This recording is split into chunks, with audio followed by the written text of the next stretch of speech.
All of your gullible idiot followers should be realizing right now that you are an idiot or you are a liar. You said you would get turned away at gunpoint. I did not get turned away at gunpoint. You lied, Nathan.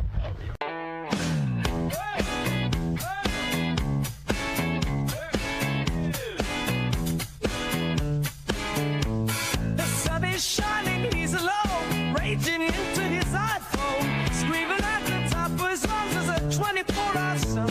Oh, how we laughed in this fat land, that's such a comical sight. To see the tomb, the globe-head goose spewing out his shite. Shouting! Where's the guns, Nathan? You promised that I'd see. I'm all alone here raging. Everyone loves our blame.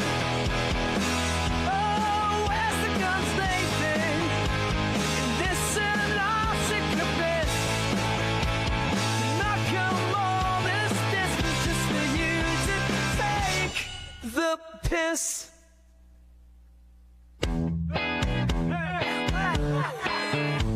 The ice wind's blowing, here he goes, pacing like a lunatic, upside down on a spinning globe, but the best is yet to come. Oh, how we laughed in this flat land, that's such a comical sight. To see me tune the glove-head goon spewing out his size, screaming. Where's the guns, Nathan? You promised that I'd see. I'm all alone here raging. Everyone laughs at me. Oh, where's the guns, Nathan? And listen up, secret bliss. I've not came all this distance just for you to take the piss.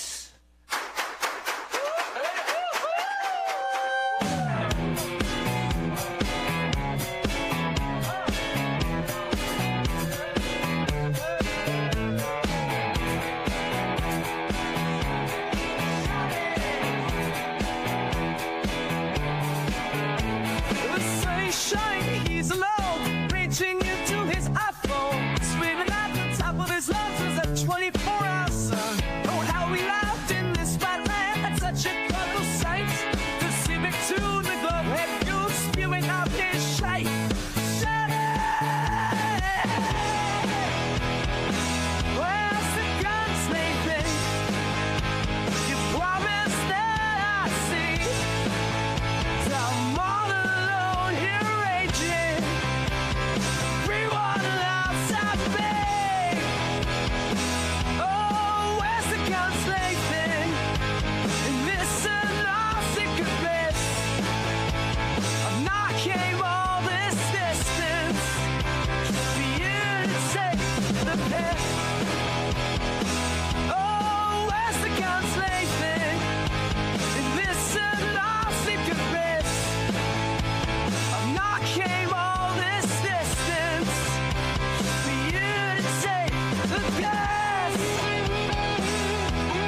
measurement. You are a dumb liar. Every single one of your dumb followers needs to look at their lives and realize Nathan Oakley is a liar. Since 2016, he's been saying if you go to Antarctica, you will be faced with gunpoint and turned away. Where's the guns, Nathan? Where's the guns? I don't see any guns, Nathan! And we're off. As usual, if you'd like to support this channel, there are PayPal and Patreon links in the info box below. Let's throw it on over to Discord and check out, see who came late. Who came late? My wife prefers it like that. Yeah. Did you guess which one it was going to go? I was going to go with? No. Nope, you didn't because you weren't here. No, I'll be honest. No, but I still held the lottery in my own head. Did you? Yeah, I actually went for you. You might have sent me Scuba. I thought there was going to be a new one tonight. So that's what I went with. A new one? Nope, I don't got a new one. What did Flatsy go with? Late Flatsy. I didn't make a. I didn't. Yeah, I didn't guess. Yeah, I know, because you're late. Booger wanted lunch right when you were about to come on, so I was a little late. Sorry. What did you make, a meatloaf sandwich? No, he's eating some cherry tomatoes, some pistachios, and some like block cheese. That's something I wouldn't have guessed. I would have said SpaghettiOs or something. He won't eat that. Alrighty then. So what are we going to do today? Alrighty, what? Shut up. They're all late. You were late. I was the first one in here. You're still late. I did a radio I was check. very late tonight. I did a radio check and I had nothing. What do you want, Adam? No, I'd stop talking there, but I was late tonight. I'm having to work for a living again. Thought it's very hard. My ankles are killing me. I'm an old man. This is not good. Been on my feet for 9 hours. Nah, that's not good. I developed this phantom arch pain. Came out of friggin' nowhere. I used to have it back in the day. Had a little bit of plantar fasciitis because I used to be a running fool. But I haven't had that one. And it started hurting on friggin' Sunday and then Monday. I'm like, what the heck is going on here? I haven't been running. I do stationary bike now, so low impact stuff. But come to think of it, that was my left foot. This is on my right foot. What is that? What's going on with that? Entropy. What the hell? I'm sick of friggin' entropy. You know, Totally entropy. I want to shout out to T-Dub because he came up with a really good joke. He said, entropy states that Flatsy's words will only increase. Yeah, that's a good one. He's been coming up with some good ones lately, T-Dub. You know, my husband really liked that one, though, because he always makes fun of me. He'll make jokes at how much I talk, because I talk a lot. You don't talk all that much. Yes, I do. No, you don't. All right, Adam, what were you going to say? I suppose it's comparative, that, isn't it? What's comparative, Adam? He doesn't talk all that much compared to you. I don't talk all that much. Get it? I don't. What? I don't. No, when I have a show, I mean, I got to talk. It's my show. Other than that. Nathan, don't shut up. Yeah, I don't really talk all that much. Now, if somebody pisses me off, then, yeah, I'll start talking. Which happens on the regular. Especially in politics. Jeez, oh man, they're getting dumber and dumber as we go. I guess that it has to be. That's where entropy has to go, right? They can't be getting smarter and smarter, right? Same old stuff, train wreck after train wreck. I don't know, Globers. You got big problems. I'm going to tell you one big problem. We're going to go over this again because this always strikes me. Let me get back Have over a little here. look. Don't you be doing the flatheads, dude. Oh, no. You see what I'm doing? See, there's no way out of this, Baltards. I keep on bringing this up because, like I said, this was back in the day. I said to myself, I was looking at one of the NASA photos, and I said, wait a second, what if I was out here in fairy tale Narnia looking back on their globetard, and I set a camera, same concept, and I looked over to Hawaii, and there you can't get around, and we'll just do it with down here in the Southland. You can't get around this. That if you zoom in from this perspective, that you must see this. There's no other way. Or this over here, the airplane. You think that we have high zoom cameras that could do that? Yes. Yes, or a telescope, yeah. Heck yeah. There'd be no... Conceptually, you would understand that you would have to observe this. There's no other way around it. So if any of you are on the fence out there, or new people coming into the game, it's always the simple things. The simple things, ladies and gentlemen. I yearn for the simplicity of belly laughers, right? And this is it. This is so me. This is something that I would do, right? I love it. There's no way you can get around it, Baltards. There's your Baltard, right? You can't get around this. That's it. I could prosecution rest right here. Yes, I could. I'm going to start doing that. I might make something up. I like this one. Very interesting. Okay, it's an idea. I got mine from back in the day, but I had to go search for it. Uh-oh, we got James Tor. Oh, I know what I wanted to start with because we're still on the booger eaters. Let's try this one. All right. Oh, nosy. Oh. Oh.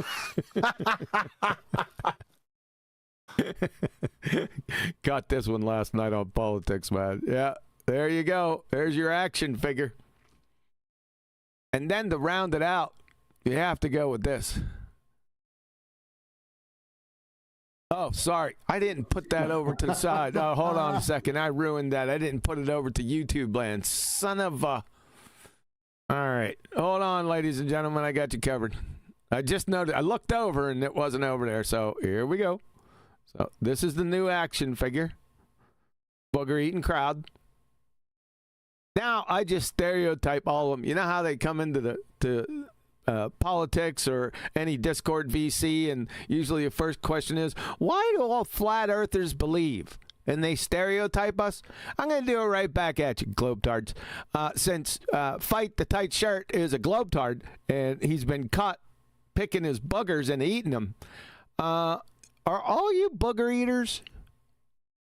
Oh, yeah, that would line up, right? That's what I thought. And then we'll round it out with this baby. Yeah, you guys into that? Yeah. Crispy or soggy? That's right. That was the question last night. Crispy or soggy? You guys.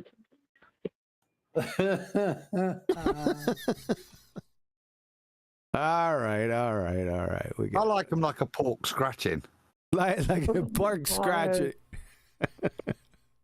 Crusty on the outside. Oh, there's another one. With a soft center. Oh, man, that's disgusting. You would, Adam. Hey, I got to go soon, but Q, I didn't want to interrupt, but did you get the clips I sent you to your DM? I briefly touched on them when I came in Discord, but I couldn't because it was too I had to go too fast into the show. Yeah, no worries. Are you the clip guy now? You doing all kind of clips?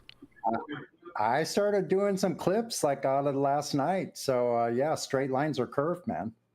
Oh, yeah, Adam. We had Manufactotum from the Land of Misfit Toys. He kind of said that, but that was after Mr. Random Guy, Mr. Diarrhea of the Mouth. Yeah, He said straight lines can be curved. He's like part of the M. Scott Veach fan club. Yeah, you guys remember that? Here, let's do that. That's a good one, Sonny. Thanks for that one. Thanks for reminding me. Yeah, that seems to be their latest like little gimmick. Like it's not latest. It just circles back around again, right? Here, let's go over here. Where are you? There you are. All right, ladies and gentlemen. An equator is a straight line. In spherical geometry, that's true. Look up the definition. No, straight lines do not curve. In spherical geometry, a straight line is one that will curve.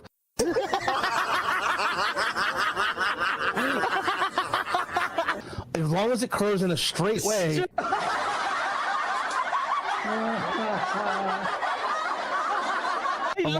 Ladies and gentlemen, that is a certified PhD you just heard. Let's try that again. Remember, he's a PhD. I go back. Is one that will curve.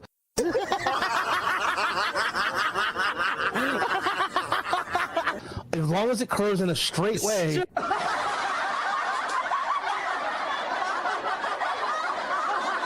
Along here. That's correct. That's what you got, ladies and gentlemen. Let's keep that one. So we had a run with that last night.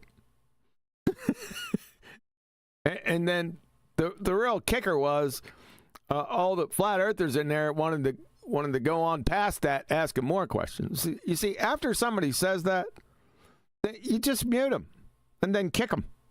It's all over. Don't waste your time after that. It's a waste of time. What are you going to do with that? Adam, what are you going to do with that? Somebody tells you straight lines are curved. You can't kind of go on. You've kind of got to point out that if straight lines were curved lines, why would they have the differentiator of a curved line? Yeah, it makes why sense. Invent that phrase? Because it's curved. Take into account things like great circle routes in spherical trig, where you would describe that portion like that, but it's still it's just a shortening of the term. So you're not explaining it. It's not to invoke that it's straight. It's just in relation to the bit you're talking with regards to how it's placed on the ball, even in just simple geometry. But you still call it's a curved line, because fundamentally it's a section of a great arc. Yeah, based on R, whatever that R is, it doesn't matter. But they will always be a section of an arc. So fundamentally, by definition, can't be straight. So I would hold them back until we got to the agreement that a line is straight and cannot be curved. Just forget the earth, just definitions. Yeah, they're just simple things like second grade intro to geometry. I don't know if you get any geometry in second grade. Third grade, yeah. Well, preschool introduction to shapes. I'm sure a line will float in there in pre-K. You think? If you put it like that, then, as I said, the equivalent is they're generating a great circle route to pretend it's a straight line. If you showed a first grader a circle and said, is that circumference a straight line, they'd laugh at you, wouldn't they? Yeah. And that's what they're invoking. Yeah. Yes, sir. All right. Thanks a lot, Sonny. Thanks for bringing that up. Before you go on, just before you press play, I mean, as we started this on BALLBUSTERS, there's not a lot of comments, but I always have a little look following day. And one I found intriguing, RJohn9651. QE and his clique are out of their league against Tor. It's like an infant trying to beat Bruce Lee. And I'd just like to address that comment, really. I'll finish the other ones, but embarrassingly painful by the same bloke. He's replying to himself, which is a bit weird. And again, replies to himself. QE had to cut the stream abruptly to save face and manage ego damage control. Somebody else share it. Share what? I don't know. The guy's having a breakdown. It's not ready to address the guy. Wait a maybe second. people miss. Wait a second. Did I cut the stream short, or was that another No. 4-hour banger? Yeah, it was 4 hours, and we'd kind of like got to here and thought, oh, you know, we're not going to get to the end, are we? But in all of it, I don't think there was anybody. Once we said he was wrong in what he was describing, we were saying he wasn't. Yep. Speaking with the conviction from his standpoint, and it was very frustrating hearing him provide this stuff with with apologetics, or from a very much evolutionist point of view. And I mitigate for it, flip-flopped a couple of times. But no, yeah, he is out of my league. He's a much cleverer man than I. Hence the frustration in the comment to see that he knows it, doesn't he? Yes. Why we keep saying he was on our side. He knows it. So speak it boldly. Don't apologize for it. Like I said, he lost the plot, right? It's his reasoning ability, not his chemistry, organic chemistry acumen. That's not in question here.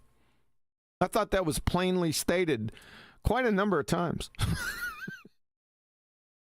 I did, but like I said, it was in the comments, so I thought worthy of addressing. Do they think, the person that made that comment, do they think that no one's going to watch the video?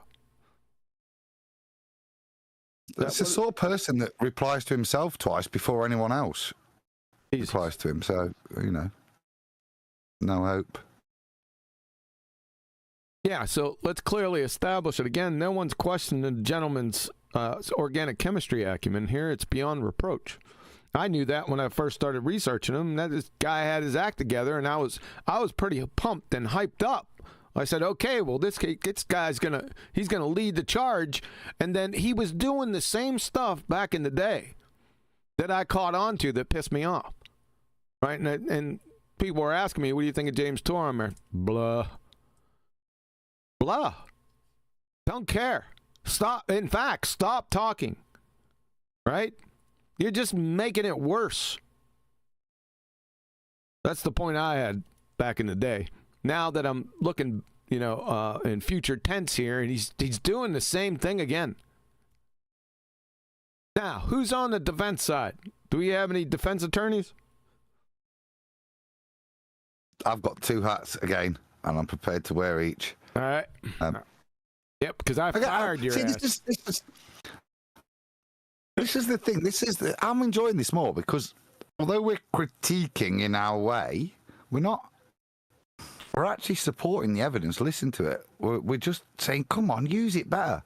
So this, I think, is very useful for flat earthers, creationists to take the argument. If you listen to it, we're not saying he's wrong. We're saying stand behind it and use it powerfully. All right. So here we go. Now, you're the only one that chimed in. Flatsy, are you still part of the defense counsel? I can't defend him. He's just rendering all of his arguments invalid, which how can I defend that? But I'll try if you want me to. I don't know. No, I'm just asking if you know. I didn't say I wanted you part of the defense counsel. This is equal opportunity ass whooping. Is Chocolate here? He should be. Oh. All right. Anyone else? Like I said, so far, he's not earned an ass whooping. He's earned disappointment, right? That's it. We've got a bit to go yet. Objection, Your Honor. I patently not only disagree, as the evidence in the first video has confirmed, that he's lost the plot. He has no discernment or reasoning ability. Prosecution rests. But we'll continue. I mean, you've got hope, Adam, because, that's just how you are. You have hope that he's going to reach a conclusion here. I don't know what he's going to do. Like I said, I watched this. Now it's a week and a half ago. I have not watched this again. I don't know what's going to happen.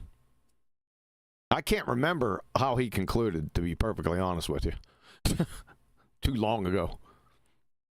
But we're going to roll from where we stopped last time. We got out of the half-lives, Adam. You're good to go.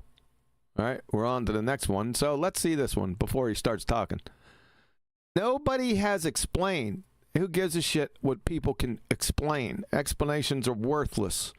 without demonstration. And if you would demonstrate this, whatever it may be, I didn't even go into it just yet, then that would be against the retard's paradigm. Because, like I said before, abiogenesis, it spins off the law of biogenesis. Natural. Yeah, get it? Yeah. No input from man whatsoever. Even if they look at it, I got big problems with it. So, like I said, he's lost the plot and conflated things. I don't think people even know what their position is anymore. Right? Even the naturalist or the evotards or the atheists. He's conflated it so much he's got them confused. And he's got the creationists confused on what their position actually is. Because he's conflated the whole idea, a law of biogenesis and abiogenesis. So let's see what happens. We can continue reading here. Nobody has explained how the requisite protein folding, this is going to be good, could have occurred. Even a single protein could not erupt. Protein, where'd they get the alpha amino acids at? See, he's given a lot of things to them. Protein, is this a functional protein or is this just a football bat? And like I said, I'll go back to the alphas. Where'd you get the alphas naturally? Amino acids. I'd like to see that. So it's dead right there. So all this is moot. Or if you're a Timmy Clown, mute. Even a single protein could not, why is this in quotes? Could not arrive at its native structure in biological real time. What? Let me try this again. Even a single protein could not arrive at its native structure in biological real time by random search. Keep going. Huh? Keep going. Just keep reading. That made no damn sense. I'm hoping that's what I keep going in case it contextualizes it, but it's too small for me to read. Okay. Could not, even a single protein could not arrive at its native structure in biological real time by random search because conformational space is too far vast. What? Approximately 10 to the 95th possible conformations for a chain of 100 residues. So we got 100 mer protein, whether it be, it's not functional. He's got him in biological when he's talking about abiogenesis. There is no biological yet. So that even a small protein that initiated folding by random search, what the hell does that mean? That's what I was pondering. He's used it twice, and I think he means even if you could, by probability, get a folded protein, it would never find another one. For the probability, it has to be within all of time and space. He says and therefore the random search of the time and the Big Bang would still be thrashing about on its own today. I think that's what he means. Nah, that's not what the sentence structure. He's jumping the evolutionist. That's not what this sentence. This grammatically, it's moronic. I'll finish it. Even a small protein that initiated folding by random search at the time of the Big Bang would still be thrashing about today. Even a small protein that initiated folding caused by, see it right, by? You know what he needs? What? Flatsy. To help him with his sentences. Flatsy, does this sentence, even though you have no background in this particular discipline, does this make sense? The part, even a small protein that initiated folding by random search at the time of the Big Bang would still be thrashing about today. No, just this part. Even a small protein that initiated folding by random search. Why are you telling out? Depends on what folding means in this instance, because I think it's meaning something. Protein folding seems to be. That seems correct. Like, Literally. No, but random search isn't going to produce protein folding. Yeah. Or am I missing this, Adam? This is convoluted at best. What the heck is random search? That was my point. So that's what I've asked AI. What does random search mean in relation to protein folding? You're not going to like this. No, I know. Random search is in the context of protein folding refers to computational strategy used to explore the vast conformational space of a protein to predict its native three-dimensional structure. Proteins fold into specific 3D shapes based on their amino acid sequence. Yeah. But the number of possible conformations is astronomically large. Yeah. This is what he was saying earlier, wasn't it? Yeah. Making it challenging to find the correct lowest energy structure. Well, they're not. We see that's the case. They're not necessarily, are they? In a random search approach, the algorithm generates random conformations of the protein by varying parameters like bond angle, torsion angle, and other structural features. Which it'd love this. Each conformation is evaluated using... No, it's seriously electrostatically mental. Each conformation is evaluated using energy function to establish the stability. Lower energy typically indicates a more stable, likely correct structure. Okay, so it's just computational strategy to explore the vast conformation. Yeah? What about the first one? All right, I see what you're going. They use random search here. I don't like this at all. This is... He used it up here, too. Even a single protein could not arrive at its native structure in... Why is he talking about biological real-time? It's hot waffle, isn't it? It's nonsense. It has nothing to do with the topic at hand. Unless, again, it relates to what he was saying before. When he was talking about half-lives, yeah? So that would be a biological real-time, wouldn't it? No. Yeah? No. So what I mean by that is if he managed to put this protein together, he talked about the half-life of degradation of it, then even if you manage to get it to put together, it's only got a limited time to meet up with his buddy and get better. Put together where?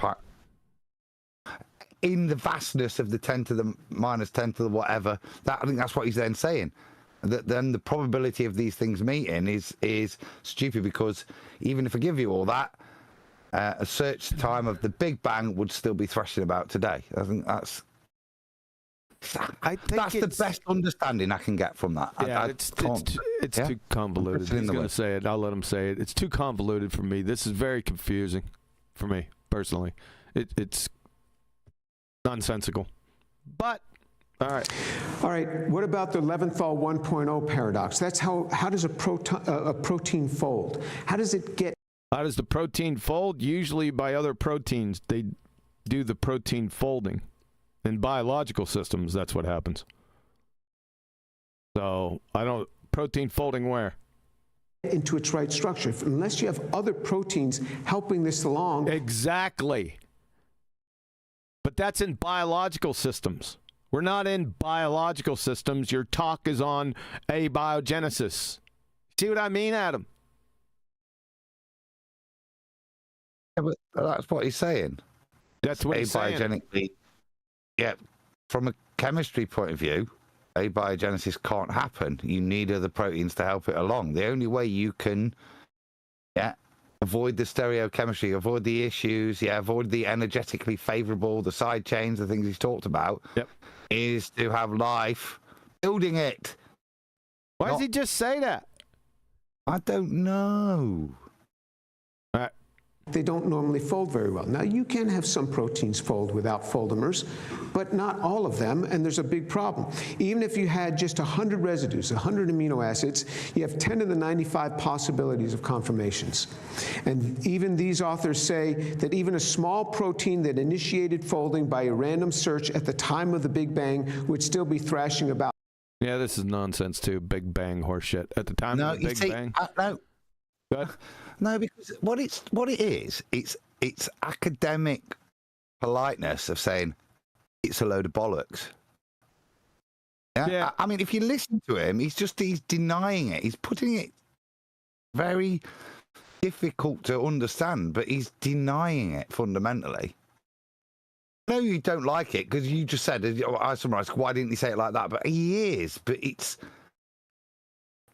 harder to reject, isn't it? Well, there's a lot of assumptions in there, too. You got the Big Bang and amino acids at the Big Bang. Can you show me one?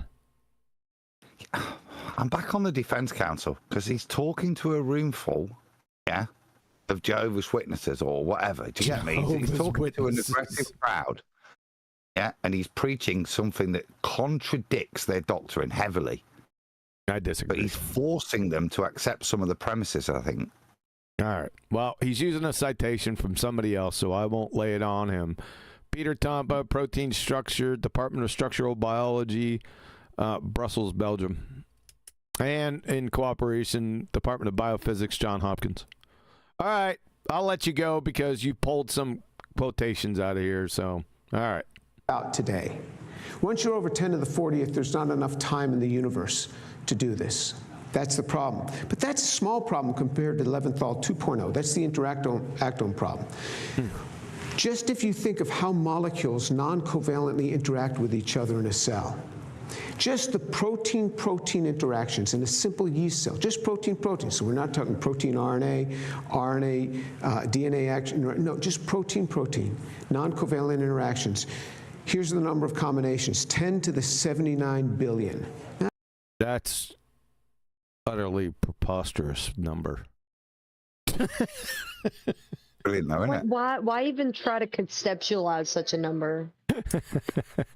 the 10 to the 90th is that's crazy ridiculous enough. too. Yeah. But that's the scale of things that evolutionists and heliocentrists require you to accept. Yeah, has to be that old. Has to be. That's why if you give them enough time, it could happen, right? You just got to give them billions and billions of years. No, it's worse. It makes it worse. Yeah. That's the point he's just kicked him in the nuts with. Oh, you've not got enough time in the universe, even in your imaginary universe of 14 billion. Yeah, he can't say that because he's part of the universe. That's kind of a big number. He's part of the heliocentric universe is another big problem. The number of elemental particles in the universe is 10 to the 90. It used to be 10 to the 80th. They must have kicked that up. This is a big number. You wouldn't have enough time in a million universes to do this. That's in a single yeast cell. So what happens is that cell will move that information to both sides, and then it necks down and divides. Where's that information at? Point to it. Show it. That's the problem we had before. Objection, Your Honor. Where's the information at? Ask him. He needs to define what information is and then point to it and show everyone. He's getting confused between chemistry and information. Yeah. I think that was the critique before. Yep. And we're a third of the way in now. And I think he's just setting up faults of probably, I'm hoping. Okay. Because you've got to get to information, haven't you? He said it a number of times. He hasn't dropped anchor there. He alluded to it there once again. Yep. They're communicating these proteins. And forget RNA, just the proteins, right? They're not just acting based on energetically favorable interaction. But he's already alluding to it. I think he's a slow builder, mate. All right. When we went off air, I said, it's not the death of 1,000 cuts, is it? It's worse than that. It's like some of my old lecturers. It's like being savaged by a dead sheep. Whatever that means, it's pretty funny, though. But it can still be effective, because at no point are any of the audience arguing with him. They're just nodding along. All right. The information is transferred. But where did that information come from? Uh-oh. There we go. He said it. Yeah. 26 minutes. That's such a good topic right there. All right. Wait a second. Let's see what he does with it, because that's my question. Where did the information come from? Number one, define information. Number two, where did the information come from? Number three, where is it? Show me. He sounds like me now. Originally, nobody knows. Nobody knows? Yes, we do know. Yeah. See, Adam, objection, Your Honor. Objection. Flatty was kind of involved there as well. Just to let you know. What? Not the Flatty. She was about to flip flop back to defend him. Flip flop and Flatsy. Oh my goodness! You need to take the potatoes out of your mouth. Yeah, no, out of his ears, because he's not he's not listening to you, Flatsy. We know where information comes from, Dr. James Tor. We know that information can only come from intelligent agency. That's it. So it's over. But Dr. James Tor doesn't know. So nobody has solved the code problem. The code problem? Code is information-based. What do you think? Just chemicals just start making codes and shit? I don't know. What is my computer desk going to start talking to me and shit? Sending me messages? What about my dreamland state? Is it going to send them clairvoyantly to me? Dr. James Tor. Paper and ink molecules. Look at this. Look at this. You got the ribosome, right? Where'd you get that at? Dr. James Tor, where'd they get that at? The ribosome. It's possibly, and I would say, the most highly specifically complex organelle in the entire universe. The ribosome. Both parts. Both subunits. That'd be my contention. Back to where we are on Saturday. Let's just hope he sticks with the fifth word, because that's the key. It's not about complexity, simplicity. It doesn't really matter. The fact there's a code. Yep. Which means somebody wrote the code. It has to be yeah. Yep. Now, he doesn't have to shout, "Therefore, there's a God," does he? In the academic room. It would help. It would be, but you used a vernacular which I think would be perfectly acceptable. I mean, you could use, therefore, there has to be an initial code writer. It has to be intelligent design to have set the code up in the first place. Yes. Duh. Yeah, Welcome to second grade. Fifth word. He's got it, hasn't he? That's all we need. Yep. Let's say he got a... Where's the origin of the code? You have to have a code to do this. What's the origin? Nobody has ever addressed the code problem. We have. We've just solved it, pal. Yeah. And if you say, well, it randomly formed, okay. Okay. So code just randomly forms. From what? From forces? From erosion? From wind and rain? And blizzards. Really? Yeah. I'd like you to now randomly decipher. Yeah. That. It randomly formed. The chances of this are really... No, there are no, this isn't a probability distribution there, Doctor. No. No. You're off the reservation. Objection, Your Honor. You're saying there's a chance. Really, really small, but say 1/4. And then what? If you have this in RNA by the RNA world hypothesis. RNA world hypothesis isn't going to work. Oh, that sounds posh though, doesn't it? That does sound posh. I'll destroy that sumbitch so quick it'd make your head spin. Why should I do it? I'll just let Leslie Orgel do it. I won't do it. I think I may have touched on it in the beginning. I can't remember in the last presentation. I'm not going to waste my time. You have much less than 4 hours, because that's going to be a lot longer than a 600 mer. So you have minutes or seconds that it would... What do you mean 600 mer? What's a ribosome? Subunit. Both subunits. How many mer are those? Yeah. Survive. Nobody knows where life came from. Yes, we do. That, see, what? Why would... Right, it's not necessary to make that sort of statement, is it? If you believe in God, why would you make a statement that denies it? You can still pose the question in the audience's head, but you don't have to cook like that, do you? Nope. Compromise your own beliefs. It's like he's an advocate for he's standing there as an advocate for their position in the audience, for the atheist position in the audience. He's advocating for it and then coming back and saying no. It's very strange. Huh? Nobody has ever made any of the high order structures needed. Yeah? Nobody. Yeah. What? Fifth. Oh no, just ribosomal proteins. Yeah, look, it's in there. Though. Look, yeah, we've just got to give him a bit more chance. Like I say, it's like being savaged.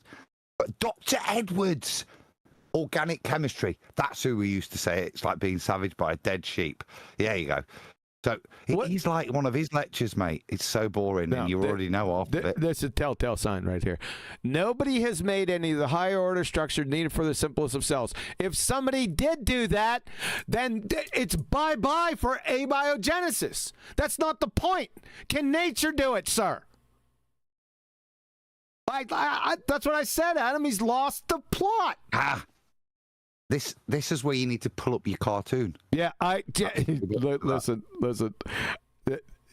I don't know whether it's you reading my mind or what, because I'm over here searching for it in my list. that is the rebuttal to that title, isn't it? Yes, it is. Yep. As soon as I started reading it, I said, "Yep, I'm searching for it." There it is, ladies and gentlemen. It is a good point, though, because we're trying to see that this happens randomly in nature, and they're guiding it or trying to guide it to happen, and they can't even succeed with that. But yeah, exactly. The point is that nature needs to do it. Yep. He's making a mystery out of it when he says nobody knows where life came from. That's making a complete mystery out of it, which is exactly what they need. They need that to keep their BS BS alive. You know, nobody does know it is still possible. You know, he may as well just say, anyway, I'll see you later, and leave at that point. Because he's after just showing a kind of a grey area in there when things are very black and white. I don't know. I don't know how flat he can defend him.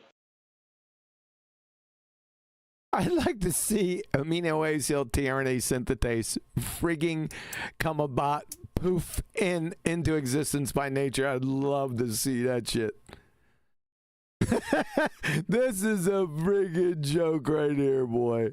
All of them are, but this one, I was just thumbing through the list. Not even speaking the ribosomal proteins. Ribosomal RNA. This is a joke. Some people say, well, cells were very simple at the start. Cells were very simple. Then they have no biology acumen whatsoever, like simple, like 60-level biology acumen. So biophysicists have calculated how simple a cell could be. And the simplest cell has to have all of these pieces. You know how many people have made any of these pieces? And even if they did, that would just prove our point of intelligent agency is required. Thank you. In a prebiotically relevant manner? Keeps on saying that. You know how many pieces of these have been... Right. That now makes sense. It's a conjunction to just move forward. It's all of those probabilities he's just discussed, the prebiotic relevant manner. Yeah, so all of the probability functions that is 10 to the 91. Yeah, but that's what he's saying. I think. If at any point he addresses the elephant in the room, I will be so relieved. But until then, I just don't know. He is. If you're listening carefully, he is. You like to read between the lines and talk about what they don't say instead of what they're saying. He's a James Torres sympathizer.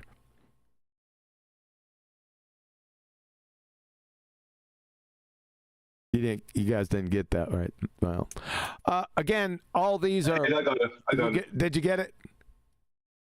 Yeah, I was trying to think of a good insult to say to Flatty, but I couldn't get to it. Yeah, Brian's over here trying to read minds. You know, that's all. Adam, Not destroying. Adam, Doing. did you notice all this, Adam? This is all biochemistry. I can't read. I scooted up to see the word. I saw DNA replication, repair, restriction, modification, basic transcription machinery, amino acid tRNA synthesis, tRNA maturation and modification, ribosomal proteins, ribosome function, maturation, modification, translation factors.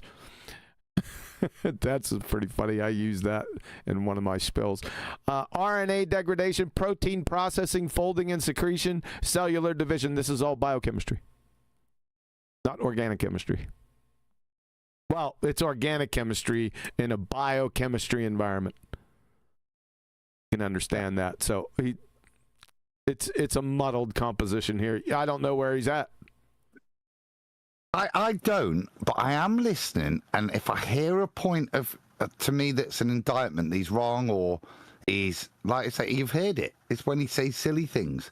Again, this is just boring academia.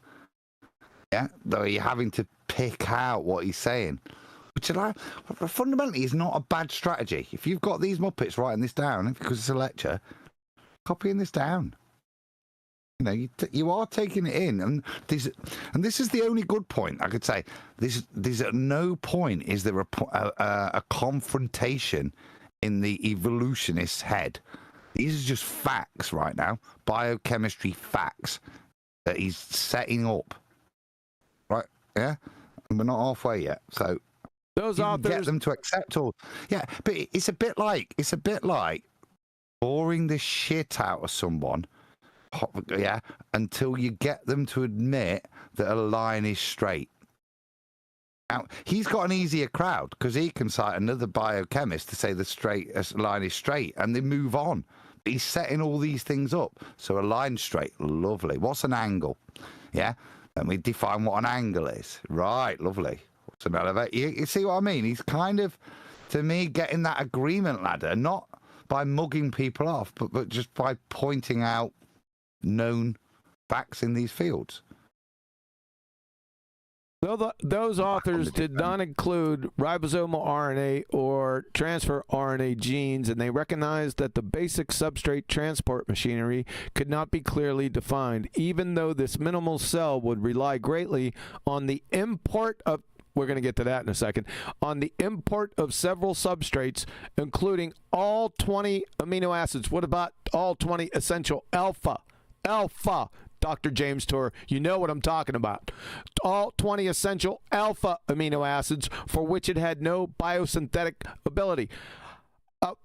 What moieties would be transferring other moieties into cell through the cell membrane? What would that be, Dr. James Tour?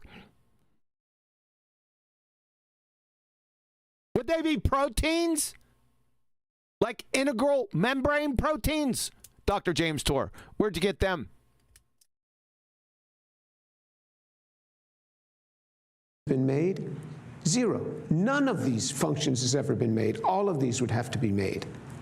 And this cell would be so simple it wouldn't be able to make any of its own amino acids. It would have to get all of that exogenously from the outside. All right, so what's needed to make a simple cell? Well, you need all of the small molecules in an anti-pure form. How do you get that? Nobody knows. You're not. Not that nobody knows, Dr. James Tour, you're not. So what I will do is I will give you all of those. I'll give you all of the small molecules. You say those came in on meteorites? Okay, oh, no. I'll give it to you. Even though he's turning into Tony. He's sleeping warrior now. I'll give you gravity. 44. I see where he's going with this. I see where he's going with this to make a point. Yeah. It's funny you're indicting him on this, and I'm letting him go a little bit. I know where he's headed. It was the line. It was just the line. I'll give you, and all I heard was, "I'll give you gravity."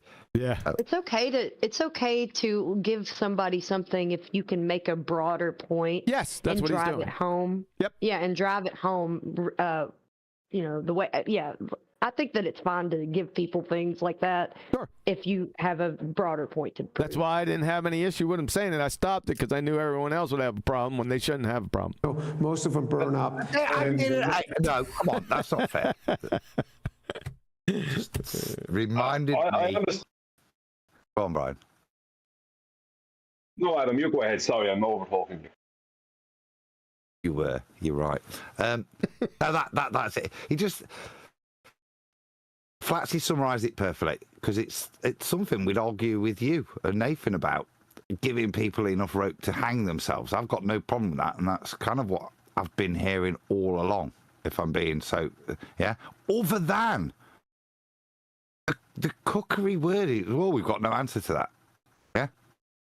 I've got no problem with her saying academia doesn't seem to have an answer to that. Yeah. But yeah, this is just setting them up for a fall, isn't it? Usually in unusable mixtures. One second, Kiwi. Yep. Okay. I understood. No, I'm not saying I understood, but I knew where he was going by handing them those things. Would I be correct in saying he's giving them random specified complexity? No, he's giving them. No. Hold on a second. Give me 2 minutes. He's giving them unenergetically favourable molecules. It's basically what he's just described is what he's just given them. Yeah, the ability to have some of these precursors, as complex as they are and impossible to form as they are, and how you would need more time in the universe to form them. He's now given them you. I think is where we're at. Yeah, he's just pointing out. I understand what he's doing, but when you called it out as being Tony, that was exactly it, right? It's not what he's doing; it's the way he's going about it. But what he's doing is giving them the things that they feel they need, and then showing them how it still doesn't work. I do that myself. You know, here, I'll give you a go for your GPS. See the way it still doesn't work. Do you know what I mean? Yeah. That kind of thing. So yeah. He has the ability, the understanding to do that. But the way he's going about it is not like a swift kill. And some of the things he's saying is like, are you serious, dude? You know better than that. He's not adding in the caveats at him. He's not saying, he's not saying things like, we don't know where life came from in your paradigm. Do you know what I mean? He's not doing that. He's not beholding to his own faith, as you said. Anyway, I've hopefully bought enough time for a QE. Breakfast order's got to be in. Not breakfast order, you numpty. It's friggin' 2:00 in the afternoon here. A smoothie. All right, high tea. So, I have a life too, and a wife that had to ask me something, so I had to stop. All right? I figured you guys could handle this. But did you hear what we random sequence? I didn't hear anything. Yeah. I was out there talking about my wife. What?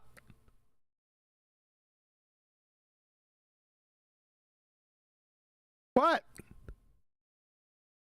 You said random sequence complexity, and you said no earlier. And Adam then added to that. Yeah. I know. I didn't agree with it. No, there's nowhere near that at this stage. Yeah. What I said, QE, was at this point he spent the first 25 plus minutes telling you how it would take more than all the time in the universe and a lot of generosity to get these random molecules that he's about to then give you for free. Too vague. You have to go at each point. All the time in the universe, no, that's your enemy, depending on what you're talking about. Random sequence complexity, in what sense? What are you talking about? What's randomly sequence complex? That's what I said. That's not here. Yeah. That's why. Well, would it not have to be random the way things would have had to happen? I don't know. No. What's he giving to them? Focus. Just what's there at the bottom. Amino acids, I assume. I can't read it very well. Well, okay, so there's monomeric sugars, amino acids, nucleotides, the sugar problem, glycerol. Okay. Yeah. So that question it's non sequitur. It's one big nothing burger right here. I don't know. Let's let him finish. Well, why don't you And they bust usually- the J? I'm not busting anyone, Jay. Don't have high enantiomeric excess. But if I gave those to you, how would you make the polymers? Nobody knows. Nobody know, you can't even make the disaccharide. You can't even make the dipeptide. Nobody knows. All right, so I'll give you those. What? I'll give it. Just give it to you. You're going to give them what? Dipeptides? What's that going to do? He's giving them a Hasselblad camera, okay? So, I get it now. I'll give it you. You can have it. Yeah? I'll give you Gravy. Which one do you want first? On this one? What you're not having is gas pressure without a container. You can't demonstrate, yeah? Well, why don't you just take a cell, a live cell, and then take all the parts of it, separate all the parts out and get down to the base constituents and just give that to them. That ain't going to do anything either. They ain't going to be able to do anything with that, even though they're intelligent agents. Remember the plot? This is all convoluted mess, dude. In any because sequence he's you want. showing you Lego bricks, isn't he? Second? Showing you the Lego bricks. He's showing you the Lego bricks and saying, well, everyone could make bricks. But he's forgetting that it took a special kind of Swedish person to make that idea up. Yeah? But he's giving you the Lego bricks, or some of them. But he's going to show you that you still can't make a little Lego QE because there's too many special bricks. Even if you could, that just proves our case. You didn't pull up that cartoon, did you? That was the whole point. Yeah, I did. I pulled it up a little while ago. I had it on there for an extraordinary amount of time, too, before I looked over and said, hey, I've had that up there for a while. Let me go ahead and pull that back. Yeah, he did it for YouTube, though, not us. Yeah, not you, no. Adam. Yeah, you're not special enough. Shut up. So now I've given you also the information. Really? There you go. You bugger. You bugger, you. Objection, Your Honor. Adam's going down the tubes. He's fighting. He's fighting a good fight, but he doesn't have a chance. I think So there's now many give a you good all of lawyer that. that had that sentiment. Yeah, there could have been. How would you make a cell? Propose. You don't even have to do it. Just propose. How would you do it? So assuming you had access to all the parts in your lab, how would you make even a simple cell? So I'm not even talking under a rock or in a tidal pool. In your laboratory, if you had all the parts of a cell, because you can take a cell and you can deconstruct a cell. And there have you all go. the parts, put it in Maybe that's where I got it from. individual bottles and say, have at it, make a cell. Nobody would ever suggest that they could make a cell. Nobody would ever suggest that they could do that. Nobody knows how this thing happened. That's how far we are. So there's a lot more challenges. Imagine you'd have to remove. So a method to remove human intervention at every step. Weren't you given human interventions at every step leading up to this? This is what I'm objection, Your Honor. This convoluted friggin' nonsense. Adam, Just say that again, Kiwi. a method to remove human intervention. What has he been doing the whole time leading up to this? Nobody has ever done this. Nobody has ever done that. Yeah, exactly. Yeah. Shut up, Adam. You're over talking Brian. Fine. Bye, Brian. Thank you, Kiwi. Yeah, exactly. Yeah, no, I agree. Yeah. He's now doing a 180. Yeah. On his previous position. Yeah. Sorry, Adam. He's lost the plot. I told you that. I've been telling you since the beginning. It's disjointed, convoluted, directionless drivel, which switches back onto itself. Adam, objection, Your Honor.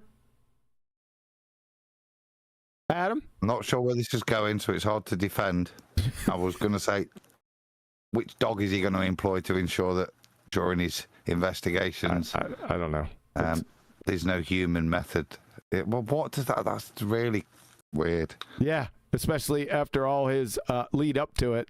You know what? I'm getting the sense that I'd rather just watch paint dry.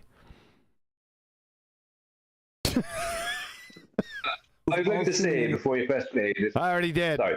Before I was speaking just prior to it. Right? I'd like to say that based off of today's performance anyway, and you could say maybe last week or last Saturday's, I think Adam is definitely horrible as defence. Because even when he's on a loser, he does his best. Now, Flatsy, that's another matter. Right? I wouldn't know her and a fish. But she'd flip on you. Flatsy's already Brian. Flatsy's already acquiesced. That's the problem. That's why she's not horrible. That's why she's not honorable. Do you think she got a flathead? Horrible. Even on a loser, a good solicitor should still fight the corner in case there's a way around it. But Flatsy just went, no, I'm dropping this client. Last week there. All right, looks like he's going to have some bullet points here, Adam. What do you think? Is going to be better for him, from your perspective, or worse? I think certainly my client appears to be taking the methodology that short-term pain for maybe, hopefully, a long-term gain. Yeah, I'm hoping so. All right. Intervention, if you wanted to have origin of life, you'd have to have you'd have to be able to deal with these impure mixtures or separations. You'd have to solve the relay synthesis, meaning that you can't start near the end. You got to start from very small molecules. Okay, like pause. Perfect. So now I understand it. So when I was questioning a method to remove human intervention at every step, which is laughable and nonsense, who's going to remove that human intervention? That'd be a human. Or my dog, like I said. But this is what he's... Right. So if it was titled, Why This Is a Load of Bollocks, you'd be happier. Yeah? He's gone, more challenges. Yeah? This is a challenge for you. Not for him. He's talking to them. This is a challenge for you to maintain, yeah? So, Adam, there's built-in contradictions here. A method to remove human intervention at every step.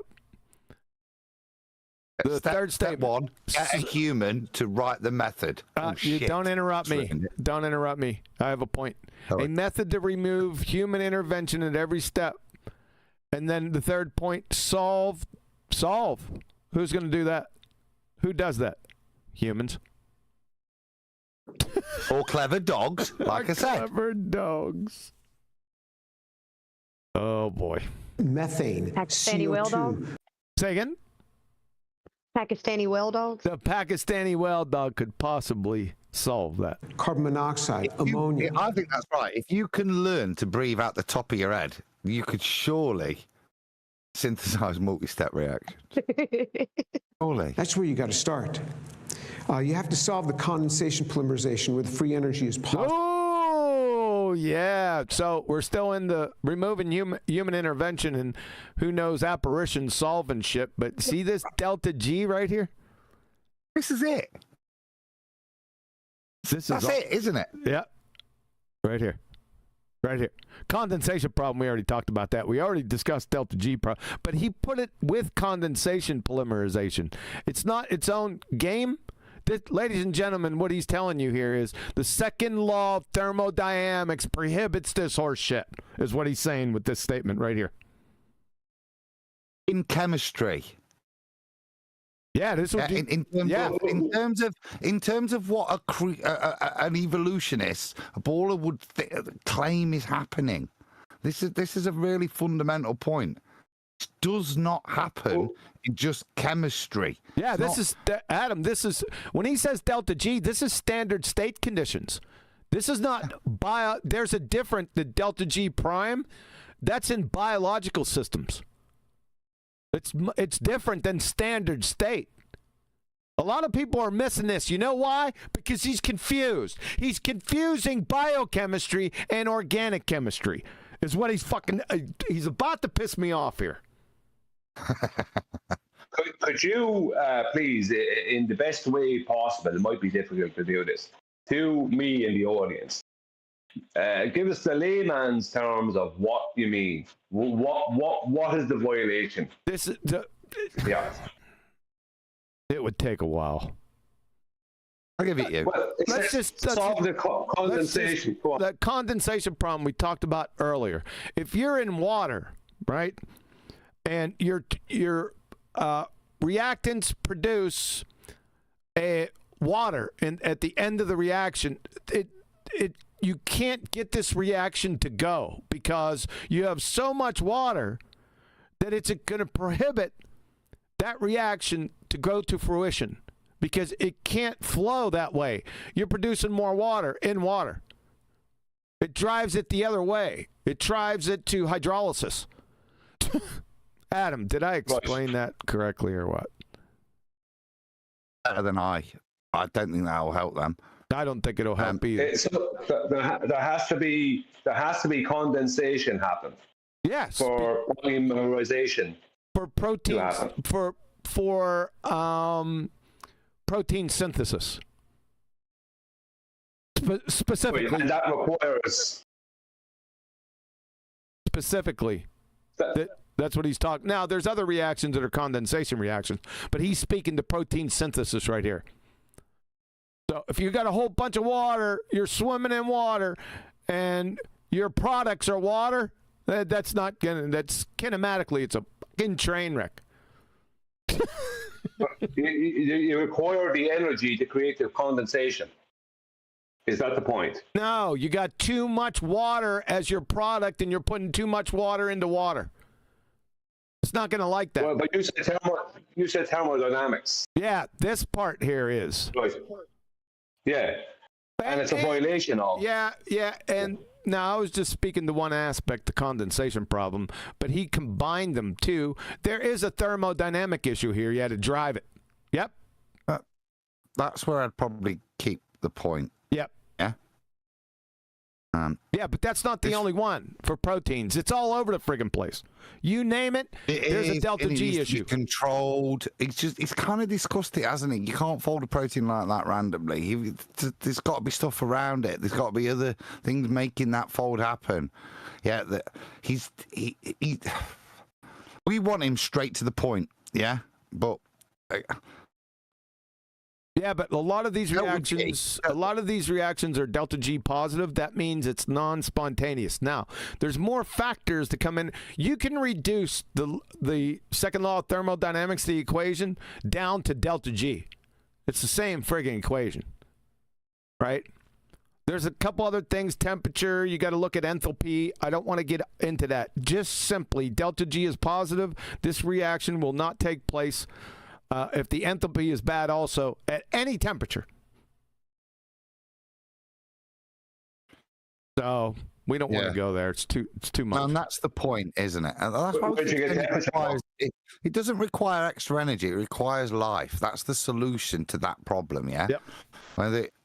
That's both points, condensation, polymerization, or delta G. Yep. I can put plenty of energy into Summit. Yep. If I put plenty of energy into my Lego bricks, I'll get a moldy ball of plastic. Yeah. Exactly. Not a little QE model.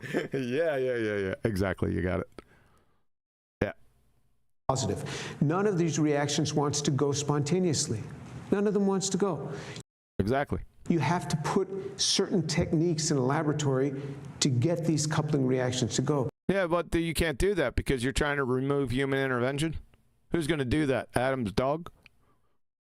Well, what he's saying is you have to have knowledge to be able to do this. Now, we, like idiots, are doing our best to try and figure what this knowledge is. We can invent a fold-in arrays, I think is his vernacular earlier.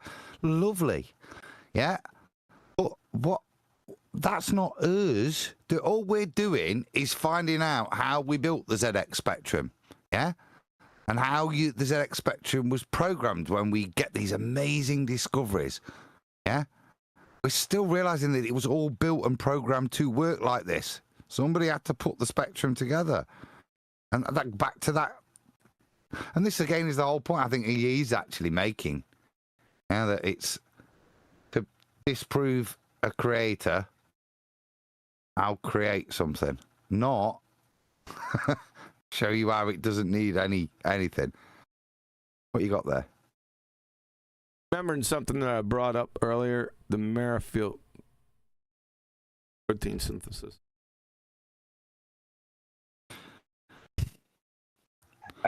Adam, is the point being made that no matter what you do, it requires intelligent agency? Intelligent agency and a special machine to defy the second law, yeah, to put shit back together, to not allow it to follow that pathway. The only thing, it's not a chemistry reaction, it's life. It's the only denier of this thing. Yeah. Right. Yeah. If I make a protein, that's not following entropy. The synthesis from ChemLibreText, the synthesis of a peptide of significant length. That's 10 residues. Oh, my God. That's not biologically significant there, brother. Albumin is like, what, 500?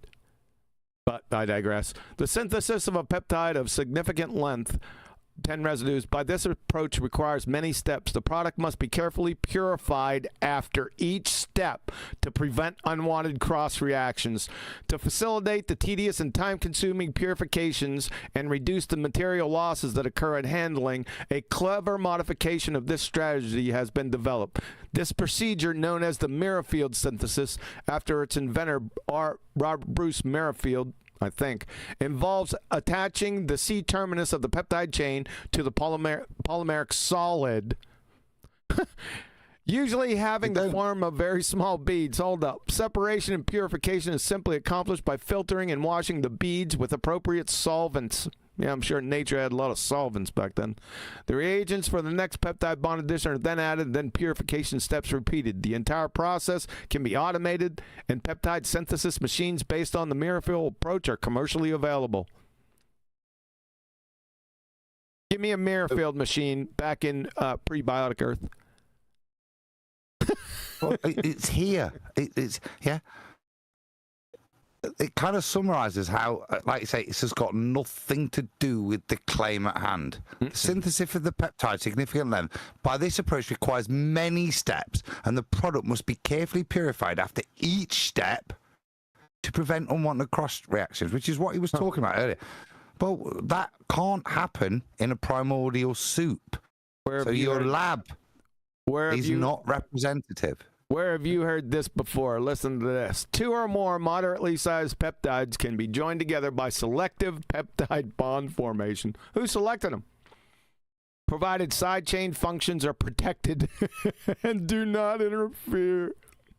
In this manner, good-sized peptides and small proteins may be synthesized in the laboratory. However, even if chemists assemble the primary structure of a natural protein in this or any other fashion, it may not immediately adopt its native secondary, tertiary, or quaternary structures. Many factors such as pH, temperature, inorganic ion concentration influence. Where'd you hear all this shit before, huh? Yeah, you know where you heard it before. Me. Idiots. They don't go spontaneously. The free energy is positive. You got to pay homage to thermodynamics. It's hard. Yeah. Oh my gosh. Yeah. No kidding. So that's why the more time that you give them, the worse it is for them. Mm-hmm. Not only that, there's many issues. Hard to get around that. Well, then don't get around it. What's this? The resurrection of a cell. This sounds cool. And then the resurrection of a cell. Can you resurrect a cell? So another challenge. How about we just take a cell that just died, bring it back to life? That's pretty good. That's the thing I was talking about before. That's pretty cool. I like where he's going with this. Because everything's kind of there in place. A resurrection should be a little bit easier than an I like the resurrection thing for some reason. I'm loving the vernacular. I'm loving his language. You did. That's naughty. It is naughty. That I like. Yeah, you see, that is how you should talk to students if you're trying to get a message across. That's a hidden. I like that one. That surely the bench would like his honour to recognise. Oh God! Positive statement by my client there. Right? You got all the chemicals are already there. Just put the thing together. Nobody could just. In fact, we can't even well define what it is we just lost. When we lost, then that cell died. What is it that was lost? It's hard to describe. That's pretty. I like his approach right there. Yeah, that's a good darn question. What is this guy sleeping? Well, what's interesting is that so does the video guy. He's not been cutting to the audience all the time. It's the first time that he's left a poignant point, and there's the guy. Everybody's going, Good. Yep. Good on him. We can talk about certain functions, but it's really hard to describe. So with that, has science explained the origin of life? No, it's not a scientific question. That's where you compromise the science acumen again, Adam. Objection, Your Honor. This is outside the remit of natural science and the scientific method. Dependent variable, please. Objection, Your Honor. My client is talking to retards. That's not, no. Overruled. Not even close. Science might explain. Science ain't gonna explain shit. Doesn't have lips, vocal cords, aerobic respiration. It's not saying, it's not, even if it could explain something, explanations are worthless. And an appeal to the future. Objection. Objection, Your Honor. Ryan. And an accompanying appeal to the future fallacy. Go ahead. Go ahead, defense counsel. My client is not here to correct the audience's misunderstanding of the term science, straight lines, angles, or any other basic shit that you and I know. He's here. Objection, Your Honor. This is Dr. James Torr's slide, not the audience's slide. Objection sustained, Your Honor. Someday, but that day is far from today, because we're getting. Do you hear that? Appeal to the future fallacy, Your Honor. Further away from a solution due to our increased realization of the complexity of a cell. Complexity? What are the three types of complexity?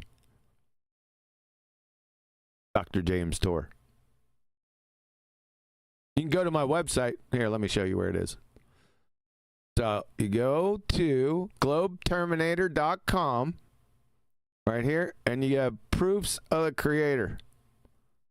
We have some scientific proofs, by the way, there, Your Honor. You go here, and then you scroll all the way down to some people's personal favorites, and you go to functional sequence, specify complexity, and the three types of complexity are right there for you. And a description of what each are. There you go. See, globeterminator.com. Have a nice day. The cell has become more and more complex that we realize its complexity with time. Because we learned, for example, the interactome. That's something we've just learned recently, how complex the interactome is. Remember the 10 to the 79 billion? So the cell gets harder every day, not just because the cell is evolving, but because our understanding of the cell went from being just a bunch of protoplasm to being a factory. So the goalposts are moving. And so this is how you can track whether you're getting close to a solution.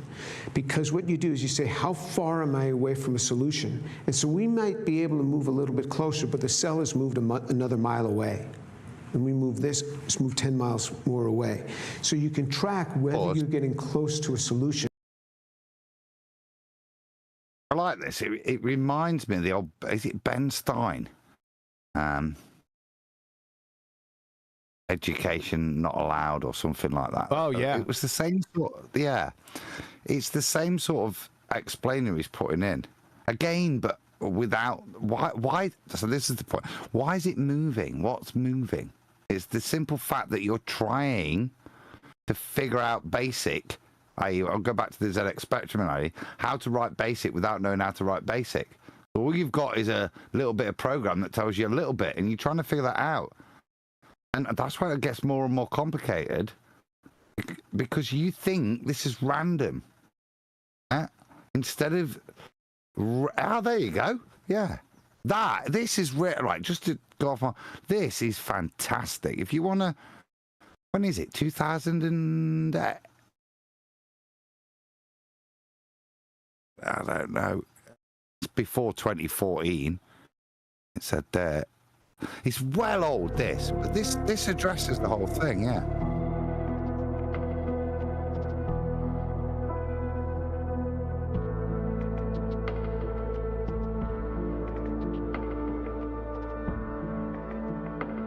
Yeah, that'll go on a bit. How are you? Fine, thank you. You have written that God is a psychotic delinquent invented by mad, deluded people. No, I didn't say quite that. I said something rather better than that. Oh, well, please tell us what you said. Please tell us what you said. Well, I would have to read it from the book. No, please. The God of the Old That's the other thing about this, isn't it? He takes this turkey apart.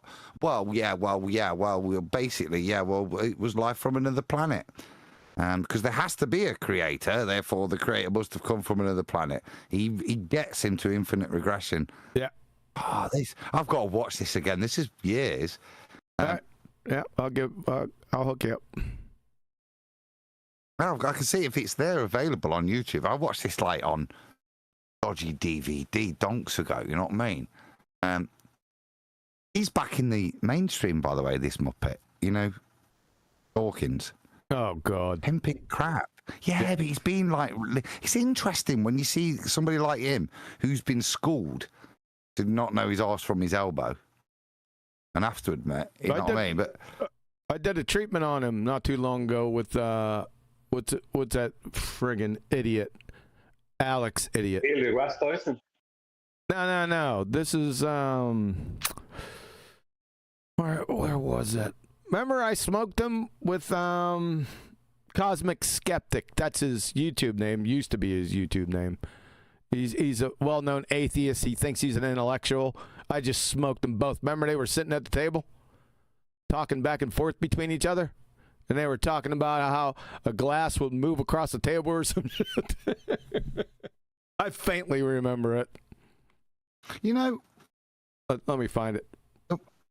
The more I think about this video, it's quite pertinent. This has come up, certainly in my client's defence. The purpose of Expelled No Intelligence Allowed is to highlight how the top biochemists are pointing out there has to be a creator, there has to be that. One of the bits I always remember from the film is he gets some guy says, "Well, what does the cell resemble today?" He said, "Well, back in the 1920s, we used to think of it as a blob of jelly." And the reason it sticks is, but nowadays, we think of it as more complex than a Saturn V satellite or something, yeah? He uses a spaceship analogy to show the complexity of it. But this is the point that this guy's making, the same thing. The trouble is, the more you actually are able to see, the more you realise that there has to be, in Ben Stein's film, intelligent design. This cannot randomly occur. And this is what he's laying out. So in my client's defense, Your Honor, the reason he's chatting so much shit is because of the precedence that people that talk openly with regard to this topic lose their job or are ridiculed, a bit like a flat earther would be. Oh, the defense might rest. Bullshit. There's QE Live, The Treatment, Alex O'Connor and Richard Dawkins, Asshat O'Clowner and Dick Rawkins, right here. That's the one I did. When was that? A year ago. This is a good review. You might want to watch that. I remember that. Yeah. It was good. Yeah. Asshat O'Clowner. Shows your level of respect. But if it's moving further away than you are approaching it, the solution is nowhere in sight.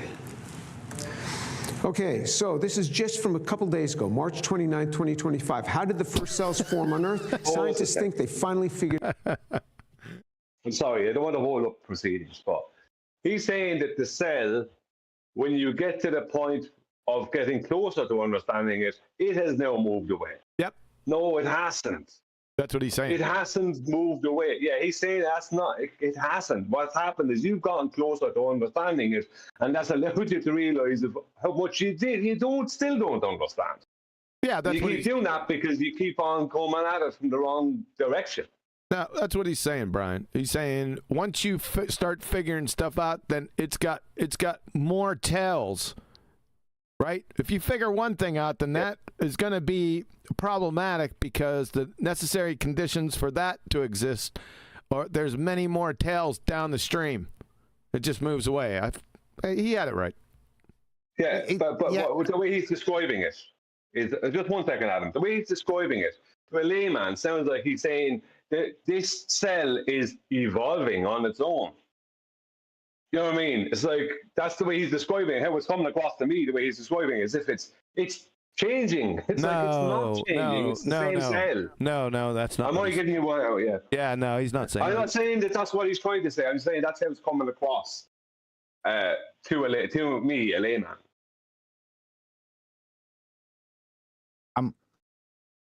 What I heard was him laying out that more and more he researched, the more complex. Right? And this is the frustration in listening to him. Yeah, Ben Stein wasn't doing that. He was pointing out there has to be intelligent design in this. He's saying it's more complex, and the problem solution moves further away. It doesn't. If the solution to the problem isn't how did this randomly occur, if that's the question you're asking, you're never going to solve that answer. Yeah? Because it didn't randomly evolve. So you will search forever, and you'll marvel at the complexity of the cell, but you'll never answer the question. Because the point is, and it's a bit like, Brian, I'm better at biology than you. Well, whoopee-doo, right? But what's the solution to this question? It's not how do we understand the complexities, it's how is that complexity there? Is it through random evolution, or is it through intelligent design, for saying the vernacular, yeah? Now, yeah, well, go on. If you know it's the latter, then you're better biochemist than these guys, because these guys are pissing in the wind on one premise that they've not looked at, is to see the code programming from somebody that must have programmed it, the intelligent design in there. They still persist in asking themselves the same question: how should I figure out how this randomly formed? And whilst ever they're in that mindset, they're lost, aren't they? No, they're in Narnia still, aren't they? Because denying the fact. Oh, I'm done. So I thought you were finished there a second ago. If we were talking about a robot, the amount of, let's say, biology information that I have is very, very small. But I've been lucky, because of QE and yourself, that if we were talking about a very complex robot, I got to see, right, the microchip. I got to learn about the microchip, right? I don't know about the rest of the robot, but I've learned about the microchip and what's required for that to exist. So for what you're saying there, I instantly know, right, without a doubt, that this is not random. This is not like nature puffing into existence. That cannot happen, just with the little bit of information I have. The only issue I had with what he was saying there is it's not honest. Now, I'm not saying he's trying to be dishonest. He's just not describing it correctly. It's not that when they learn more, the cell moves forward. No, they realize that they never were at the point of understanding it that they thought they were in the first place. They keep finding out that they're way back. It's like they think they're at the 8th mile of the marathon and they're still only 20 feet in. You know what I mean? They're less than a mile. Yep, that's correct. Yeah. Figured it out. This is what I got to deal with. Welcome to my world. And these types of articles come out all the time. Scientists think they finally figured it out. You know, every month they finally figured it out. It's sort of like fusion. I mean, we're almost there.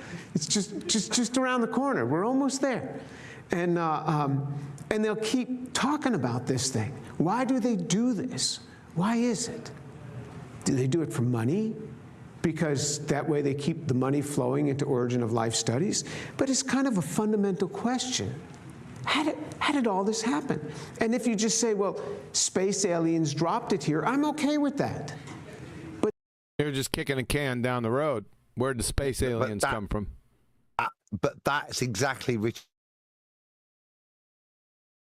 Bold, yeah? That's exactly his fallback position. So he gets him to the point that it can't happen, like we've outlined, he's outlining, yeah?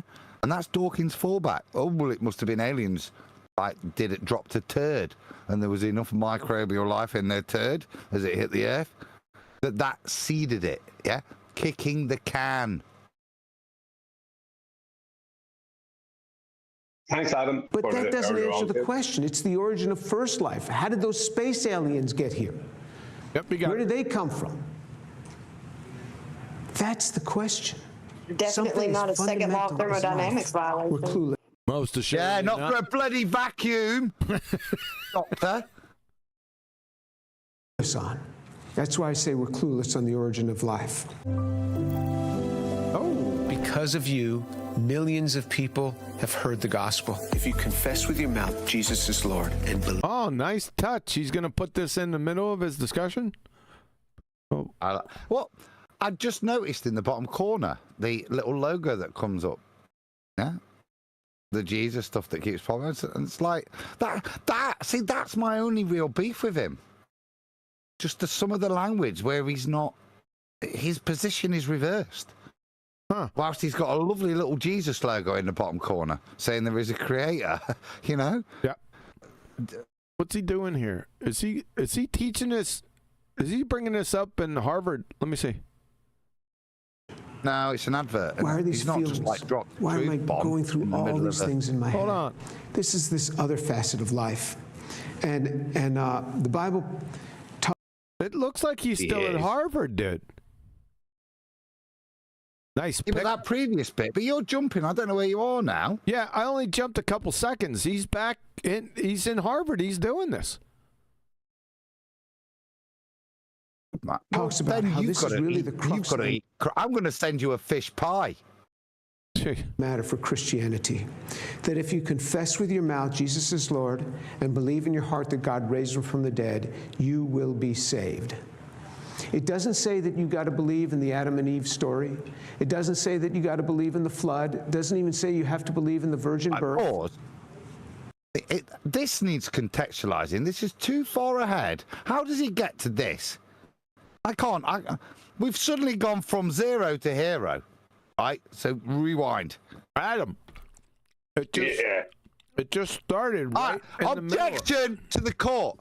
My client's best defense is being scrubbed through quickly, Your Honor. Yeah. I think that's what Kiwi is saying. We need to relax. Yeah, just relax. He jumped right in. It's like, it's not that far. We're only less than 45 seconds away from when he left Harvard. Now he's back in Harvard, Adam. I didn't jump that far. I want to know how you can drop a J-bomb that easily at Harvard. I don't know. This was very strange. He's still at Harvard. This is what he's teaching. Go back to the advert and let's see him just bring this in.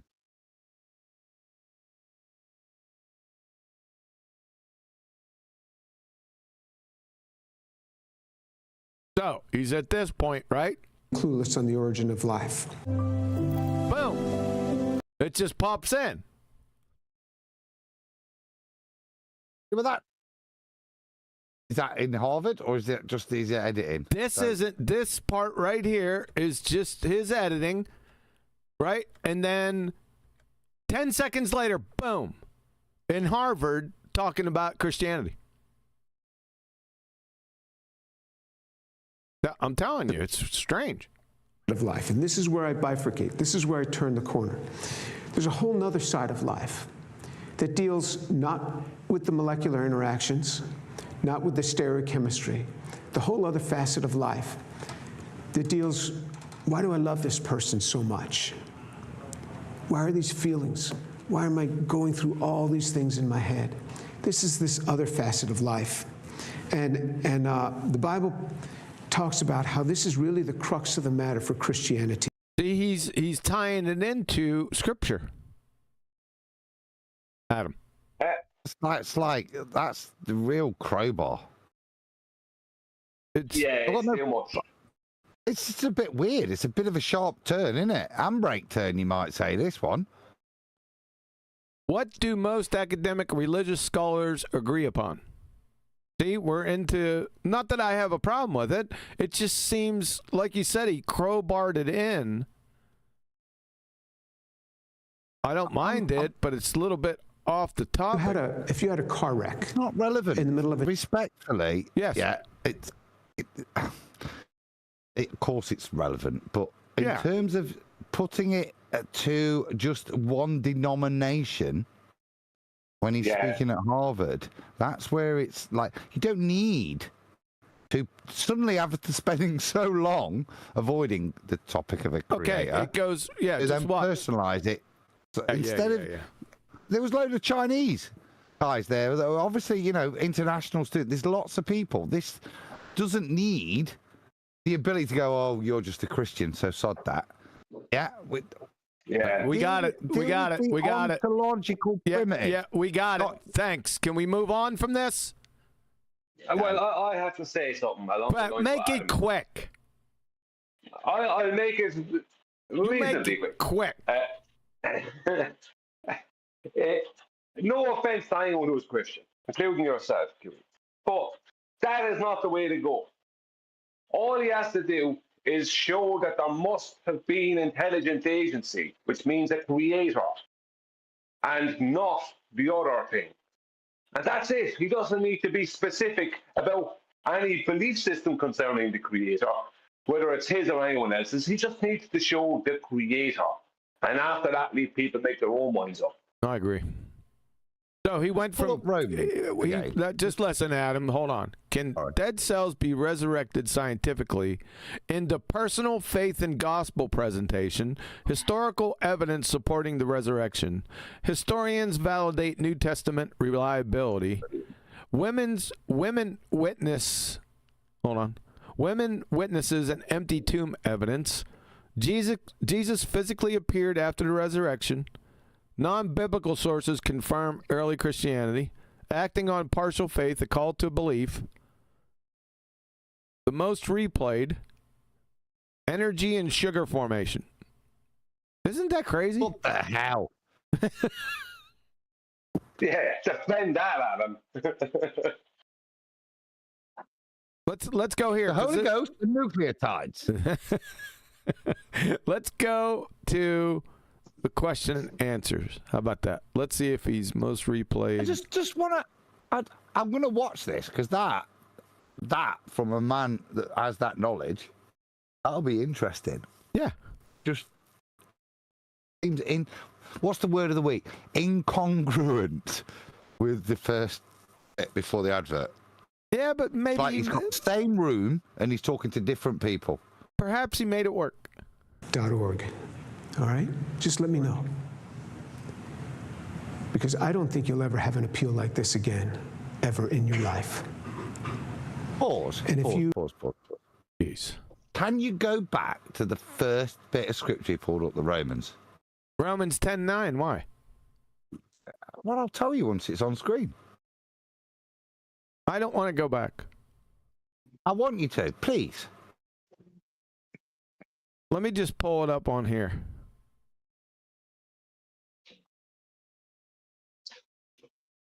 Oh, right. Not because you don't want to go back to. You don't have to move.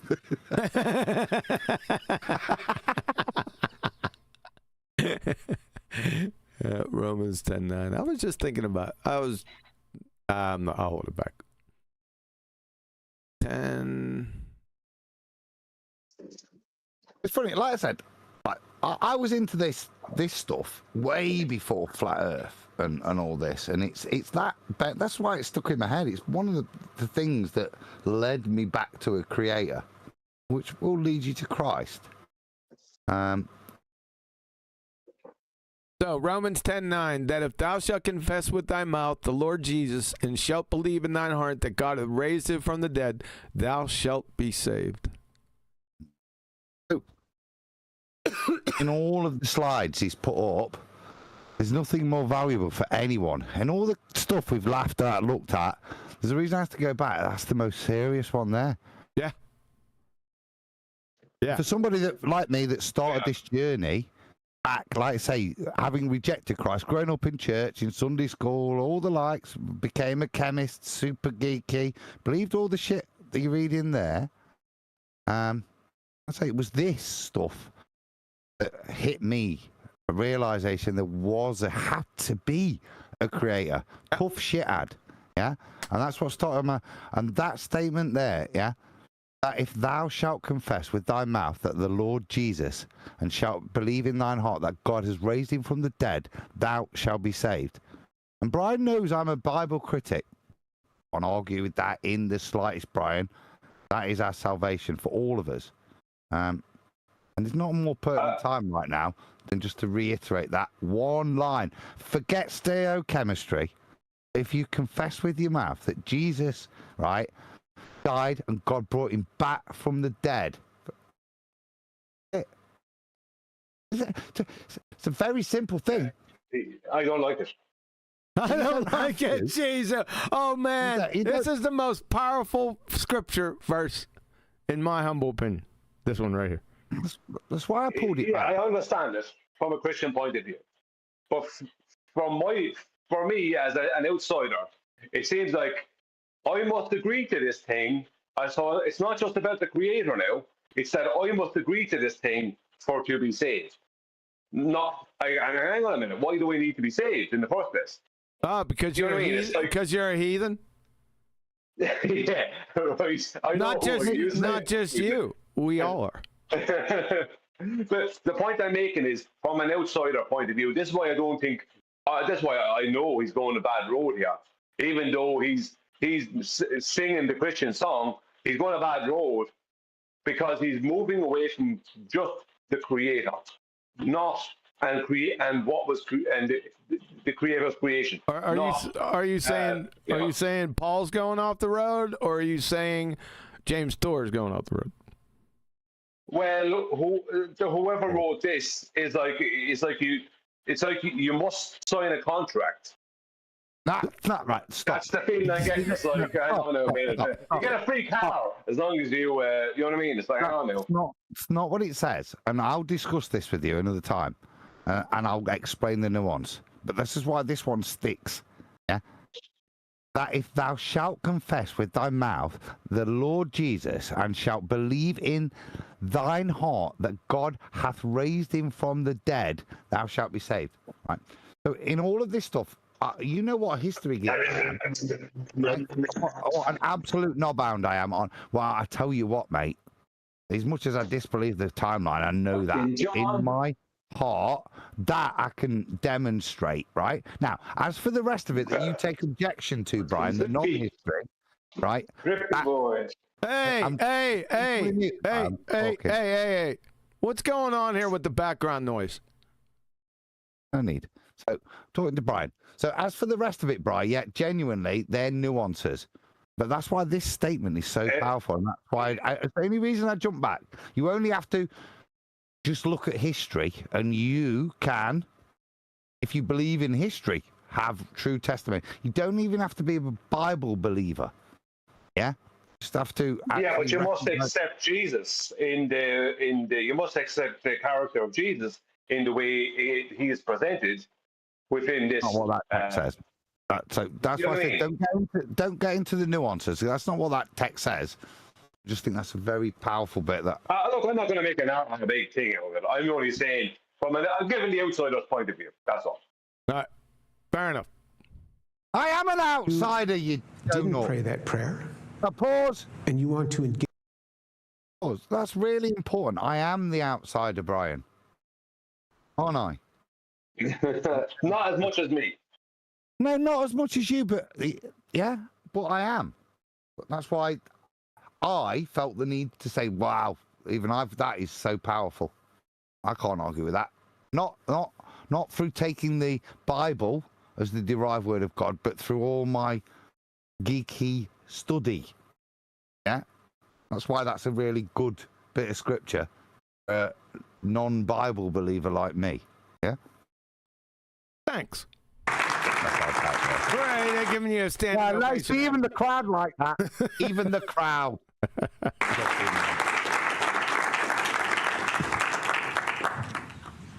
Hi, thank you for your talk.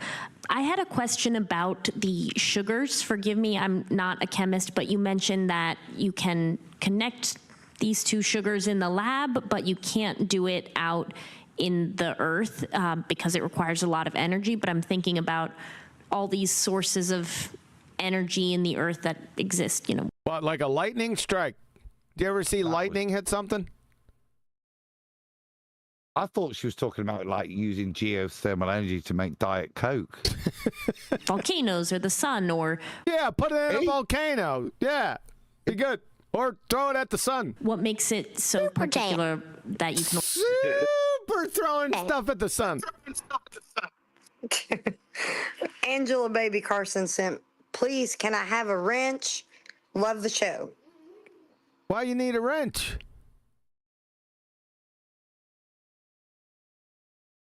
With a wrench comes great responsibility.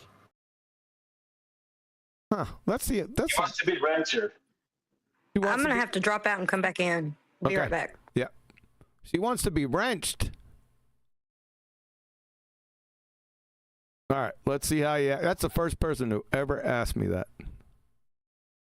All right. There you go. Have you just been? You just got asking, you shall receive. Yeah, I felt that was so outlandish that I already add her.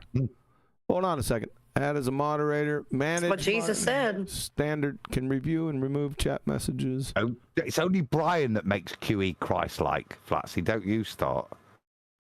Jesus said, ask and you shall receive. Yeah, I felt like a giving. I felt giving. And that was such an outlandish request. That's the first time anyone did that, so I did it. Let's see how she handles it. She's in. She spun it up.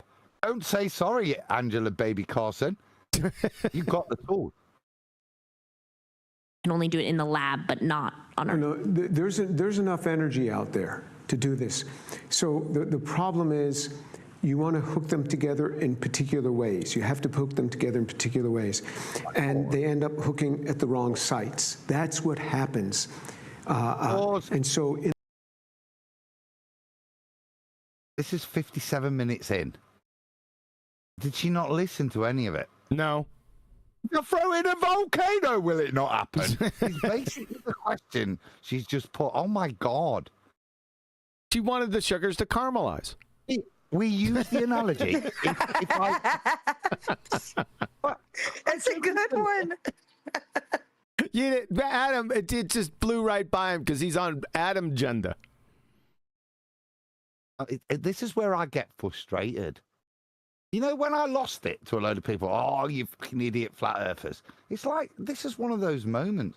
Why the hell did you even put those taupe trousers on and turn up to the auditorium, yeah, to sit and listen, if at the end of it, you didn't hear a word he said? Yeah. If that's your question. Yeah. I'm not throwing a volcano. Yeah. Yeah. Exactly. Does she look like someone who listens? No. Can you read her mind, Brian? Yeah, the minute I saw her, I knew she didn't listen. Prove it.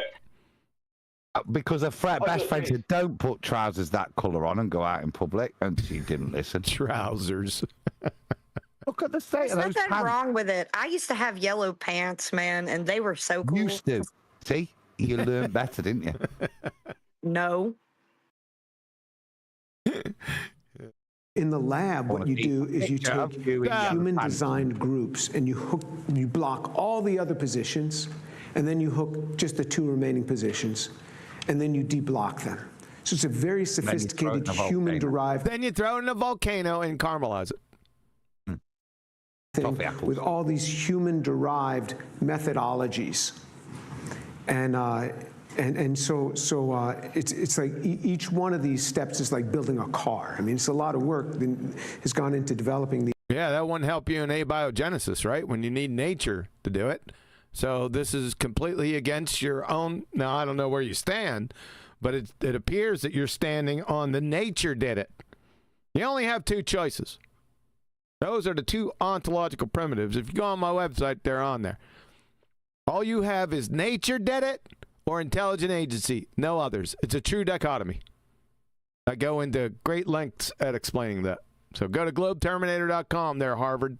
These methods. So you can do it in a lab using modern techniques, but they're not prebiotically relevant, meaning that it could have never happened in nature that way because about time you said it. Not prebiotically relevant. It could never happen in nature. All of these are human-designed methods. Yeah, but there's plenty of energy to do this. Yeah, it's like a bull in a china shop. You need the precise amount of energy and type. I go into this on the website also.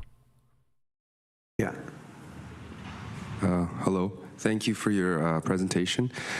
You mentioned the concept of prebiotically relevant a few times. Yeah, that means nature. You just explained that. Nature needs to do this. I was just wondering what you meant by that. Nature doing it. That's what he meant by that.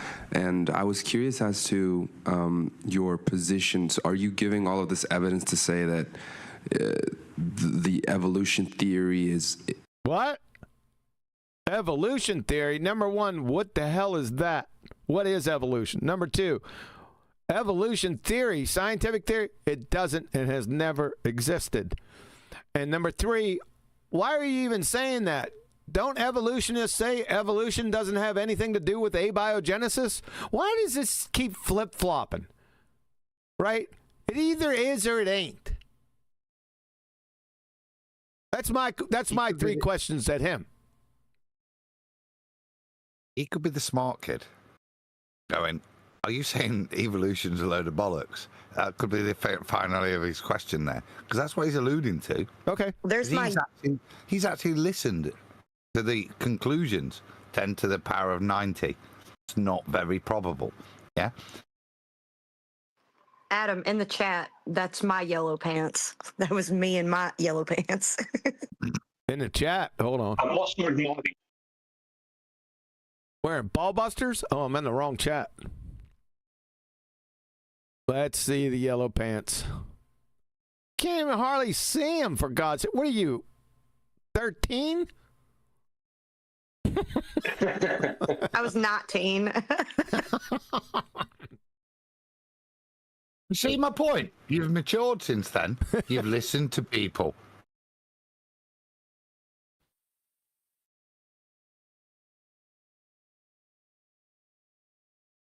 Not true, cannot be true. I wasn't able to grasp your position on this fully. So prebiotically relevant means that you have to use conditions that would have been available on an early Earth. That means nature. Nature would have had to do this. So the early Earth didn't have laboratories. The early Earth didn't have many human-made reagents that we buy from chemical manufacturers. There was no Earth without humans. May I refer you to quantum mechanics? So you have to do things mimicking those conditions. That means it's prebiotically relevant. No, nature had to do it without any observers or knowers. Good luck with that. Right? So what we do in our laboratories today is not prebiotically relevant because we use techniques and we use tools that were not available on It's intelligent design is what he's trying to say. An early Earth. Okay? That's what prebiotic. Hey, stop yawning. Notable, though, that he's not saying it. He's saying everything but. He's explaining in every bit of their worldview without giving them the conclusion, is he? Yep. Yeah, mate. It's notable. Yep. Relevant means. Now, I didn't touch at all on evolution. So there's. What the hell is that, James Dorr? I'm sorry, doctor. What the heck is evolution? There's two different areas. There's abiogenesis. He's even on it, Adam. Oh, my God. I'm going to pull a fiver. Let's listen to this. I didn't touch at all on evolution. So there's two different areas. There's abiogenesis. There's the study about how life came about. And then there's another area of evolution. Once you have life. Oh, no. How do you go from simple forms of life to more complex forms of life? Is that evolution? Objection, Your Honor. That's incorrect. That is blatantly incorrect. Oh, that's the atheist crayon munchers. Hold on. Where do I got that at? Let's do this. Just whilst you fish. You're cut. Evening, Tony. He's turned up because I name dropped him earlier. He's turned up. You got a name drop earlier, Tony, because this guy wanted to give us a load of polypeptides and amino acids, so he could then destroy us. Hey, Tony. Bit like you and giving me gravity. Is Tony in Discord? He's in YouTube chat. Okay. Yeah. What's happening, Tony? All right, so Dr. James Tour said that evolution and abiogenesis are two different things. Oh, really? From the father of 20th century evolution theory, modern synthesis, he was the one responsible for that, Theodosius Dobzhansky. Now that's a name for you. Theodosius! It's tea time! Geneticist and evolutionary biologist. From Science, notice the date, January 1967. Right around that time, this journal, Science, was the most prestigious journal in the entire friggin' world. He states, evolution comprises all the stages of the development of the universe, the cosmic, biological, the human, and cultural developments. Attempts to restrict the concept of evolution to biology are gratuitous. Life is a product of evolution of inorganic nature. That's abiogenesis, ladies and gentlemen. And man is the product of the evolution of life. From the general theory of evolution defined by the evolutionist Kirkut.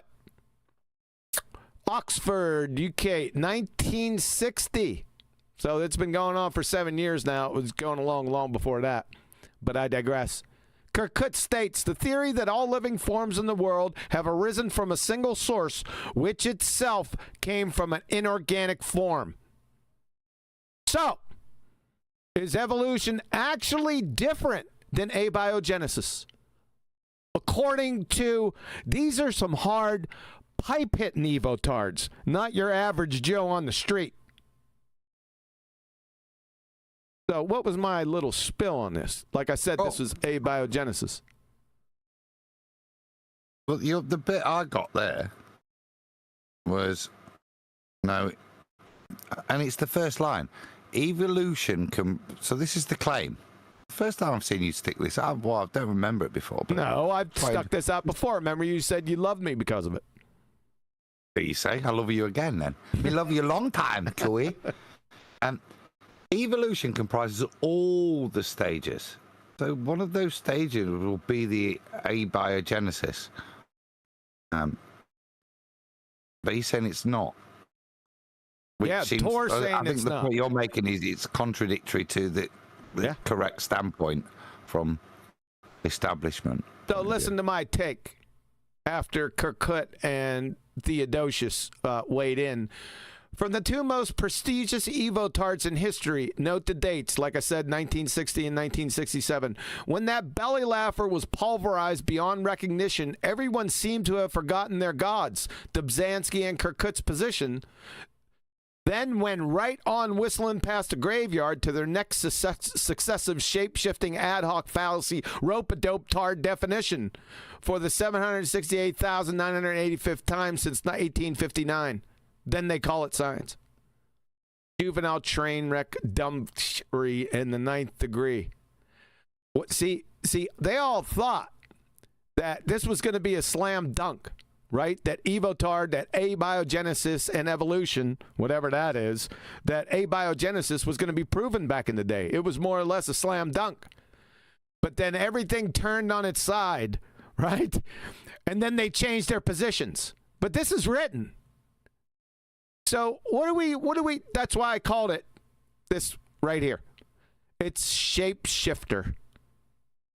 It shape shifts throughout the decades. It bobs and weaves, right? You think you got me? It's smoke and mirrors, right? You think you got me? Second law of thermodynamics. Pow! Nope, you don't. I changed the definition on you. Friggin' ass clowns. So Dr. James Tour, what's up with this? Yeah. That's all I got to say about that. Of life. That's the study of evolution. What's evolution? Never touched on that. I only dealt with how do you make the first life to begin with. Isn't that evolution according to Kirkut and Dobzhansky? Yep.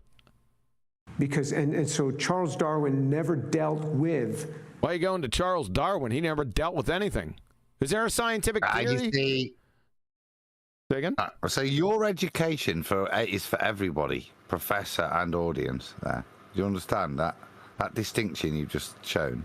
I agree with it. But that seems to be for him and them, because what he's implied, the student there, is what he's responding to. I'll give you all the stuff you need. I'll give you your soil. Yeah, that evolution. That basic, I've not really thought about this properly, level of entry. Yeah? Which is, like I say, why you should watch Ben Stein Expelled. All these things are there. Pushing of the boundaries, the realization that ultimately this is created. This shit can't happen, which is what he's done, like I say, slowly. But these guys aren't even at that level in the audience, QE. They're at the point that they've been given the water and the soil and the ball and the space and they're not working past that point. They've got a big bang even, which would be the point of your citation. All right, the point that I was going for before I was rudely interrupted, I want Charles Darwin, I want the scientific theory ferreted out of on the origin of species and the rest of the train wreck title. I want a scientific theory ferreted out for me. I want to see it. Oh, it's not one. It's just a fundy religious belief. Born about by a man brokenhearted by the death of his daughter. Yep. There was never a scientific theory. He never proposed one, and none has been proposed since Darwin. Or ever will be, by the way. Go ahead, Brian. Yeah, there's a couple of points that I'd like to say. First of all, what just on Dr. James Thor is saying, if from his point of view, there's a square, and then after the square, it becomes a wheel. So there's like a separate. No, we have to start as the wheel, within that, paradigm. Number one. Number two, this guy here asking the questions. I predict that the whole purpose of this is this guy is going to be trying to hold on to some kind of evolution argument that doesn't exist. So instead of just accepting that the very origin that he would need for this heap of rubbish to even be built upon from as a story, just as a fairy tale, he wants to look straight past that, right? Like when the ballers look straight past something we would produce. Like straight lines? Yeah, he's going to whistle straight, as you say, use your term, whistle past the graveyard and go straight to afterwards. No, what about the start? It's like let's talk about the almanac and getting a fix as opposed to the measurements. Yep. Do you know what I mean? Yep. The measurements make the afterthought obviously flawed. Do you know what I mean? Yep. That's what I predict he's at. With abiogenesis, he even conceded that that's an unknown. That was an unknown for him. Evolution is something else, and that I didn't deal with. Evolution is something. What is it? Let's get whatever. First define abiogenesis. No, first define the law of biogenesis, then abiogenesis, then evolution. Let's take a look. Let's see if they have any similarities. That's how you do that. Wait. Yeah, but if you agree in a creator, I suppose you can still posture the idea of abiogenesis, knowing what A relates to, which is the reality of where the word came from biogenesis.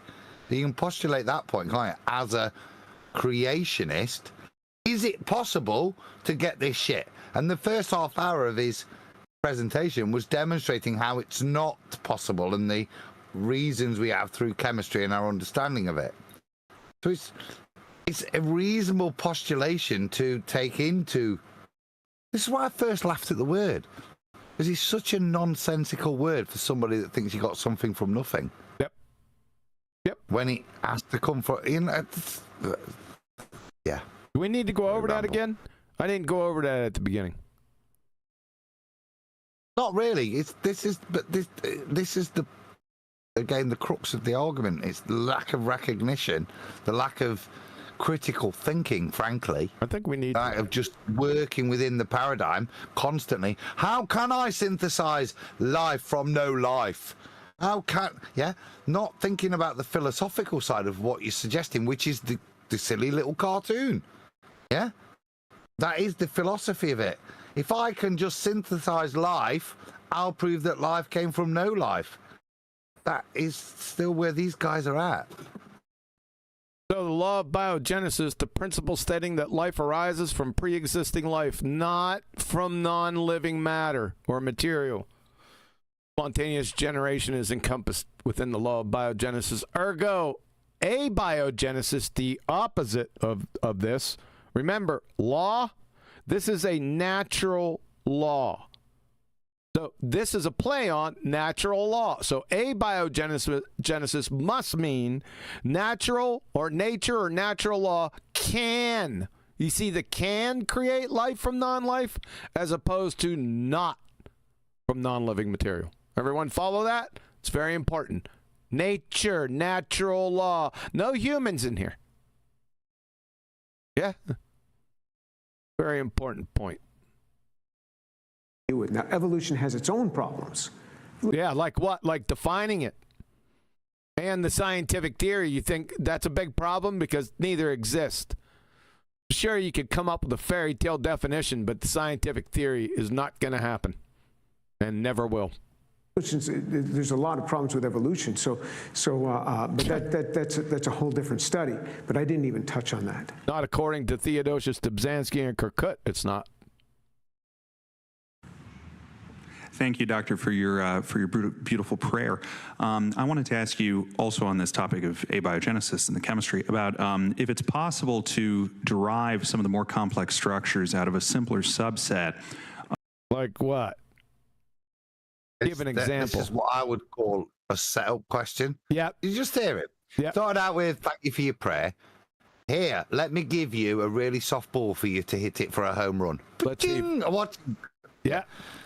Let's see if he jacks this yard. That sounded very sophisticated, but it was absolute gibberish. Ambiguous at best. Of original structures, thinking about whether, for example, in the area of amino acids and proteins, if for some of the proteins that have multiple functional places for attachment.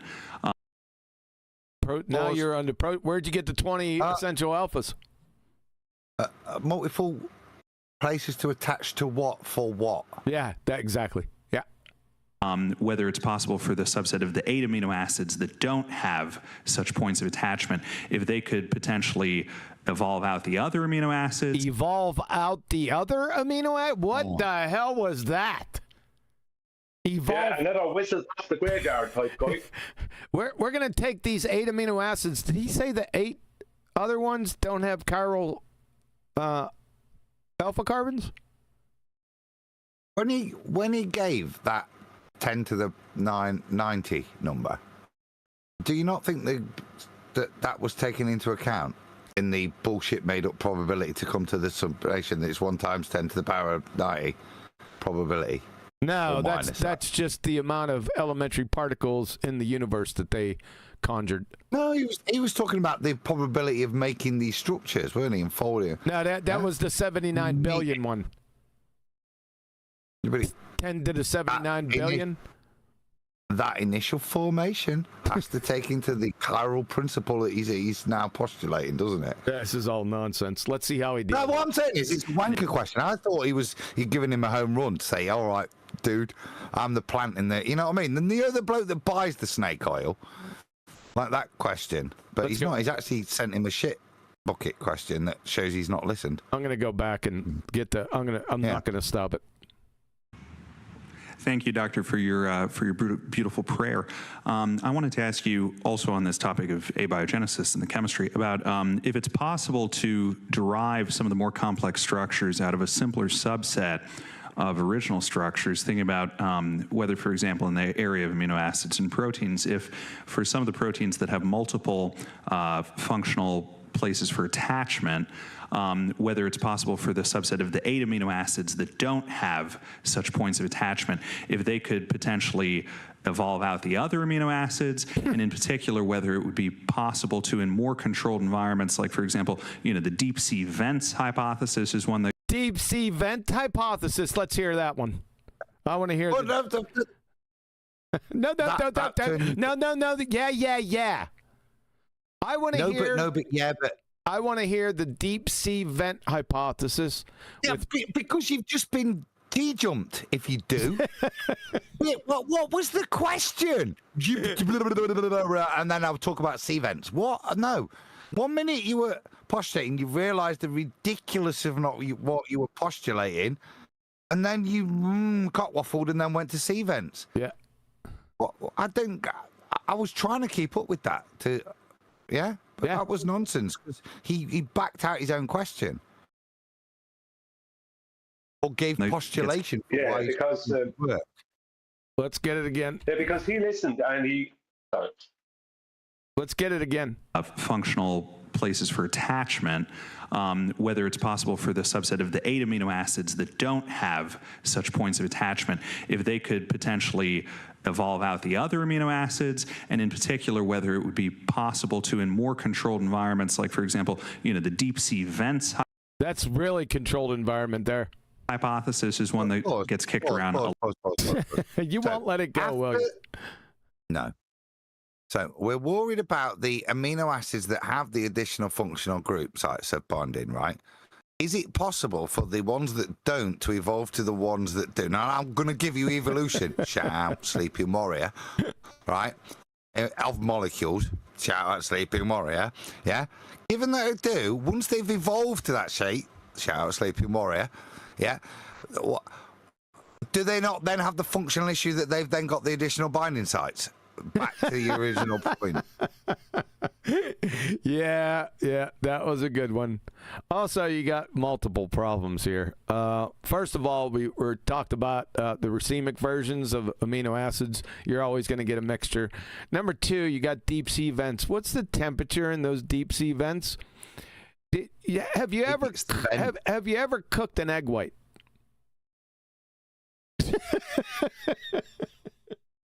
Not in a deep sea vent, because I had boiled before I got there. It's called protein denaturization. And once you get it, once you see that white of the egg, it's a football bat. That's called denaturization. Say again? Would that happen if I threw amino acids into a volcano? Would it not turn into egg white? Yeah. You get a charcoal meat hunk, probably a meatloaf sandwich. But there's lots of energy. Yeah, it would destroy them. A lot in the abiogenesis circles. Or why you want? Well, I tried to speak twice, but I didn't want to interrupt you because obviously way more topic than me.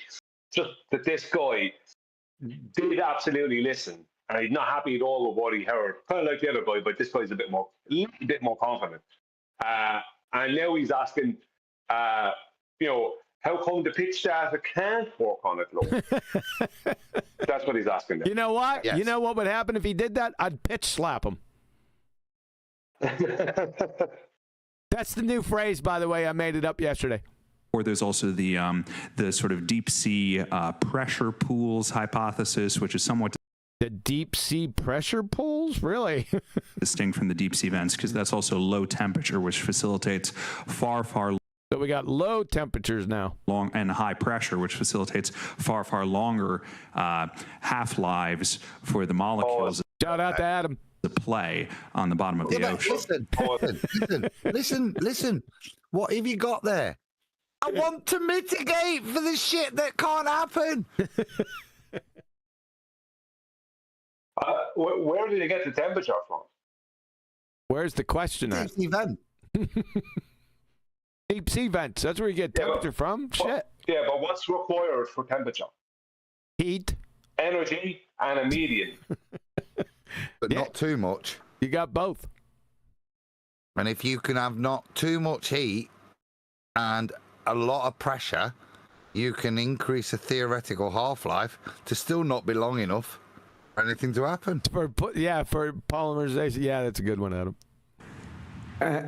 Okay, so he doesn't know where to go with it because it really wasn't a question. It was just nonsense. There are no hypotheses here. This is just a ramble, directionless ramble from this guy. He's off after this to Starbucks for a skinny latte, yeah, and to talk with his friends in his tweed jacket. Look, seriously, you wanker, you absolute wanker. You've turned up there and listened to yourself. That was your moment, right, to ask him a salient question. And I say you just apologised through it, going, I'm talking shit. So I've asked him about sea vents, and then I realised that sea vents would mean my egg would boil, as QE said. Yeah, and now I've got rid of the temperature because I realised that I'd make my egg boil and denature my proteins. So I'm just going to have it under high pressure. What under high pressure, mate? An impossible reaction. Okay. Yeah. Yes, sir. Cool. So first of all, deep sea vents, which are hot, the lifetime of molecules is much shorter. Okay, not longer, much shorter. And the deep sea vents are at temperatures where you get racemization, meaning that if you happen to have something where you have molecules with pure. What's that? That's the schooling. Yep. No, because the start of this talk was exactly on that. Yes. You fucking muppet. Yep. Melek, biological life, it requires non-racemic compound. So you got. Well, you're not listening, son. No. You got the mixture problem, then you got the polymerization problem, condensation reactions, because deep sea vents, you're in water. You know why? He missed the fucking start, didn't he? Because he was having his quinoa salad.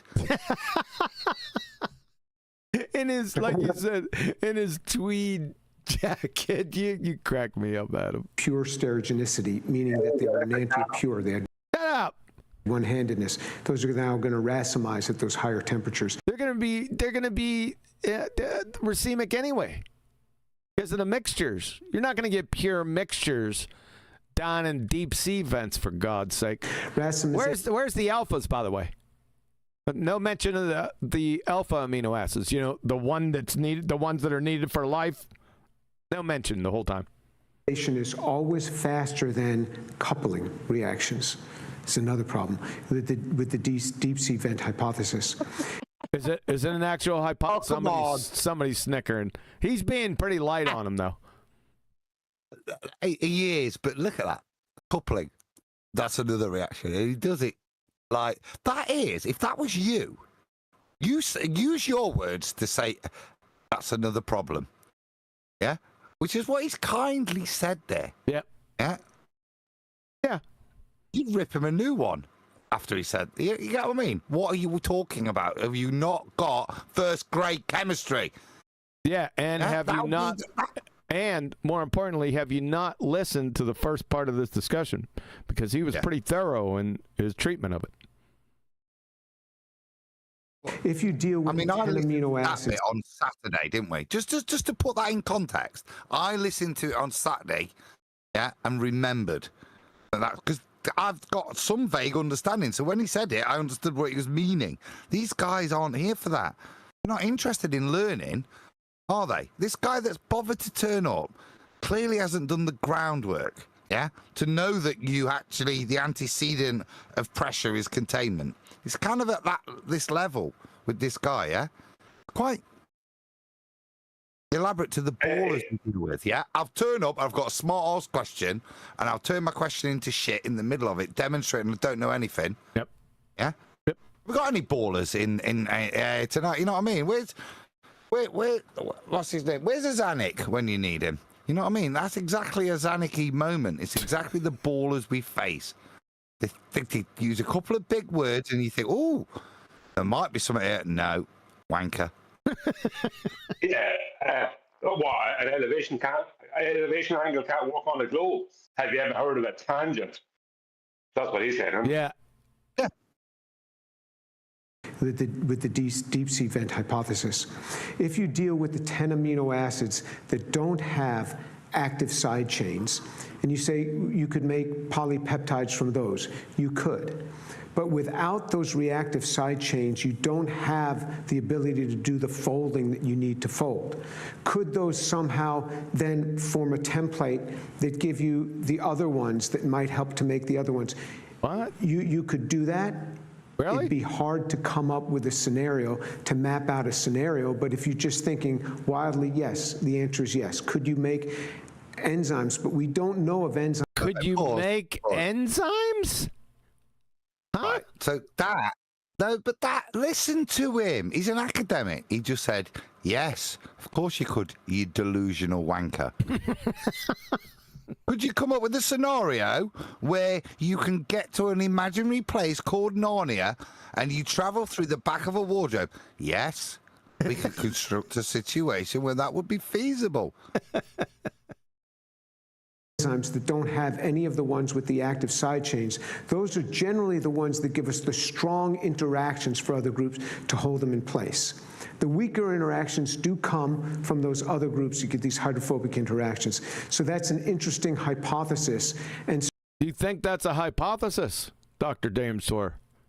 You'd fail intro to third grade general science. You think that that's a hypothesis? No. Yeah. Objection, Your Honor. No, objection overruled. What's the hypothesis? No, let me make my objection first before you object to the objection. Dependent variable. No dependent variable required. Then there's no hypothesis, Your Honor. He's just flailing, sir. Request that the bailiff come over and whack his pee-pee. Objection, Your Honor. My client is not using the word hypothesis in any real sense. He is literally talking to the audience in window lickerese. Objection, Your Honor. The word hypothesis being used by somebody who has the education to understand it means that he is using it in the very sense as it is, meant to be. Sustained. So, no. Sustained. Yes, correct. Thank you. You're welcome. so what I always do is I give you that. I'll just give it to you, even though it'd be hard. You get one. You get deep sea vent hypothesis or any other hypothesis that's not a hypothesis. You get one. You get one. Hard to think about that, but I'll give you all the polypeptides you want. Let's just say they can all be made. Now what? Remember, I've given you the entire deconstructed cell with all the correct, with all the substrates is what you're looking for. Yeah. Correct polymerization. So what you're... What, Adam? What? This is the, I'm giving you a you can't resurrect a cell. I love that. That's his best line. That was his best. That's in his best light. Yeah. All right. I agree. We're going to make it resurrect random. a cell. I agree. And what I'm giving you is with a code. Now what? You've still got to, and I'll give you all the sugars, even with all the code. Even if you had all of those, we don't even know what to do. We have no idea how to pass. No. I'll give you everything. I'll be the most generous sleeping warrior there ever is, but I won't give you the fricking code. Because that's the point. Most generous sleeping warrior ever. Nice touch. Package these things together. We got to deal with an interactome that has 10 to the 79 billion combinations. So many hurdles. So what I do is it's sort of like what my father did. My father used to give Christmas presents to everybody, and really, I didn't get one. That's unusual, isn't it? Dad's giving. Where's my gift? Flatsy, did you get one? Nothing. He said he gave presents to everyone on Christmas. You not get one, Neil? Come in. You were naughty. And at Christmas time, he would... Neil! Consentio, love Dr. James Torr's dad. You can get one of them. Love, not his name, but Dr. James Torr's dad. Yeah. $1 million gifts. He would buy raffle tickets. and give them to people. He was very generous with this. I'll give it to you. This is what I do. I'm very generous with giving whatever part people want. I give it to them. Because then they see, uh-oh, there's this forest of other stuff that I've got to deal with that makes this impossible. Okay? Thank you for your talk. Pause. Really, that is the whole point. And that's his point, saying, you bunch of numpties. I'll give you the impossible that I've just spent the first 30 minutes explaining why it's impossible. I'll give you that. Yep. And then I'll show you, even after I've given you that, why it's still impossible. Are we done? And they're like, yeah, muffin me skin it, aren't I? Okay. Yeah. Right. I'd like to see that again. Because just a small J. Because the face of the guy was like, oh no, I have to accept this now and just sit down. I'm not happy about this. You know, he had that look on his face. It's like, I can't overcome this, even though he's giving me all the stuff. Instead of him arguing whether I can have that stuff or not, he's giving it to me and then telling me how it's impossible. There is no small J. You get a J, or what do you want me to hit? Shift J for a capitalization? What I want is a J. Yeah, I'll be a big J. It's small J. Yeah. You just give him a small J like he asked for. A mess. Neil split. There's this forest of other stuff that I've got to deal with that makes this impossible. Okay? Okay. Thank you for your talk. Liked it, Brian. Yes, Dad. Yes, Dad. It was like that when, yeah, sorry.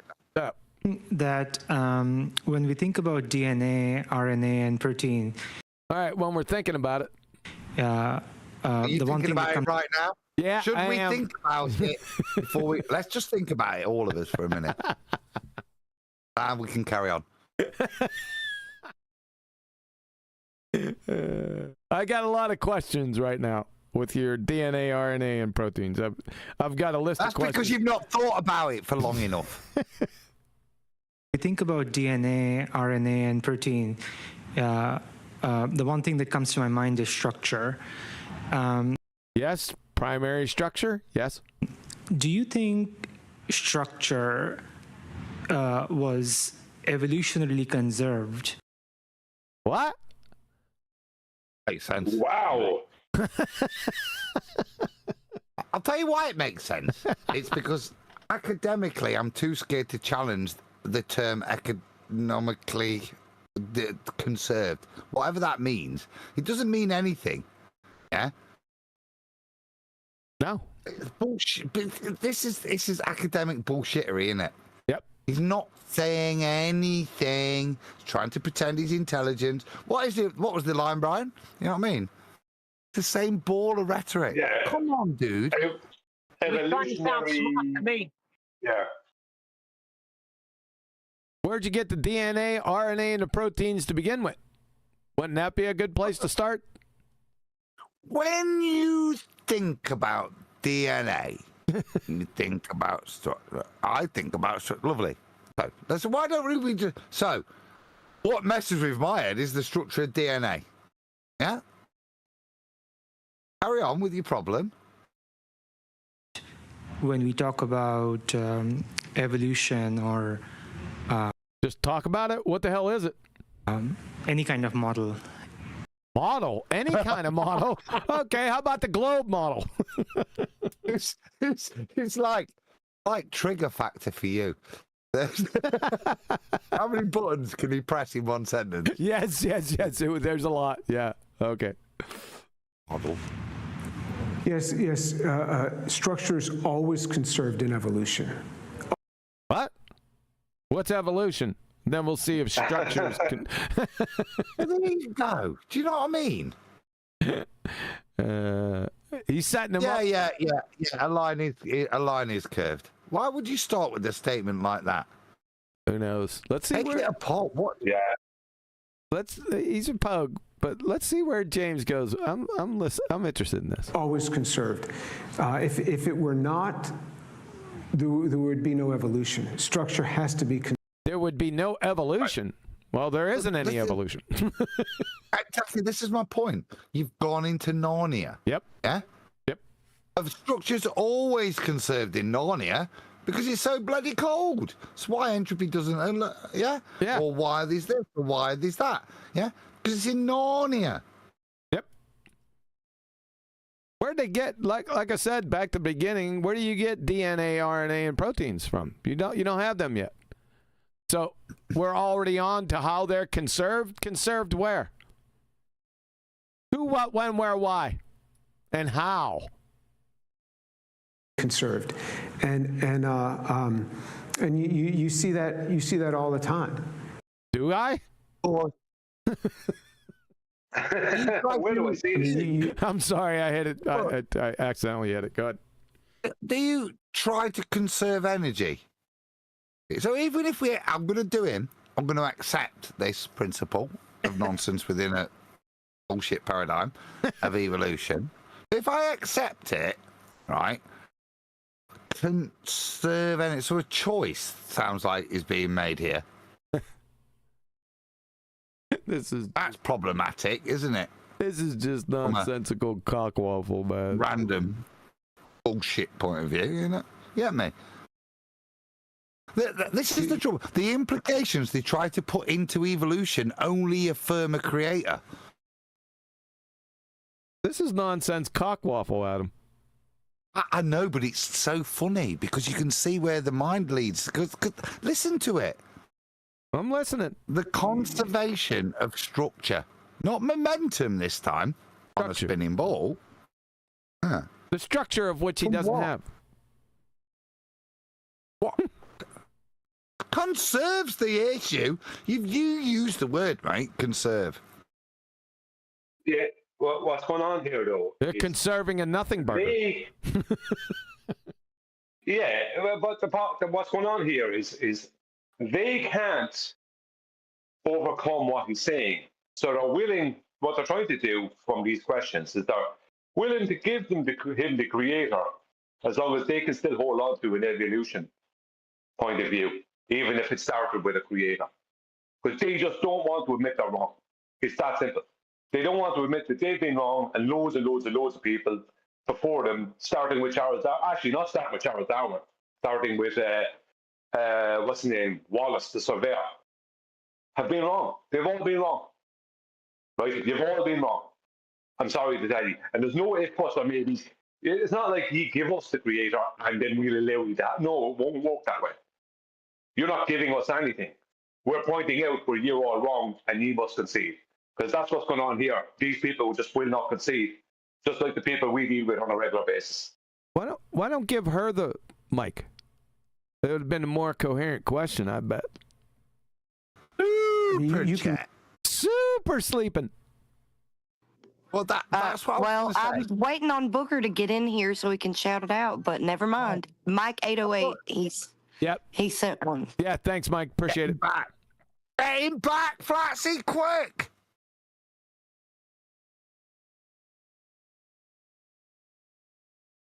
Boy, you're on one, Adam. Watch evolution in the laboratory. Oh, God, we got some more stuff, but Adam was gerbling through it. Superchat! That was the best Superchat ever. Okay, so Sasha sent evolution is revolution without R. Without the R, thanks, man. Like radius. Oh, that's good. Now listen to this. Thank you, Sasha. And you see that all the time. I mean, you can watch evolution in a laboratory.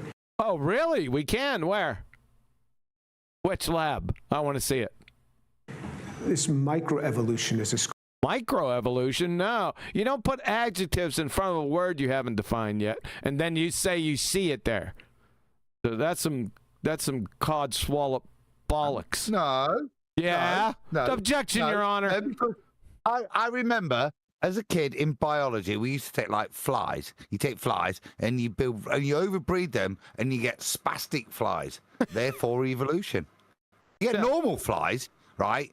And you get spastic flies. You don't get like a tiger or a Pakistani whale dog or anything like that. You just get more flies or spastic flies. If you wait long enough, you will get a Pakistani whale dog. It's called. I mean, we do a lot of bacterial work in my own lab, and you can see changes in bacteria that are... Really? Are they still bacteria? This is where we have objection to him, yeah? No. This is where you should be smacking the law down, son. Yep. And pointing out that whatever those... And when we investigate, shit, the codeine was already there. Yep. It wasn't a lucky bacteria that then told all his pals what to do. Yep, this is pandering to the enemy. This is pandering. I would even say that you would be able to say it if I kept on stopping you.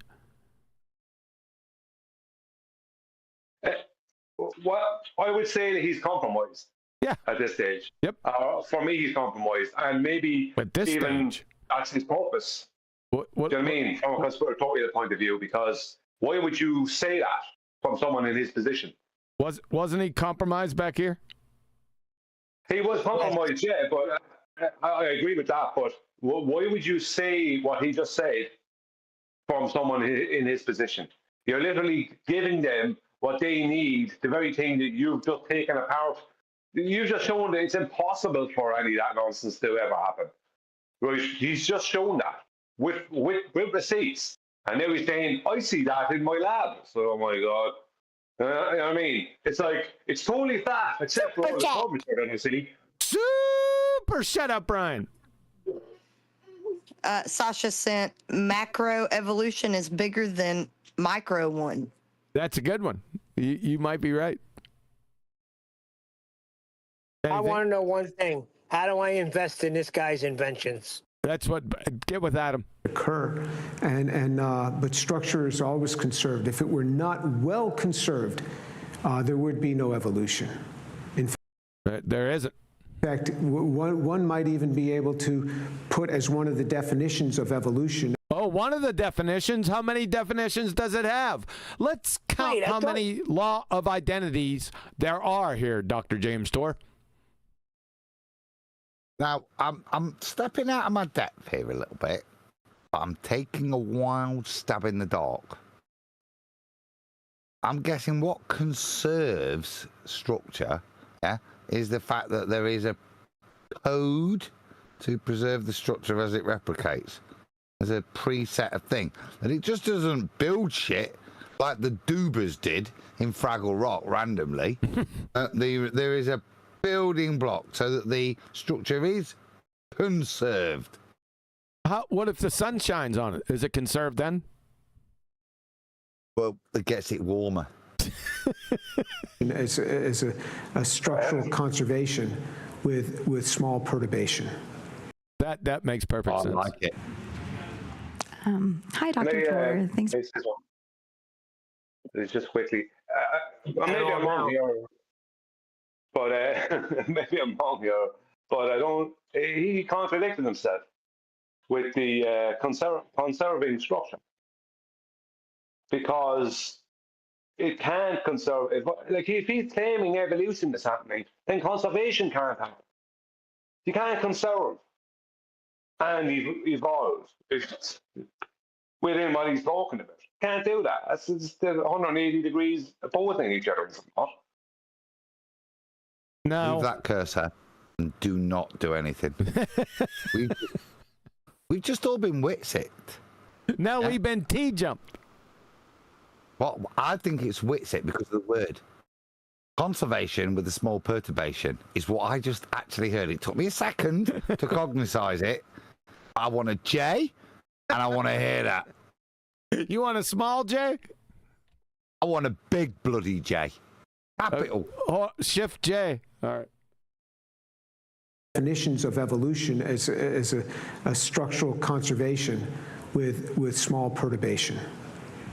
Yes! And the thing is, it makes sense if you think about it, but brilliant. Yeah? Back at you, you bullshit retarder. Yes, this conservation with small perturbation. Love it. Hi, Dr. Tor. Thanks for being here. Hi. Get your hand off that mic. He's holding it for you. Why is she thanking him for being there? Does she think That he's just turned up because she was always going to be in that chair. You twisted individual, you. I read the Earth article that you cited in your presentation the day it came out, and I thought, leave go of that mic. it was interesting. Why won't he just Scientists give her the always have such goddamn compelling mic? stories. She really wants the mic. Give her the mic. She's a grown woman. She can handle a mic. She doesn't need instruct from Nathan. Wait, what's she want? 10 minutes with Nathan Oakley beforehand so she can hold that. I don't like the way he's holding it, Mike. That don't look good. And data. Don't touch it again.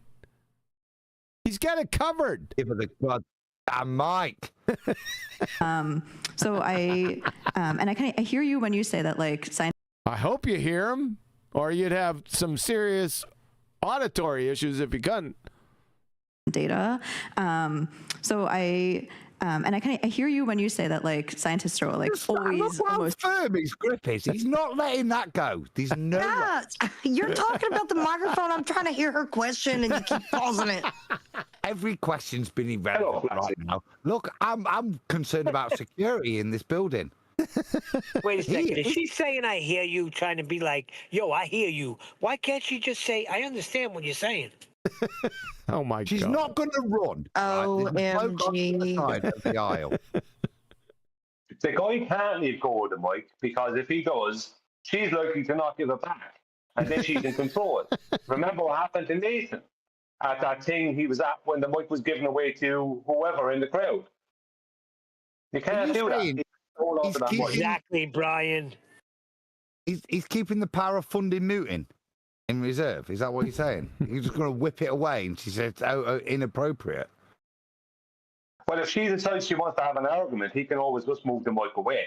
As you know, if she decides she wants to be awkward or anything, or chant anything nonsense out, he can move the mic away. But if she has the mic in hand, then he can't do that. She can turn away from him and say whatever she wants into the mic. So he has to do what he has to do. And she should understand that. Flat C, you loving this? This is not a Palestine demonstration. She's not going to pick it up, is she? Run down the aisle shouting, molecules make themselves! What? Give her the mic! She's a grown woman. Give her the mic! She's a grown-ass woman. You guys, man, it's getting bad, dude. I thought it was interesting. Scientists always have such compelling stories and data. They do. Scientists have compelling data, like for example. I hear you. Yeah. Well, hold on. Story. That was a bit of a hand wave. That was a bit of a hand wave. Great presentation. You do it. Your ideology there, or whatever, as opposed to, hang on, no, there was actual facts given here. This wasn't some data, you know what I mean, that I just came up with. This is like facts. You know, that's the hand wave. All right, sorry, Flats. Let's see where she's going. When you say that, like, scientists are like always almost discovering the answer to this, but we're really finding that things are only getting more and more complicated the more this is right up Brian's alley. Knowledge and information you find out. But then you also had that point that's like science has exponentially advanced to the degree that we're able to find answers to things that we never would have imagined. Science has exponentially advanced? That's that's just not true. Yeah, there's a new cause and effect. No, it's just not true. It's an abject non sequitur.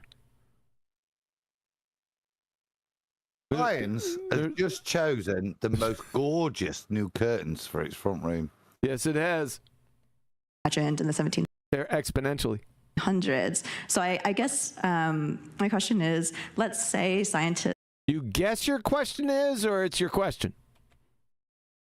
Which one? 1700s. So I guess my question is, let's say science does discover the origin of life.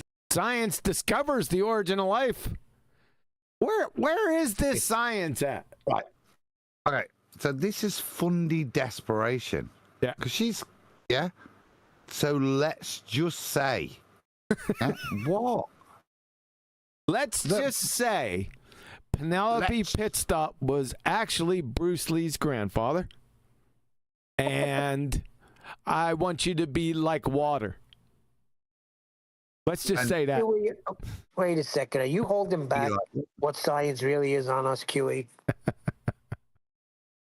When we've done the book chapter, Neil, on cognitive dissonance, okay, listen to it here. Listen to what people will do to soothe their cognitive pain. She's clearly got a contradiction in her mind. I can't tell you which one, but listen to how the remedy, what she invoked to try and resolve her pain, and speak to the professor. Please make it stop. The fact that I know this shit and it doesn't align. He's going to help her. I think he might help her out because remember his appeal to the future fallacy about science one day doing it. So she's playing right with him. Yeah? Watch what happens. Remember that? He did it a number of times already. Neil, do you get the point? Can you, give her a question. It's full airing and we won't interrupt. But listen to it. Listen to what it's mitigating for. Why? What's she doing? Do you want another J? Right. Yeah, well, you've heard us guys ask, what questions would we ask? You can imagine, yeah? Why are you cooking, yeah?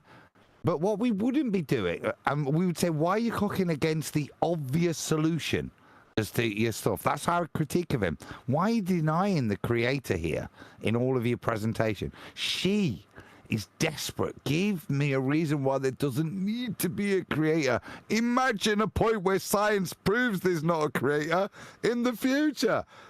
That's the nuance. No, she's got him by the nads. She's heard him say it a number two. Focus. Do you got an Adderall drip? Yeah.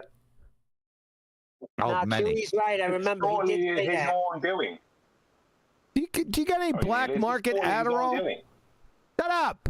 Do you have any black market Adderall you could push? You got a central line? You want to speak to me after the show? Probably cut you out. Do that shit on air. Why are you doing that on air? I'm going to get in trouble. Do you want a J here? Yeah, I would like. Only because what Neil's come in, and like I say, when you're writing the book and you see stuff, listen to this. We just critique Cafe Latte. We don't want to hear it again. And press bloody play then. I just gave you. I'm going to give you 2 J's. Now shut the hell up and let her go. And I already told you she's got him by the nads because he's already agreed to this, to the appeal to the future fallacy with fairy tale science. She's got him. More and more complicated, the more knowledge and information you find out. But then you also had that point that's like science has exponentially advanced to the degree that we're able to find answers to things that we never would have imagined in the 1700s. So I guess my question is, let's say science does discover the origin of life. Like, where would that leave you and your initial proposition for this talk? Oh, nicely done. Yep. Okay. He asked for it. What's the band-aid there, Neil? Did you hear how she justified? It's idiots, retards in the 1700s couldn't have conceptualized that they don't know shit today. Yeah? Now, the only difference in knowledge and what the professor's been teaching and what she's still not failed to grasp is that the gap in knowledge in 1700s, the people in 1700s who might have thought evolution was possible would have thought the gap was very little. What the intelligent people today should realize is how exponentially the gap has grown, not how exponential our knowledge has grown from the 1700s. See the band-aid? Yeah, the reality, as the professor laid out, is the gap of what we realize we've got to learn has grown exponentially, if anything's going to be described in that kind of growth. He's got him by the balls. Yep. No, she's got herself by the balls. She's seeking a band-aid. Listen to her. Yeah, but he's going to give her the band. He has to give it to her because he mentioned it before. At least 3 times he said a reasonable facsimile of what she's alluding to. So let's hear what he does. I would be so happy. There we go. He'd be so happy, Adam. I would be so happy because you know, prior to the mid-1950s, people did not really understand a molecular basis for the fact that if you have two parents that are tall, their child is tall. They didn't have a molecular basis for that. What about if the child was short? They didn't have a molecular basis for that either. And then the structure of DNA was figured out. Pause. False statement again. Nothing molecular about that. It's the information encoded in the molecules of the DNA that means that. Not it's fuck all to do with the doesn't matter if it's Braille on LCD screen, beautiful fountain pen and ink. Well, the method you write the information in has got nothing to do with what the information does. I thought I heard somebody say that before. This is a young American chap I know. Young? Bangs that drum. Yeah, right. Yeah. I'm not that young. I wasn't talking about you. Right. What? Who were you talking about then? No. Oh. Didn't I mention that? I mean, since I've been out here discussing this topic, and not only on Saturday, but today, that the meaning of the message has nothing whatsoever to do with the physics and chemistry of the paper and the ink. Yes. And that's so as defense counsel, that's my indictment of him. Okay, yeah, when I know. you're given a way in, take it and rejoice in, because you're not. What are you doing if you're not telling them the truth here?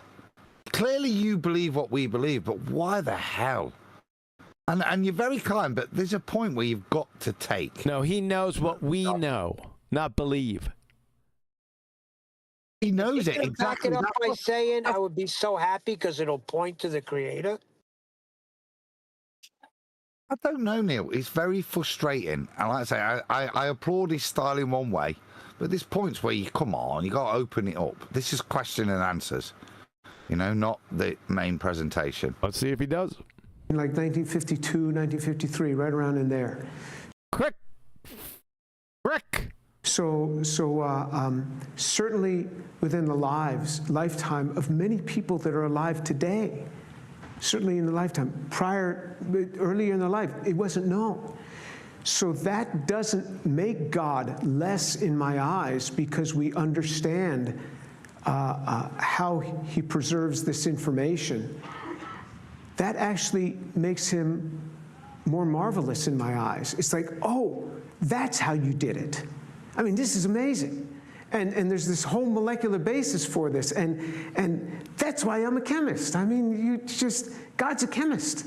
I mean, it's all stored in the molecules like this. So I think the more we learn about creation, the more amazing God becomes.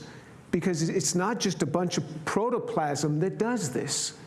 It's such a sophisticated system that does this. So I thought he did. I want to stop. I thought he's done very well with this question. Yep. Go ahead. I don't think so. I think he's kind of trying to patch up a hole. Nice. He's being Bring it vague. back to God. That's what I asked. Is he going to bring it back to acknowledging God? And he did.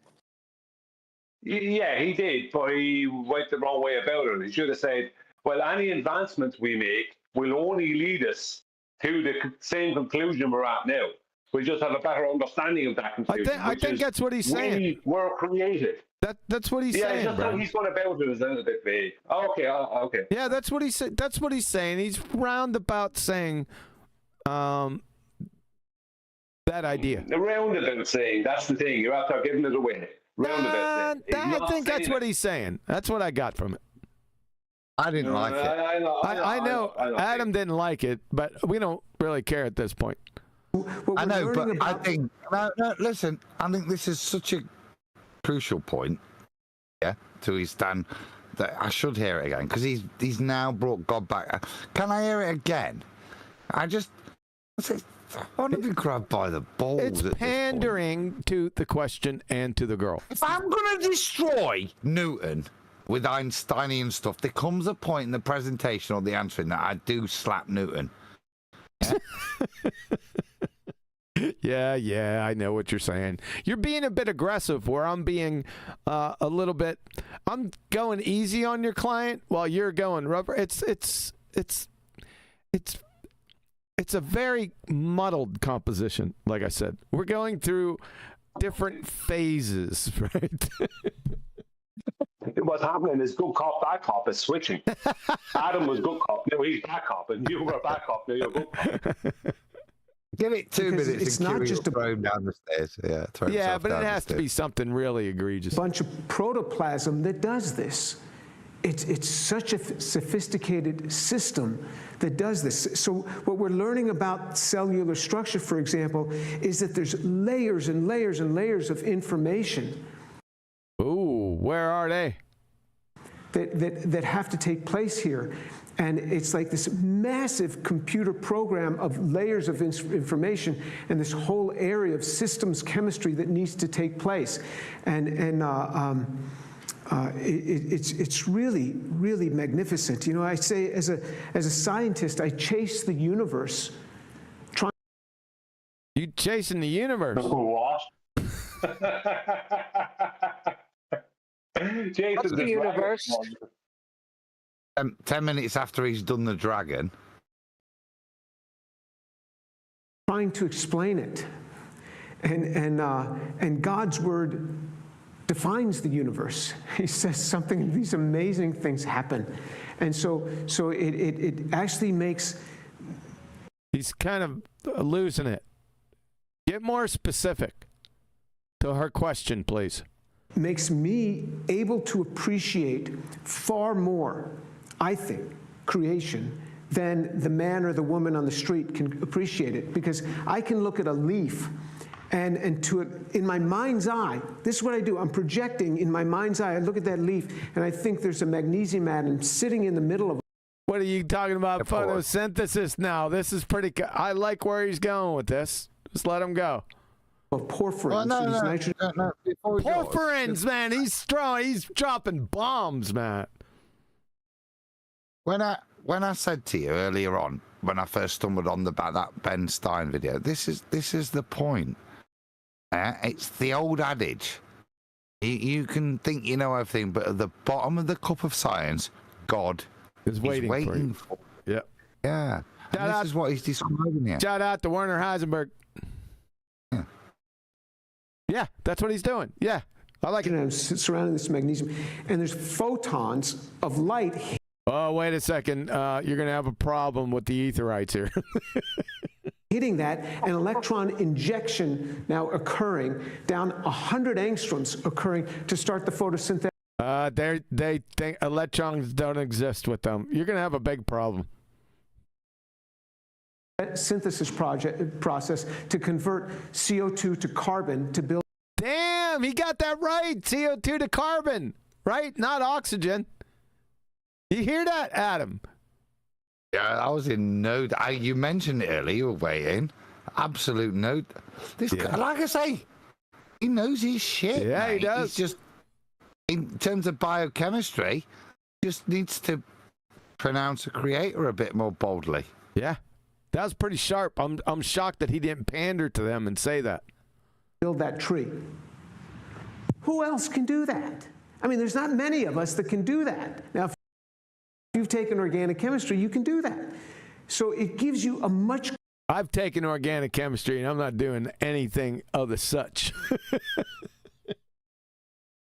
Sir, I'll tell you that much. That was enough of a shock to my system. I would never wish that on anyone. Greater appreciation for the wonderfulness of God's creation. It doesn't make God less in my eyes. It makes him even greater. I liked his answer.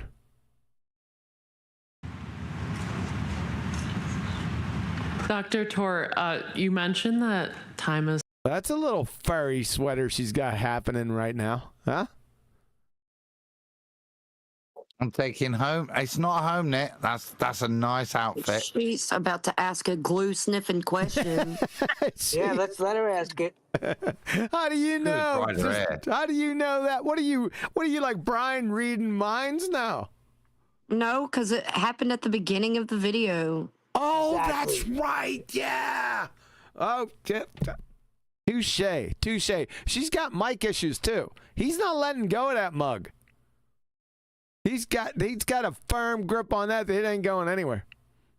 Is not your friend, and that there's not enough time for these structures to form during randomness. Where's randomness occurring?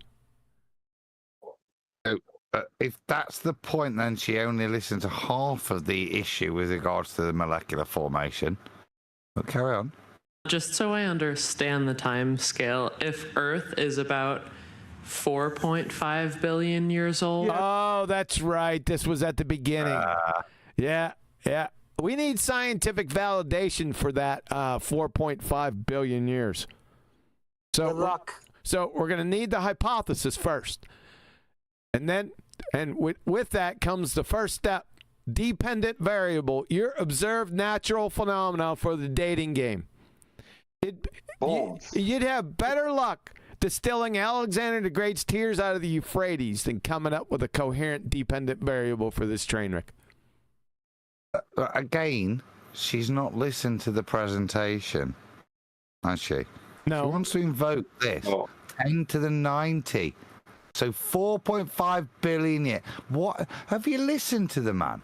After he then shows it's impossible and then gives you some of the precursors that you're not going to ever get within the time frame that you're mitigating might be plausible. This would piss me off. If I've given a lecture, yeah? On you know what I mean? And this retard comes and goes, "What's a tablet?" You know what I mean? Yeah. A back pisser.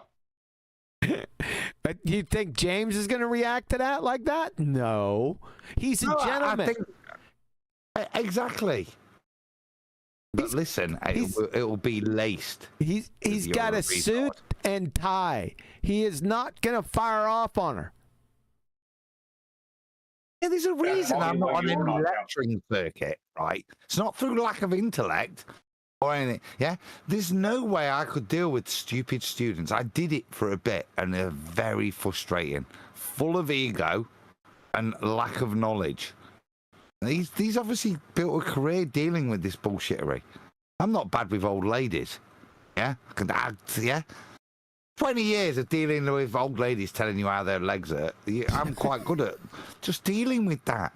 I don't have to react and go, they don't really hurt that much. You fucking walked here, haven't you? Come on. You know, but I don't need to point that out to them, and that's kind of what's happening here. I know what's going off. You sound like what my husband did when I was in labor with Booger, and the medicine kept wearing off half of my body, and I was expressing my pain, and he was like, "Oh, it ain't that bad. I don't feel a thing." Was he correct? Was he correct at that point, Flatsy? That he didn't feel my pain? Yeah, he was correct. It wasn't for you. Yeah. Well, he wasn't lying to you. But it was cold. But see, Dr. James Tour is not cold. Now, if I was here, I'd grab one of the erasers back here, and she'd get bombarded. You listen to a word I just said. It would be coming fast at her, I'll tell you that. Let's give it the universe. I'll give you 14 billion. He'll give you 14 billion years. Didn't he already go over this before?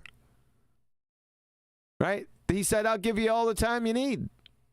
Or all the time you want. Who cares? It makes it worse and worse. He already talked about this, didn't he? Yeah, no. That's what Adam's saying. She didn't pay attention. He didn't just give her all the time. He said, I'll give you 1 million universes and all the time in those. Yep. Never mind just the piss bollocks you're talking about. Never mind your puny little universe, your heliocentric ball-tard with 14.5 billion or whatever it is this week. I'll give you a... Oh, she says, okay. Let's go back on this. I'm going to pull a whole J. Let's get the whole thing. Not the whole thing, but part of On the the whole time scale, if Earth is about 4.5 billion years old. Yeah, let's give it the universe. I'll give you 14 billion. Okay. And life around 3.5 billion years old. Life around what?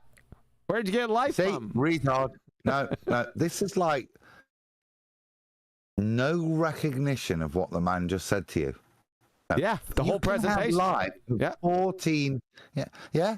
Life at she's not recognized that the salient point he's made. She has. This is the trouble, you see. In their faith, their religion, it fits this. Now, when I was a kid, it was about 3.8 billion or something. Yep. Much more plausible. Yeah. Much more plausible with the extra 400,000 years. But look at the paradigm she's working in. It has to be these facts that she's been told that she can't verify by somebody else. And she just wants somebody to help her with these facts. Not her coming to her own conclusion based on the actual facts of how molecules behave. They're irrelevant. The cognitive dissonance now, you see, will ignore that. After an half an hour of that, she's still going to go back to the fact that, like a trans man can be a man, even though it's only his forearm. Oh, boy. Adam also explained why it's much more plausible. You think Nathan would like this, Mike? I'd think Nathan should identify that Mike. That's what I was thinking. Name that Mike. Name that Mike. It's a numpty Mike right now. Yeah. Old as 1 billion years not enough time for randomness? No, not at all. Randomness. Randomness. It was 1 billion at the start, wasn't it? Isn't 1 billion years enough time for randomness? Of what? How long have I got to throw these dice? Randomness and the time. Oh, boy. All right. Thanks for that. Oh, and in fact, it's not 1 billion because we know. Shut up! No, Brian's right. The amount of time required for randomness to occur can vary. It's random.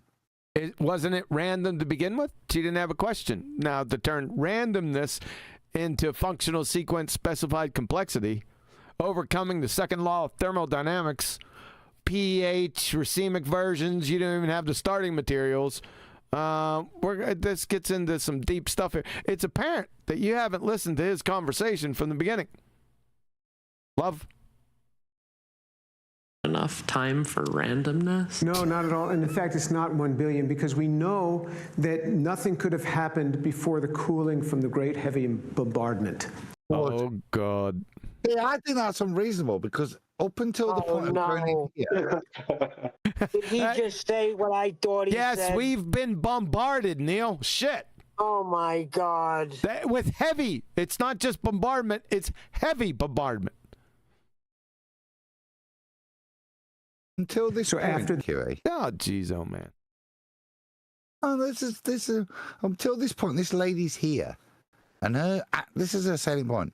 Isn't 1 billion years enough to turn this glass of mud into Neil Consentio? Nope. You got big problems. You got heavy bombardment. Nothing could have happened before the cooling from the Great Heavy Bombardment. So after the Earth... Not only the heavy bombardment, but the Great Heavy Bombardment. Exactly, you retard. How could that happen before that? You know what I mean? Could you imagine? Come on, retard. How can it happen before that? Ain't got to be a retard. Like... I wish he would have said that. Oh, my God. I'd have fell off the chair. No, not at all. And in fact, it's not 1 billion because we know that nothing could have happened before the cooling from the Great Heavy Bombardment. So after... Right. Now he's trolling. Now he's trolling, isn't he? Yep. He is. Yeah? What's up with this? He's after just... Sorry. What's going on here? What's up with the tongue gesture? Yeah.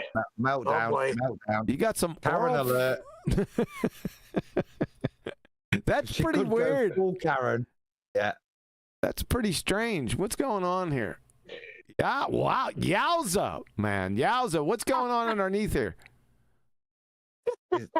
There's a potential that he may have used the wrong pronouns. That's because That's it. Hey, get back, collapse, for God's sake. I already hit you twice. Don't let me hit you 3 times. why would you be doing that unless you're freaking out about what he's saying? Because Just he got cool. excited about the great heavy bombardment. Shut up. That's what I'm saying. Very good. If you don't stop interrupting this, I'm going to give you guys the great heavy bombardment. I was trying to say something, but it was impossible to say it because everyone else was talking. He's after just throwing his whole presentation out the window now with that claim. It's over. Why? He's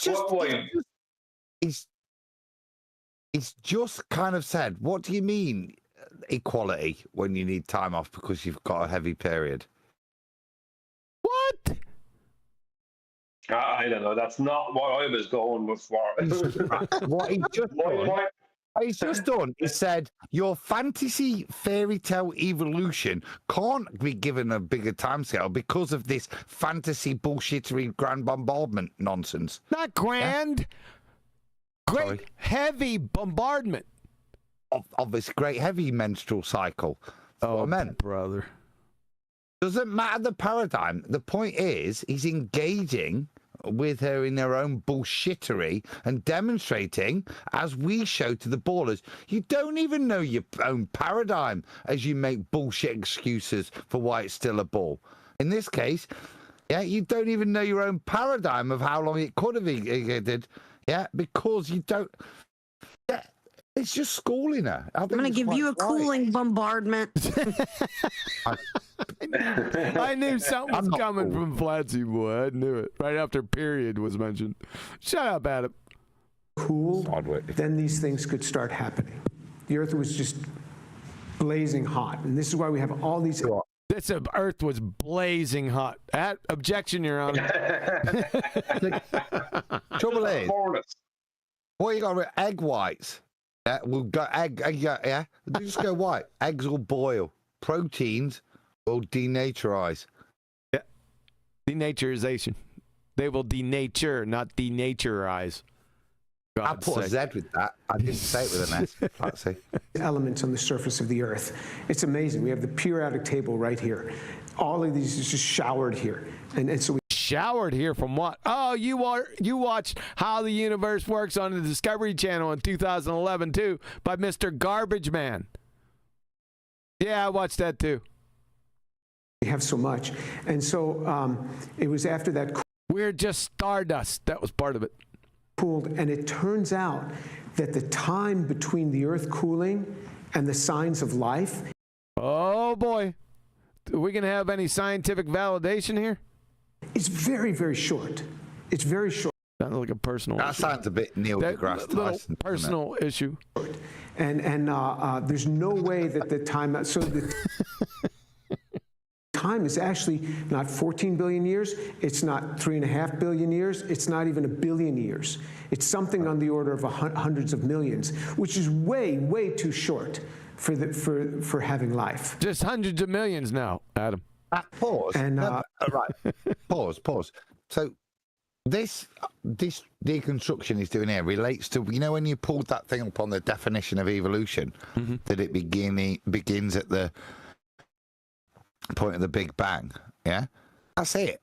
For them to invoke all this probability nonsense, well, you've got to start it here. And unfortunately, if you've like set the egg timer and things are boiling, you got to start again because all your eggs are boiled. Yeah, not my claim, yours. Is he standing behind this Big Bang? Is that what he is?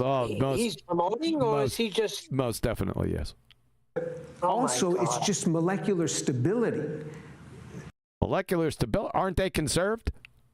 it's not just too short for life to have formed. It's just molecules don't stay around. Like I gave you this example. If you happen to have a sugar on which there is a base, and you Whoa. You're talking nucleoside. Where'd you get the sugar? And I want to see that base form naturally and then polymerize with that sugar naturally. I'd like to see that. No. Sleeping Warrior gave him those. Oh, crap.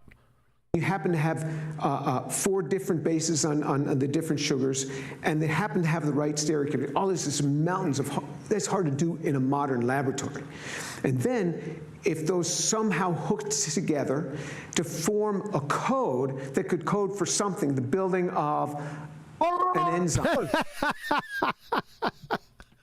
They just randomly came together in a code that can build satellite dishes. And there's the winning argument that, again, we've critiqued him on, that he brushes past. It's not about any of the shit they're talking about. It's that little bit. And then they formed the code. Did they? Who formed the code? Those little molecules, the cheeky little pesky rascals. Code forming little monkeys round the back of my back when she'd be forming sugar structures. And there you are writing code. What? Listen to the claim that's being made. Yeah? There is a code writer, yes, but it's not the molecules. And however much time, give them a week, whatever time, it doesn't matter. You can't come to that. Yeah? You can't build a ZX spectrum by just throwing shit together. And even if you did magically throw it together, it still wouldn't mean anything to anyone. You couldn't play Manic Miner on it. It wouldn't. You couldn't load the information in because there wouldn't be the information understood. Yeah. But do you understand? And this is his winning argument. This is my frustration. He's just ignoring the winning argument. Yeah, the proof of a creator. Don't worry about the detail, which is all you're actually talking about. Your pathetic understanding of how you put proteins together, which you still don't understand, you just marvel at, which is that exponential gap that's been talked about. You'll make... Dude, come on, espouse your creator. It's there in the magic. She doesn't look very happy about things anyway, that's for sure. Does she, Adam? I'd give her a good shaking and give her a good wake-up call, yeah? Yeah, her tongue went back in her mouth. She's not happy anymore. She's a scowl on her face. No, she looks unhappy with what he's saying. He's taking away that which she needs to keep alive. She looks like a double XY conversation would probably ruin her lunch. Where did QE go? He's figured I'm off on one. Probably. I'm done. I'm not done. Not because this is the point. This man is so knowledgeable. He could be really helping these people, right? And it's not to talk like QE or me and be that, but some of the vernacular. He's denying the creator. He's staying in that paradigm. He should at least be giving the proposition of the alternative. When he mentions code, he shouldn't stop there. He should play on that point, and I hope he does. We've got a little bit to go. I can't listen to him if he's back in the Big Bang. I mean, come on. See, he's not, is he? He's talking to them, right, in their paradigm. Yeah? Yeah, that's what I thought, but QE said no, he's behind it. There's a lot of Christians that they said it all started with the Big Bang. God was the one that caused the Big Bang. I mean, I don't get it myself, but there are. All right, we ready? I got one thing. I got to agree with Consento here, because if you're going to beg the question with them, you're going to confuse them more, right? You don't want to. I don't think you want to speak to them in their paradigm. I think they want to hear the whole shebang of where he's coming from without him agreeing with them on certain points and then disagreeing on others. They're already confused as it is. They're Harvard students, and I mean, as we can tell, they're pretty stupid. So, I mean, don't confuse them more, in my mind. No, like I said, I've got no. He doesn't have to lay this smack down, but he should be, at least when he mentions the term logic and code, he should be presenting what that means, the implication of that. Yeah, and he seems to be averse to that. He'll mute over it, but not actually kind of elaborate on the position and the implications of it. Yeah, if you have a code and a creator, what does that mean? Yeah. To get a Sinclair ZX Spectrum, you have to have a Sir Clive Sinclair, yeah, who created it. Time that could end up building some other structure. That RNA only lasts 4 hours or less, because it's probably longer. So it's not even now hundreds of millions of years. You only got 4 hours. And now it's got to find all the amino acids in that 4 hours. So it's like there's only moments. There's only moments. Wait. You have RNA, just RNA? And now it has to find all the amino acids? What? So you just have, it's so vague and so stupid. He's pandering to these people. Do you remember? It's ridiculous. What? Is he not just pandering in their paradigm still, though? That's all he's doing. He's contradicting himself also, Adam. Not getting it. And so if you could meet an organic chemist someday, there's none in this. Sorry, I tried to get there before you press play. No, what's wrong with him, right? I know, I can read his mind. He's half in their paradigm, right? He's half in their paradigm because he's a heliocentrist who is willing to accept things like the Big Bang. That's why he's having a hard time holding them to task or just being blunt and honest with them. Because he has empathy for them because he's also part of their paradigm. He's just this one aspect of that paradigm that he can't accept because of his understanding and education and intellect or whatever. But that doesn't matter. He's still on their side. If one of us is in there, who is he going to side with? It's not going to be us. Yeah, but it's a train wreck. What he just said just a random RNA. Well, what are you talking about? Messenger RNA? Or are you talking ribosomal RNA? It's so vague and so stupid. So just a regular RNA, he's out to find amino acid? For what? What's it going to do? You need 2 subunits of the ribosome. You also need amino acyl tRNA synthetase. Where'd you get that from? I mean, that's preposterous that he would even state that. Just generalized. What the piss? It's in the air. My God. This institution. I just wanted to know. What did you want to know now? I just want you to know that I agreed with you there, even though I don't know anything about what you're talking about. Yeah. That makes me a pretender. Just so I let everyone know that. Well, everyone. Exactly. It's just like no one. Everyone already knew that, Brian. But I know the direction you're going. Everyone already knew that, Brian. But if you could meet one of them, did you put a disclaimer in? Shut up.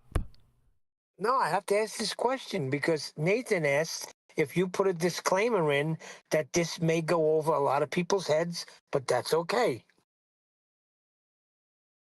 What happens if you just don't work up your reactions? You just go home for the night and go to sleep and come back. They go, oh, no, I won't do that. I tried that once, and my reaction was just toast by the next day.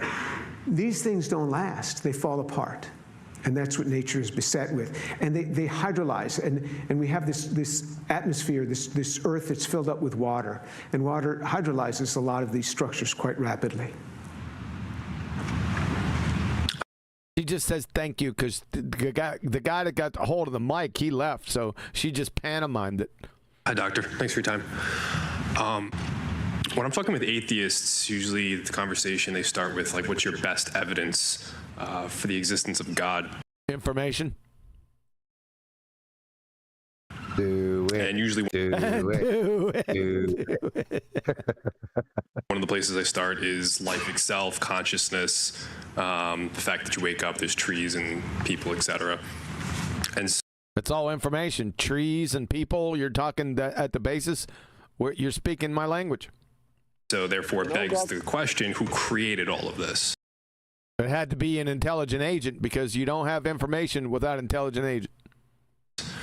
And so the conversation usually goes towards like, well, if there is a God, there is a creator who created that God. Oh, little infinite regress fallacy action. Yeah, we're used to that.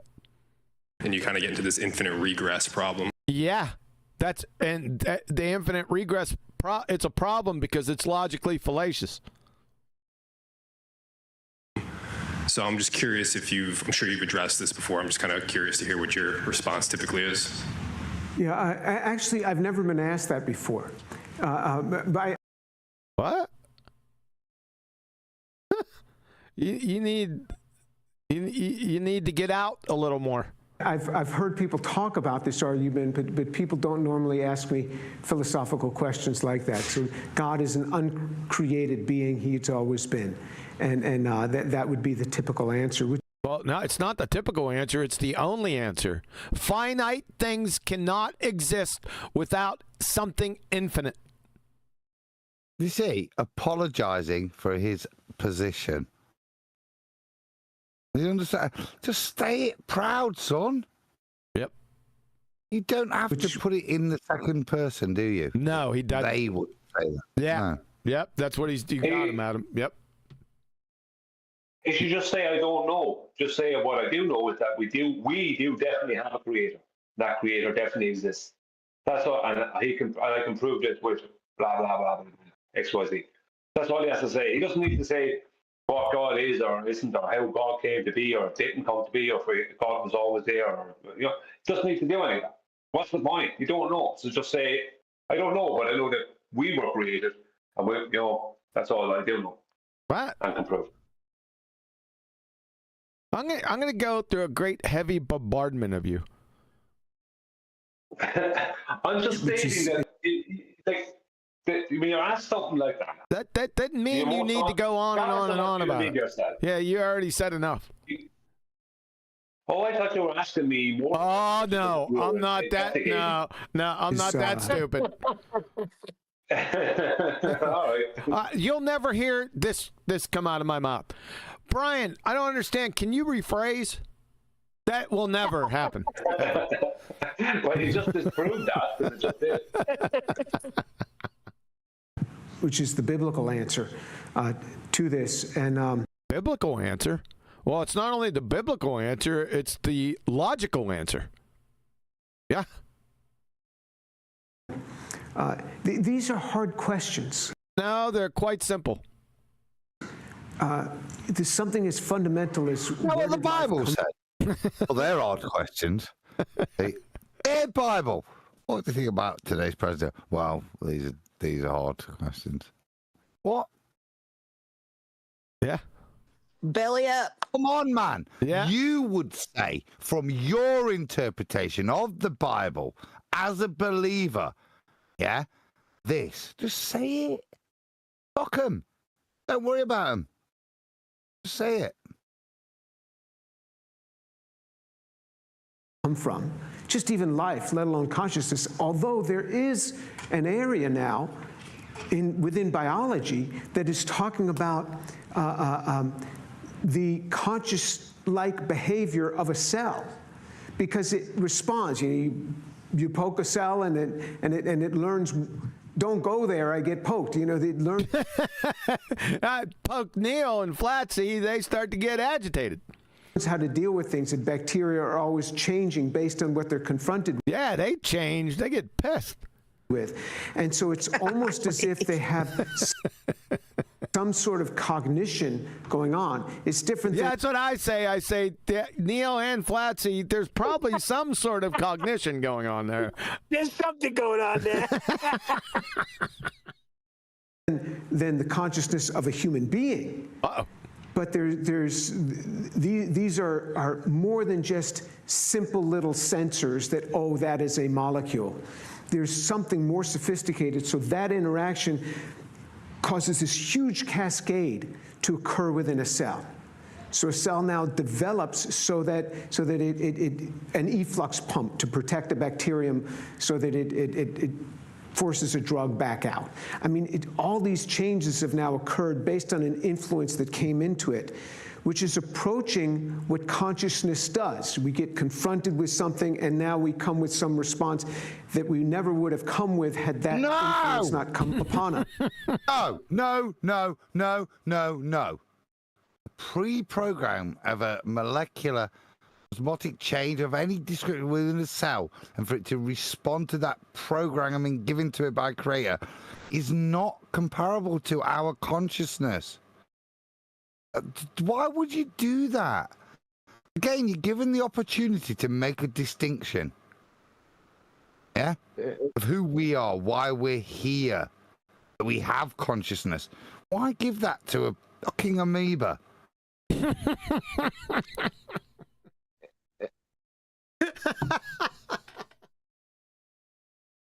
Why give it up to an amoeba when we can give it up? When we can give it up to Flatsy and Neil. Where we got that information about conscience that we're speaking about that? What's that? I don't want what you're giving. Is that also evaluated during the times that conscience? What the? Yeah, you have all the information. That doesn't mean you continue on. When I say what, that means stop. I mean, speaking about that, what's that? What is consciousness? You asking me? I don't fucking know. Yeah, QE, where that word come from? What is that? Where is that information came from? But do I look like fucking Webster's dictionary to you? I don't fucking know. Information from God. Is it from the human, that stuff? No, it's from amoebas. Okay, now I get it. So that we're seeing, even in the simplest of life forms, you see these sorts of things, and you go, "Wow, this thing is amazing." That's what I do. I go, wow, I poke Flatsy. I go, "Wow, amazing." She doesn't like it much. And how does all this come about? There is a reason why we build robots. Oh Jesus! What? Out of silicon and plastic. Oh, silicon. And I see where. Okay. Rubber and wires. Why don't we just build robots out of molecules? Like we're building. I mean, we have all these ubiquitous examples that we can do this. Why don't we just build out of molecules? It apparently works. Because we have no clue how to take. That's a really good take, man. Yep, I like that one. Adam, did you hear that? Yeah, but again, the second I heard it, because what? We don't have the instruction manual, we can't code the molecules to behave in a particular way. Those molecules only behave in a pre-coded way. All we he can is do... saying that, Adam. Yeah, I know. He's too busy giving it up to amoebas. I am. He's saying it in the way he's saying it. Come on, I caught that. He is saying it. What do you want to just come out and start blasting God? Are you an anti-amoeba? Molecules from the flesh. If I keep shining a torch on an amoeba, it will develop an eye. I agree. I agree with Adam. They don't even know how to code an apple seed. Just poke it. If you're from my country, you will know that before amoebas were Serbs, but doesn't matter. Before amoeba were Serbs. And build one of us. No clue. So we rather build it out of silicon and all these other materials and just kind of make it look like one of us. There's a reason for this. Molecules are like the hardest thing that you could think of to build sophisticated structure out of. It's so hard to do this with molecules. No, false again. Yeah, he screwed up just a little bit. I see where he's going with this. It's a pretty. I like it. I might use this. I'll take a little different explanatory tack on it. Not saying molecules. But go ahead, Adam. That's my objection. Can't build life by just sticking shit. He mentioned it earlier with the resurrected cell. I'm lost on his point. Yeah. I make the distinction between molecules and life. And he's alluded to it, but we're in Q&A. It should be clear here. Yeah? Should be reiterating this point in Q&A of any presentation if he is going to make it. Yeah? Not pissing around like, come on, man. You can destroy these people and you can educate these people with your knowledge far superior to mine in terms of how the molecules behave. But I don't need a better knowledge of what happens, on a membrane surface. It's irrelevant. It's the fact that I know the membrane surface is acting on a pre-programmed set of instructions, and can read the language given by the other molecule. That's the majesty of creation. Yep. And that's the destroyer of any bullshittery of evolution. Whatever that is. I'm not sure I answered your question, but okay. Hi, Dr. Tor. Thank you for your time. I consider myself a Christian, but one of the... What the hell is he wearing? A spacesuit? Hi, Dr. Tor. Thank you for your time, you son of a bitch. This is what I got for you. Issues I find is like when I read the Bible, I want it to be very consistent with what we see in the world, like based on science. Based on science? What we see in the world based on science? Pause. Fundamental life issues, Sonny Jim, with the nice part in. Right? When you read the Bible, you may like to want it to fit with your world. It doesn't. It's going to shake the shit out of it. No, I go outside. I'm getting to my age. No. That's right, Adam. No, I go outside. In the nature. Science isn't anywhere around. By the way, I just open up my eyelids, right, and I see stuff like grasses and animals and stuff. It's pretty consistent. No science. Pseudoscience. Didn't need any science. Where's science at? Is it like an apparition? Helping me along? I see fruit bearing its own seeds. It's inside of animal. It's inside of animal. Didn't the scientists say you can observe evolution in a lab? Didn't he say that? Oh, no. Yeah, that's when we got onto spastic flies. Let's go back on this guy. That's pretty funny. I like it. I like him. Hi, Dr. Tor. Thank you for your time. Thank you for your time, something bitch. I consider myself a Christian. I don't know what you think, Dr. Tor, but that's what I consider myself. But one of the issues I find is like when I read the Bible, I want it to be very consistent with what we see in the world, like based on science. See, what we see in the world based on science. Very strange. For me, like, for example, when I hear in the Bible, like the earth is 6,000 years old, or... You don't hear that in the Bible. You can... Right, no, pause. There's an implication there. Wait a second. No, I already paused it. You never hear that. You never heard that in Scripture. Now, you can deduce that from the genealogies, but you never hear that. And how does that go against science? Go ahead, Adam. There you go. That was it. How is that inconsistent with science? Yeah. Scientifically, QE, how old are you? I can't give you a scientific answer for that.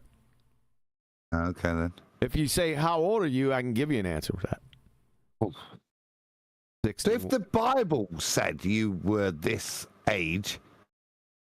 Well, are you talking about at conception or at birth? Neil. Yeah. Adam was talking. Conception, No, Neil. He wasn't. Adam was talking. You talk right through him. I'm sorry, Adam. I didn't hear you. It's all right. I deserve it. I rambled much too much. No. Never. There's going to be a very great heavy bombardment coming. Now everybody interrupting Adam. So I'm going to take that as empowerment and only use the words you said and not be aware of the term sarcasm in any way. All right.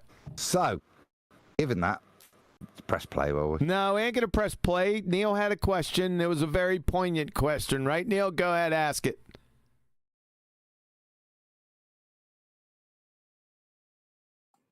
Uh-oh.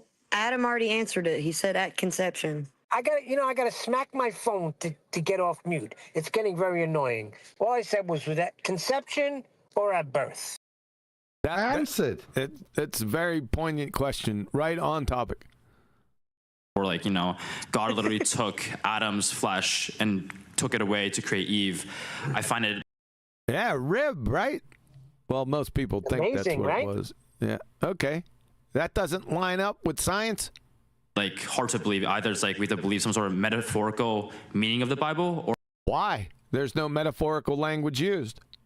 Or are we defending like the actual words on the Bible that says he did? I don't think we have to defend anything. Creator says he did it, and that's it. Especially in lieu of life in general, if he holds all things together, that would be child's play for him, wouldn't it? If Dr. Tor expressed the sentiment exactly or displayed that sentiment exactly what he should, and he did, he just didn't emphasize it the whole way. That's child's play. Raising from the dead, that's a nothing burger for him. If you can't imagine, it's unimaginable the power that the Creator has. Unimaginable. You can't. It's the acme of foolishness even to consider, even to try to understand it. Son. Well said. Yeah, but as a Christian, right? I'm mimicking this guy, and who tries to reconcile science and the Bible. I find it hard to believe, considering that I've never seen Neil deGrasse Tyson make a Mrs. Neil deGrasse Tyson by ripping out Neil deGrasse Tyson's own rib. I find it hard to reconcile the Bible like that. What I'm hearing. So what's your sort of response for like believing in the Bible and in the science? And the science? What science? I didn't hear any. Well, they're not congruent, are they? Clearly. What? Well, we have to know. Tyson never ripped a rib out and made a Mrs. Neil deGrasse Tyson. So why should I believe when the Bible says this is how woman was created from man? Yeah. Well, why do I pay any attention to that? Because science hasn't shown it.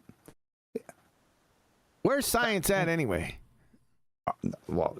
Sarcasm aside, come on, son. Yeah? This is the majesty of God and creation. Not understanding how shit works down here based on basics. What are you talking about? It's like trying to understand how your car works by reading the back of a cornflakes packet. Just might as well be asking, why can't I be God? Yeah, exactly. It's egotistical, isn't it? It's lacking comprehension of who the Creator is. Yep. The Bible is a Haynes manual. You know what I mean? No. And I don't want to know. Earth was 6,000 years old. So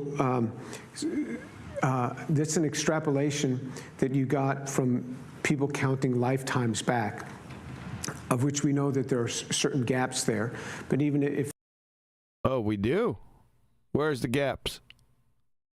They weren't... If we knew there were certain gaps, wouldn't we have incorporated the gaps to extend the timeline? That makes no sense. Say you counted back. The Bible, to me, seems pretty clear between somewhere between Genesis 1, chapter 1, verse 1, and Genesis chapter 1, verse 3, something happened. What? Is he trying to pander to the audience with their fairy tale ages through Scripture, Dr. James Tor? Yeah, but you know what that was, don't you?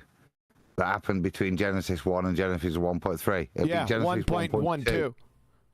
Yeah, 1.2, mate. It's the middle bit between the three verses.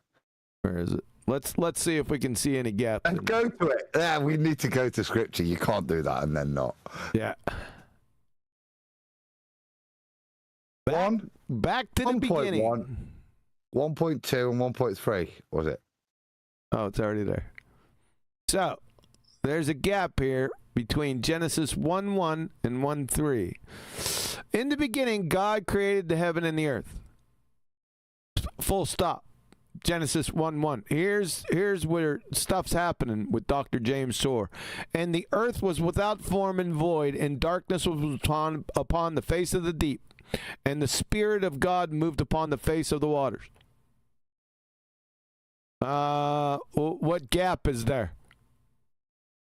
I don't see any gap. Was he talking about the chapters? No. I don't think so. He said in between 1:1 and 1:3. Is that what he, let's go back. I might have misheard. Well, in that case, then, if the gap is between 1 and 3, the gap will be all of chapter 2. All of chapter 2, yeah. Let's then that would be the gap in of itself. But this is the point, right? So the point he's trying to do here is to invoke that evolution occurred in these gaps. Look, no, right, he's not. He's trying to put some kind of apologetic presupposition that because of your non-biblical worldview and because of science, you can make shit up in between these bits of the book, yeah, and justify it through science. Yeah, I got you. He's tickling his balls here with that, and I don't know why he is tickling his balls. Tell him no. Separate the two things, you muppet. Yeah, let's hear him. The Bible, to me, seems pretty clear somewhere between Genesis 1, chapter 1, verse 1, and Genesis chapter 1, verse 3, something happened. That's chapter 1, Tezu. I stand corrected. Yeah, you misheard what he said, but that's okay. Yeah, so we're back to that again. What did he say? Hold on. Let's pull another J on this. Say that one more time. The Bible, to me, seems pretty clear. But the Bible seems pretty clear to you. So it's the Bible. Then why do you got to add to it? Yeah. So it's the Bible that's clear to you. Somewhere between Genesis 1, chapter 1. Somewhere between, not somewhere, it's Genesis chapter 1, verse 2. Verse 1 and Genesis chapter 1, verse 3, something happened. Yeah, he said what happened. He said, and the earth, clear. This is what he said. Yeah, he said it was pretty clear that from the Bible. So is this clear? And the earth was without form and void, and darkness was upon the face of the deep, and the Spirit of God moved upon the face of the waters. So what's pretty clear? Well, there's a gap here. It doesn't look like there's any gap here. Where's it clear? That makes no sense. You're exposed. And there was a void time. And there was a void time? And the earth was without form and void, not void time. What? Right. So fundamentally there then, if it's a void time, well, if it's void, then nothing happens. By definition, yeah? So to invoke that during this void time, there's something that implicitly implied, even though the text doesn't imply that, even if you did accept that the text did imply that there's a void time that isn't implied, in a void time, what would happen? Nothing, but then here it says, and the Spirit of God moved upon the face of the waters. Lovely. So is he saying all the shit you want to happen happened during that bit? Is that his implication? I don't. You're going to have to ask him. It's incoherent. I'm thinking it is. That was patently incoherent. He just makes shit up.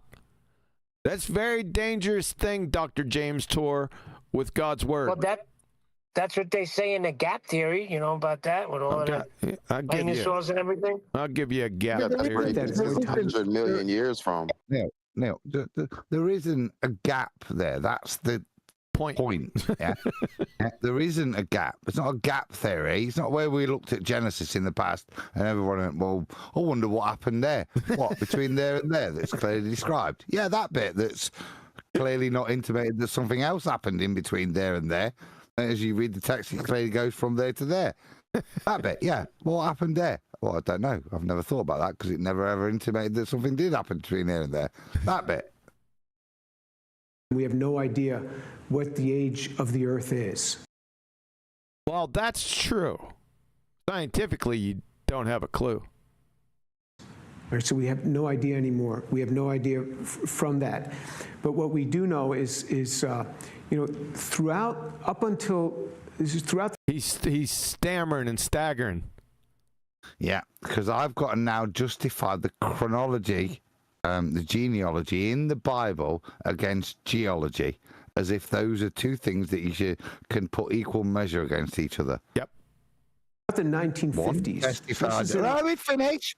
One testified every time for the history of man. The other made up in the late 1800s. Is that it? Yeah, I needed the final finale, but you know. Throughout the 1950s, so this is in my lifetime now, throughout the 1950s, most scientists believed that the... What? Who cares what scientists believed? Why would we concern ourselves with scientists except without evidence? That statement made no sense. The universe had no beginning. What does that have to do with anything? They're just morons. They didn't understand the play on the first and second laws of thermodynamics. Always was the steady state approximation. Right. They had no philosophical grounding for their position. Up until the 1950s, most people believed the universe had no beginning. I don't know. The laws of thermodynamics were codified back long before the 1950s. 2,000-3,000 years ago, Plato had a problem with what idiots thought in the 1950s. And then it wasn't, now these proposals that it had a beginning came much earlier in the 1920s, but it wasn't.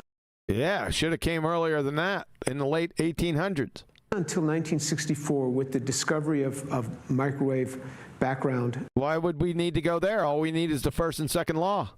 Why would we need, I already debunked cosmic microwave background radiation. I did that years ago. 2009 or something. I didn't do it personally, but I gathered information that utterly destroyed it.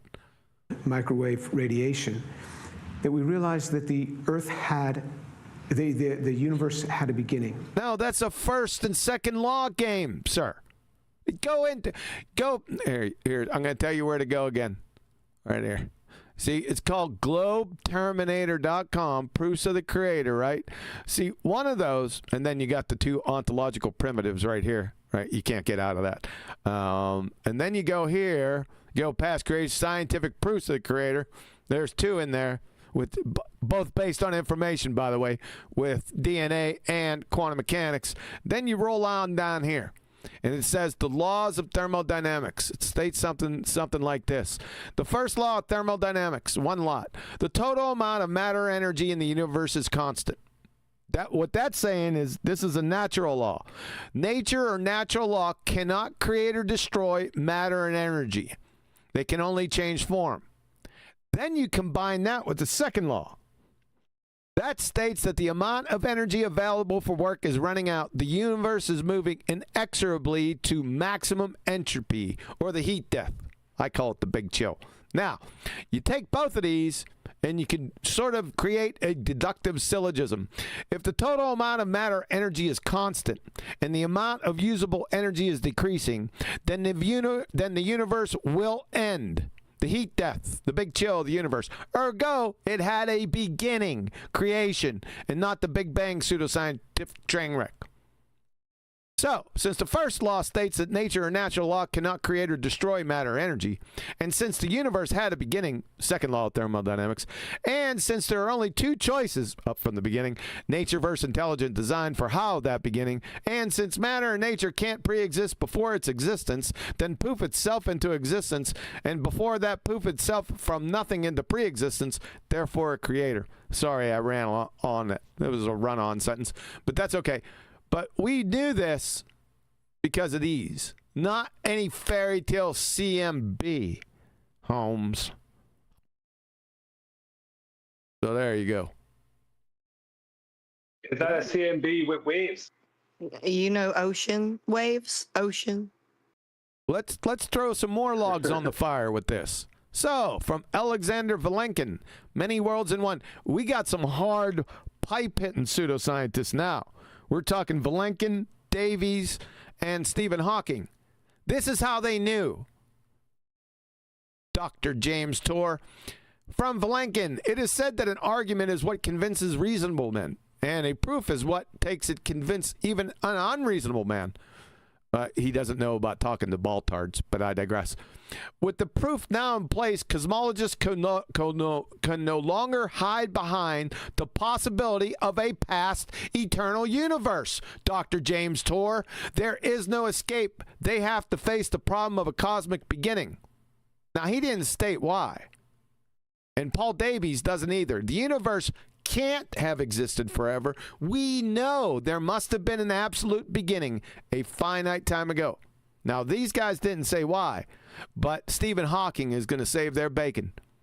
This argument about whether or not the universe had a beginning persisted into the 19th and 20th centuries. It was conducted mainly on the basis of theology and philosophy, with little consideration of observational evidence. This may have been reasonable given the notoriously unreliable character of cosmological observations until fairly recently. The cosmologist Sir Arthur Eddington once said, "Don't worry if your theory doesn't agree with observations because they are probably wrong. But if your theory disagrees with the second law of thermodynamics, it is in bad trouble." He didn't say that. We'll get to what he exactly said in a moment. In fact, the theory that the universe has existed forever is in serious difficulty, Dr. James Tour, with the second law of thermodynamics, not the cosmic microwave background radiation. And Arthur Eddington actually said, if your theory is found to be against the second law of thermodynamics, I can give you no hope. There is nothing for you and your theory but to collapse in the deepest humiliation. That's what Arthur Eddington said there, Stephen Hawking. Don't be paraphrasing shit. That is besides my point. There's no CMB in here. All this is second law and first law. Thermodynamics, baby. Get your act together. It had a beginning point, and we were in an expanding universe, and it was expanding universe. What is it expanding into, Dr. James Tour? Quick pause before you. I want a J, and I want you to listen to my client's Freudian slip. It's quite telling, I think, when he uses the term Earth and then has to substitute with universe. That tells you where my client's brain is actually at from a worldview. I'll give you a J and a fiver. Yeah, when the Earth was first created, a universe is what I heard. 1964. You gonna let me go or what? No, but it's noticeable that the prosecution presents some of its most fundamentally crushing evidence over the top after what my client had just said. If I asked for the recall. The discovery of microwave background microwave radiation, that we realized that the Earth had the universe. Oh, I see what yeah. I got it. Yeah, I give him a J. Another J? I heard that. Give him a J and look in his eyes. That's what I'm saying. 64, with the discovery of microwave background microwave radiation, that we realized that the Earth had the universe had a beginning. Little blinkage, little over excessive blinkage. I have to correct myself. That's not the rhetoric I have to speak in. Yeah. Interesting. Beginning Good catch. point, and we were in an expanding universe, and it was confirmed It's confirmed. It's expanding into what? 1964, and so the whole mindset shifted. So science. You sure about that? Changes. Science never changes. Natural science and the scientific method never, ever changes. Science is the scientific method. It does not change. Dramatically. Not at all. Over periods of decades. Baloney.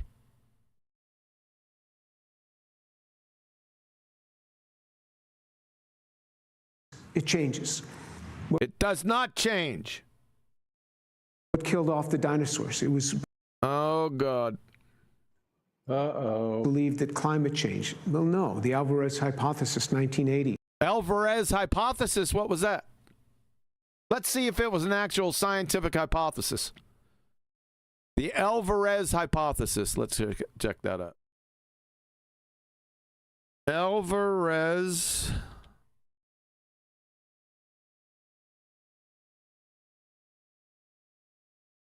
The Alvarez hypothesis, also known as the Alvarez impact theory. How can a hypothesis be a theory? It suggests, really, that the mass extinction event that wiped out the dinosaurs and many other species at the end of the Cretaceous period, about 66 million years ago, was caused by the impact of a large asteroid or comet. This theory, it already jumped from a non-hypothesis to a pseudoscientific theory all of a sudden. I'd like to see the hypothesis and then the experiment that validated this train wreck. It can't. It's a fairy tale story. This is actually pseudoscience. Simple. Show him my Alvarez guitar. Yeah, show him that. Asteroid hit the Yucatan Peninsula, iridium rich, filled the earth. Yes, and Anna Nicole married for love, and Pol Pot was her florist. Filled the atmosphere with dirt and soot, and that killed off then the plants, killed off the herbivores, which killed off the carnivores. Sure. And Liberace's sister was a Saudi prince, a Mau Mau fighter pilot, and Sasquatch. And that was the end of them. So science is constantly changing. And that's not science. That's fairy tale just so story making from a religion. Views. I mean, even more. It's called the heliocentric ball-tard spinning space monkey religion. Seems like you're part of it. Say it ain't so. Recently, what was formerly junk DNA when I started my career. Now we're on junk DNA. Is now intergenic DNA and turns out to be super important for all regulation. Duh. And so now we're nowhere close to being similar to a chimpanzee. We were told we were 98%. Boy, that was back in the day. % the same as a chimpanzee. Well, that's only for the protein coding part. When you look at the regulatory part, we're very. Oh, now he's got a little acumen. Listen to that. Where'd you hear that before? QE. It'd be about different. So science is always changing. BALLBUSTERS. Really? Was it 34? This is the important thing. We covered all of the premise of all of this. Yep. Early on. Yep. You. Yep. Hold on. He just used that to justify. He just used that to justify that science is changing. Yes. When that's ridiculous. Pseudoscience. Pseudoscience changes. Yes. You got it. Yep. Interpretations of the Bible change. And whoa, I missed that. We got to pull a J on that one. Uh-oh. Well, that's only for the protein coding part. When you look at the regulatory part, we're very different. So science is always changing. And our interpretations of the Bible change. Our interpretations change? What? For instance. And so how do we interpret these things? How do we interpret what things? The Bible or the pseudoscientific train wrecks? My interpretation of the Bible is constantly changing throughout my lifetime. Really? And for instance, you want? Yeah. Yes, it does spiritually. Okay. But when we talk about firmaments, there isn't a point in our spiritual growth through Christ that we look at the firmament and think that means a crusty bit of the ground. That Pastor Will Duffy has grew understanding. Yeah. Yeah. I want a for instance from him, Adam. I get different interpretations. I want it from him. I've never seen a controversy between a fact of science and something that is clearly stated in the Bible. Fact of science. For example, he's just whistling past the graveyard. He's not giving any examples. Never seen it. If you've seen it, share it with me. I've never seen it. There are scientific theories, but theories are changing all the time. Oh my God. Objection, Your Honor. We got a 5th grade general science graduate failure. He doesn't know what a scientific theory is. He hasn't the first friggin' clue. Yeah, a defense attorney. Yeah, he's not speaking to you. He's speaking not in English. Remember, it's in window-licking retardia. Yeah. When he does this, he's done exactly. Yeah, I know. And the only indictment is he just not chastising them? He's done. Or does he? He is finished with that statement. I don't care what he's trying to do with anyone else. That statement that just uttered out of his pie hole, it's his undoing. He's done. Let's listen to it again. Clearly stated in the Bible. I've never seen it. If you've seen it, share it with me. I've never seen it. There are scientific theories, but theories are changing all the time. Name one. Just one. The theory of evolution. Yeah, that was never a scientific theory to begin with. Oh, and that's my point. Yeah. So, Mr. Nice Jacket, yeah. He's got a the puffy. theory of evolution. Nice I was jacket. going to say that, Adam, but I couldn't get off mute. You stole my theory. You talking about but this is this jacket or this jacket, Mr. Michelin Man over here? Look at that, Mr. Nice White Jacket. Michelin Man. To him and to the majority of people, and hence the reason you rebut when people say theory, and we've had to bring up slides to point out what it means, yeah, is that's the way he's using it in. And to this guy, he thinks theories change. Like I said, like the theory of evolution, but it's because it's one of those terms, again, like science, that's been hijacked. Instead of it having actual merit, it's just become a fucking good idea that you could start out on, or a random guess, or some blokes really, intuitive idea. That's the best it's become, and that's the concept they're dealing with. Yeah, but he said scientific theory. And then that's again an indictment, but to he's done. Less. Yeah, but to the lesser ear, nobody's hearing that. I don't really care. I don't care about the lesser ears. Your Honor, prosecution rests. He's talking in window-licking-ease. He's done. It's over. There are interpretations that you can have in the Bible. Wait, just a sec. I've got to go down. Well, these steps! I'm falling down. What the fuck? Just fell down a set of steps again because, see, there's 2 points here. The point I've made previously, which is to mitigate in that window-licking ease to talk to these people. But again, this is another different thing that actually holds true here, which is that he doesn't know what science is, scientific method, and what the validation of what theory is. I thought we clearly established that. No, I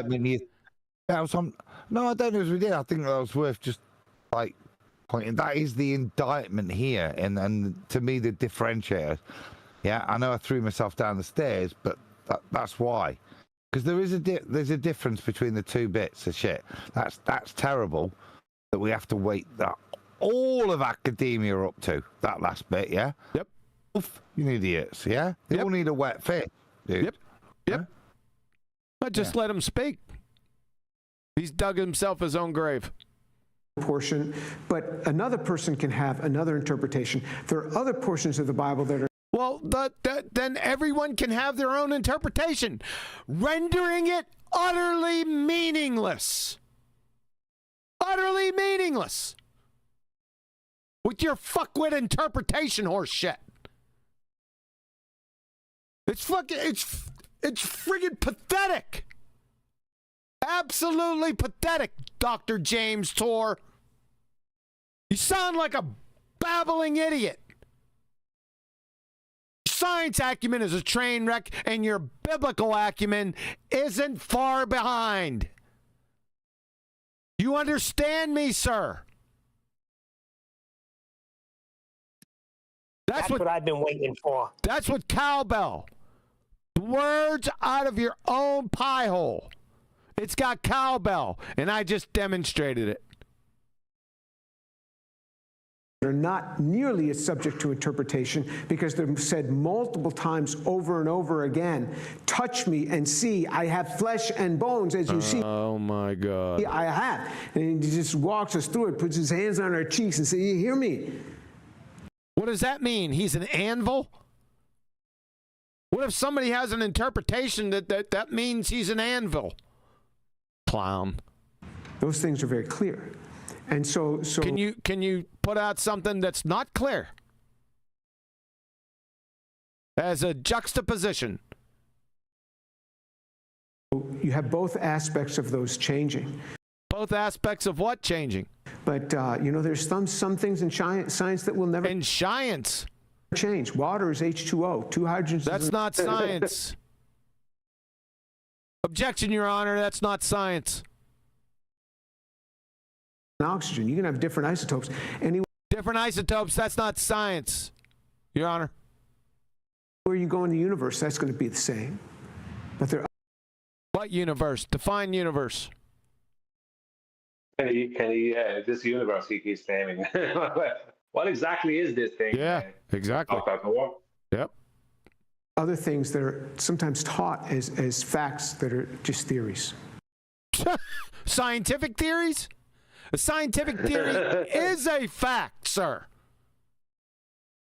In fact, it's the highest form of fact in natural science. Remember, natural laws aren't scientific, so they're not compared to it. Unbelievable. No, it is that. Yeah, but that's it then, as I said, isn't it? Yeah, that's it. Colloquial bullshittery against what it actually means in science, the term theory. Yep, that's it. He's done. So I haven't seen the controversies, personally. Hi, thanks for coming. In the portion where we were... Who is this, M. Scott Veach? Discussing, science and abiogenesis.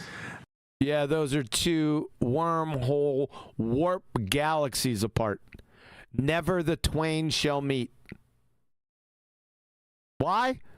Well, you don't have... I could just state one. You don't have a viable dependent variable. And you never will, unless you're Doc Brown. Felt like we were kind of talking about knowing things in the standards of science, right? What are the standards of science? Empiricism and falsification. Empiricism and falsification. That's why we have hypotheses. They have the ability to be falsified.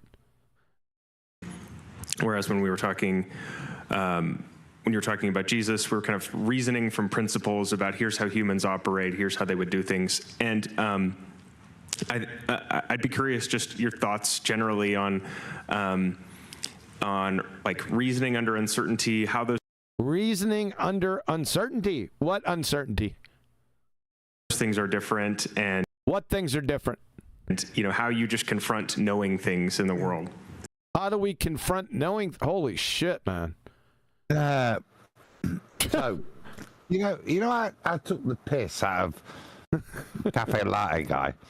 This is like good Christian guy, isn't he? And he's saying, how do I deal with all the shit that tells me science says? Yeah, I've gone and I've been on your website. That's why I've bothered to turn up here, unlike the students from Harvard. As he's told, he's got a melon streak in the side of his head for a start. He's 30 odd. Yeah, he's here to listen to this guy, isn't he? So that's his questions directed. Well, how do you get through the bullshit to know that God is still waiting at the bottom of the cup? What's your surety? You really? You think he got there with that convoluted, nonsensical horseshit? All I know is tomorrow, after this talk, yeah, after church, he's off to the muffin bake.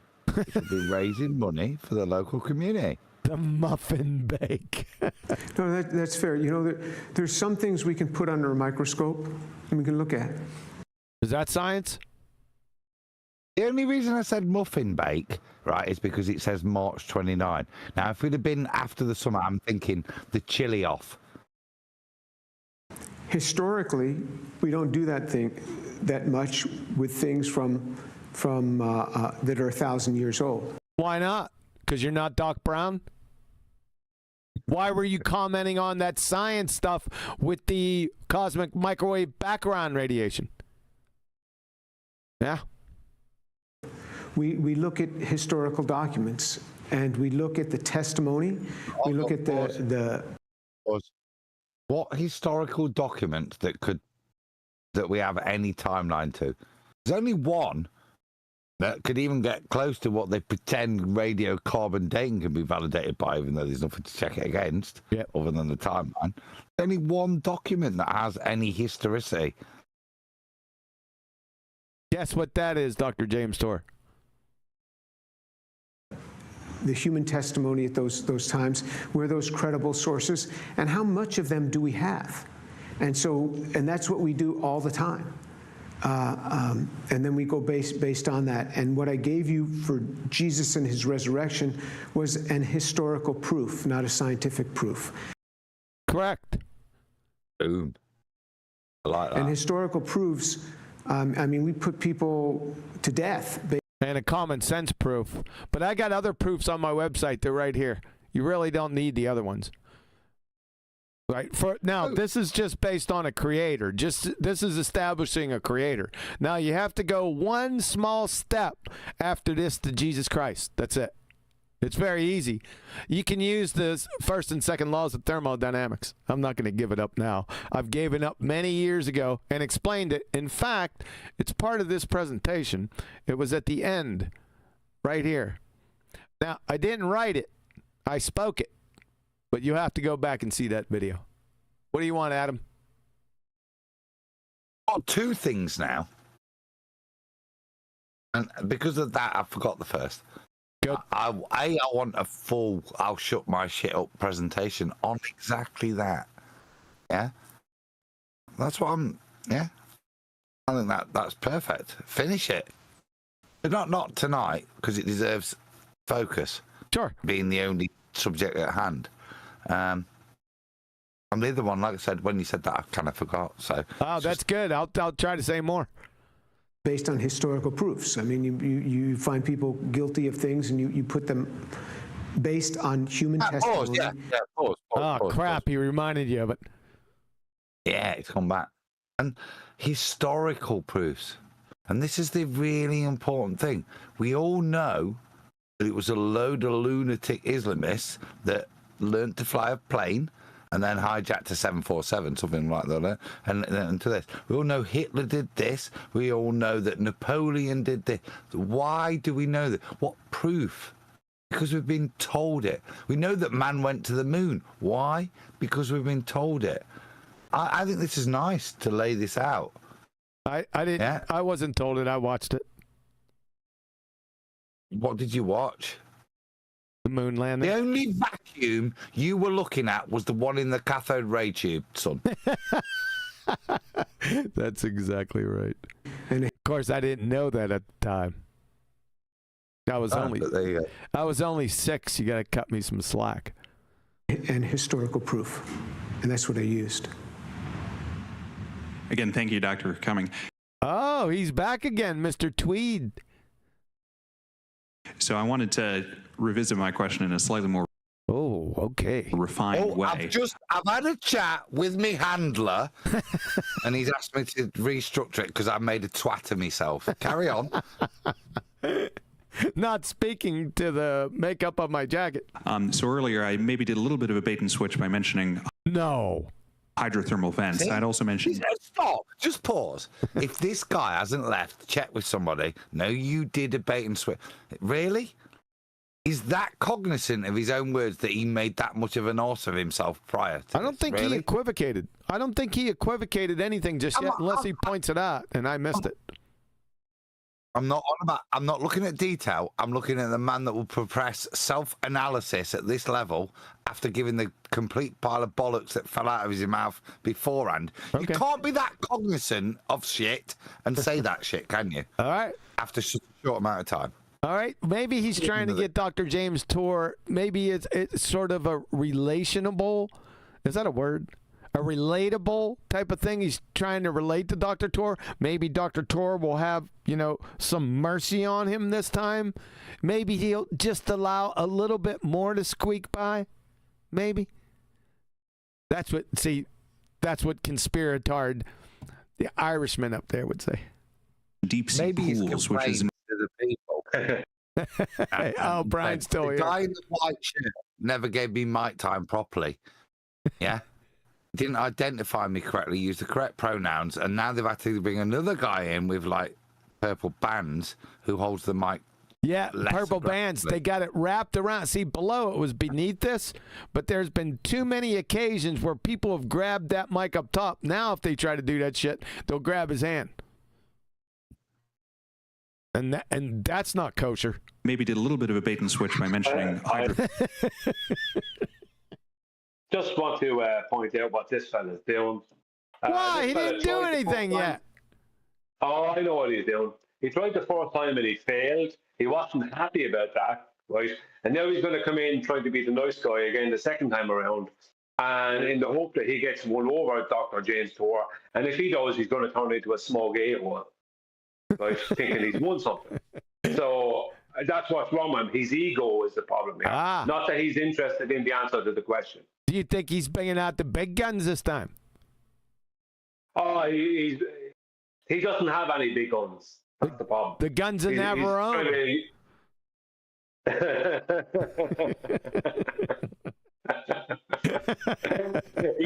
Do not conjure him. Do not conjure him. Why don't you sort of pull over? You can sort of call on him. That's an inside joke.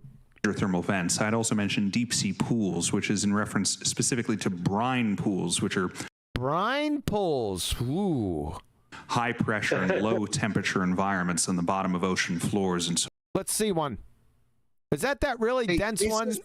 Is that really dense one back in the day when that guy went down there, right? And it was like another sea at the bottom of the sea, and he couldn't poke through it. Yes? I think so. Yeah, where he's the density. It was saline. So it was saline, and at such a percentage, it was just he couldn't go through it. Not saline. High salinity. That means it was brine, not saline. There wasn't saline down there. You're not carrying people down there that are dehydrated to give them saline down there. Yeah, but I said saline because of the salt content. So, okay. You were more correct. I'm not trying to try and back that up. I just needed a word, and that's what I had. So, where, again, in the water column, very high salt environments form against subsidiary deposits or lower deposits. The subsidiary deposits, Adam. Stop. There was a point earlier where I'm saying he should just tell somebody this and deal with the point more pertinently, which may get the ultimate message across, which this guy hasn't recognised. Now, what I want to tell him is go to a thermal vent, shove it up your arse, and tell me what it does to all the protein structure in your body. Then come back to me and talk about the formation of life around a thermal vent, you arsehole. Just poke it. I want him to speak about osmosis first. Boiled sphincter is no starting of life. That high salt content, that really high salt content would suck all the friggin' water, the universal solvent. It would suck all that water out. That cell would implode.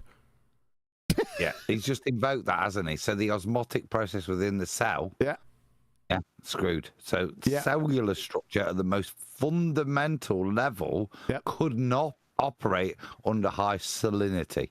Yep. Right. Yep. Salinity. Shout out to Brian. Not saline, salinity.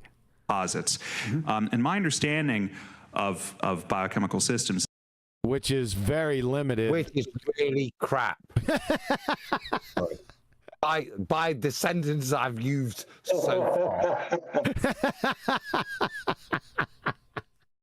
is that the simplest just speaks the truth. Possible subset without getting the simplest possible subset of I got to get the whole thing. Yeah, you know what the simplest possible subset is the salt people.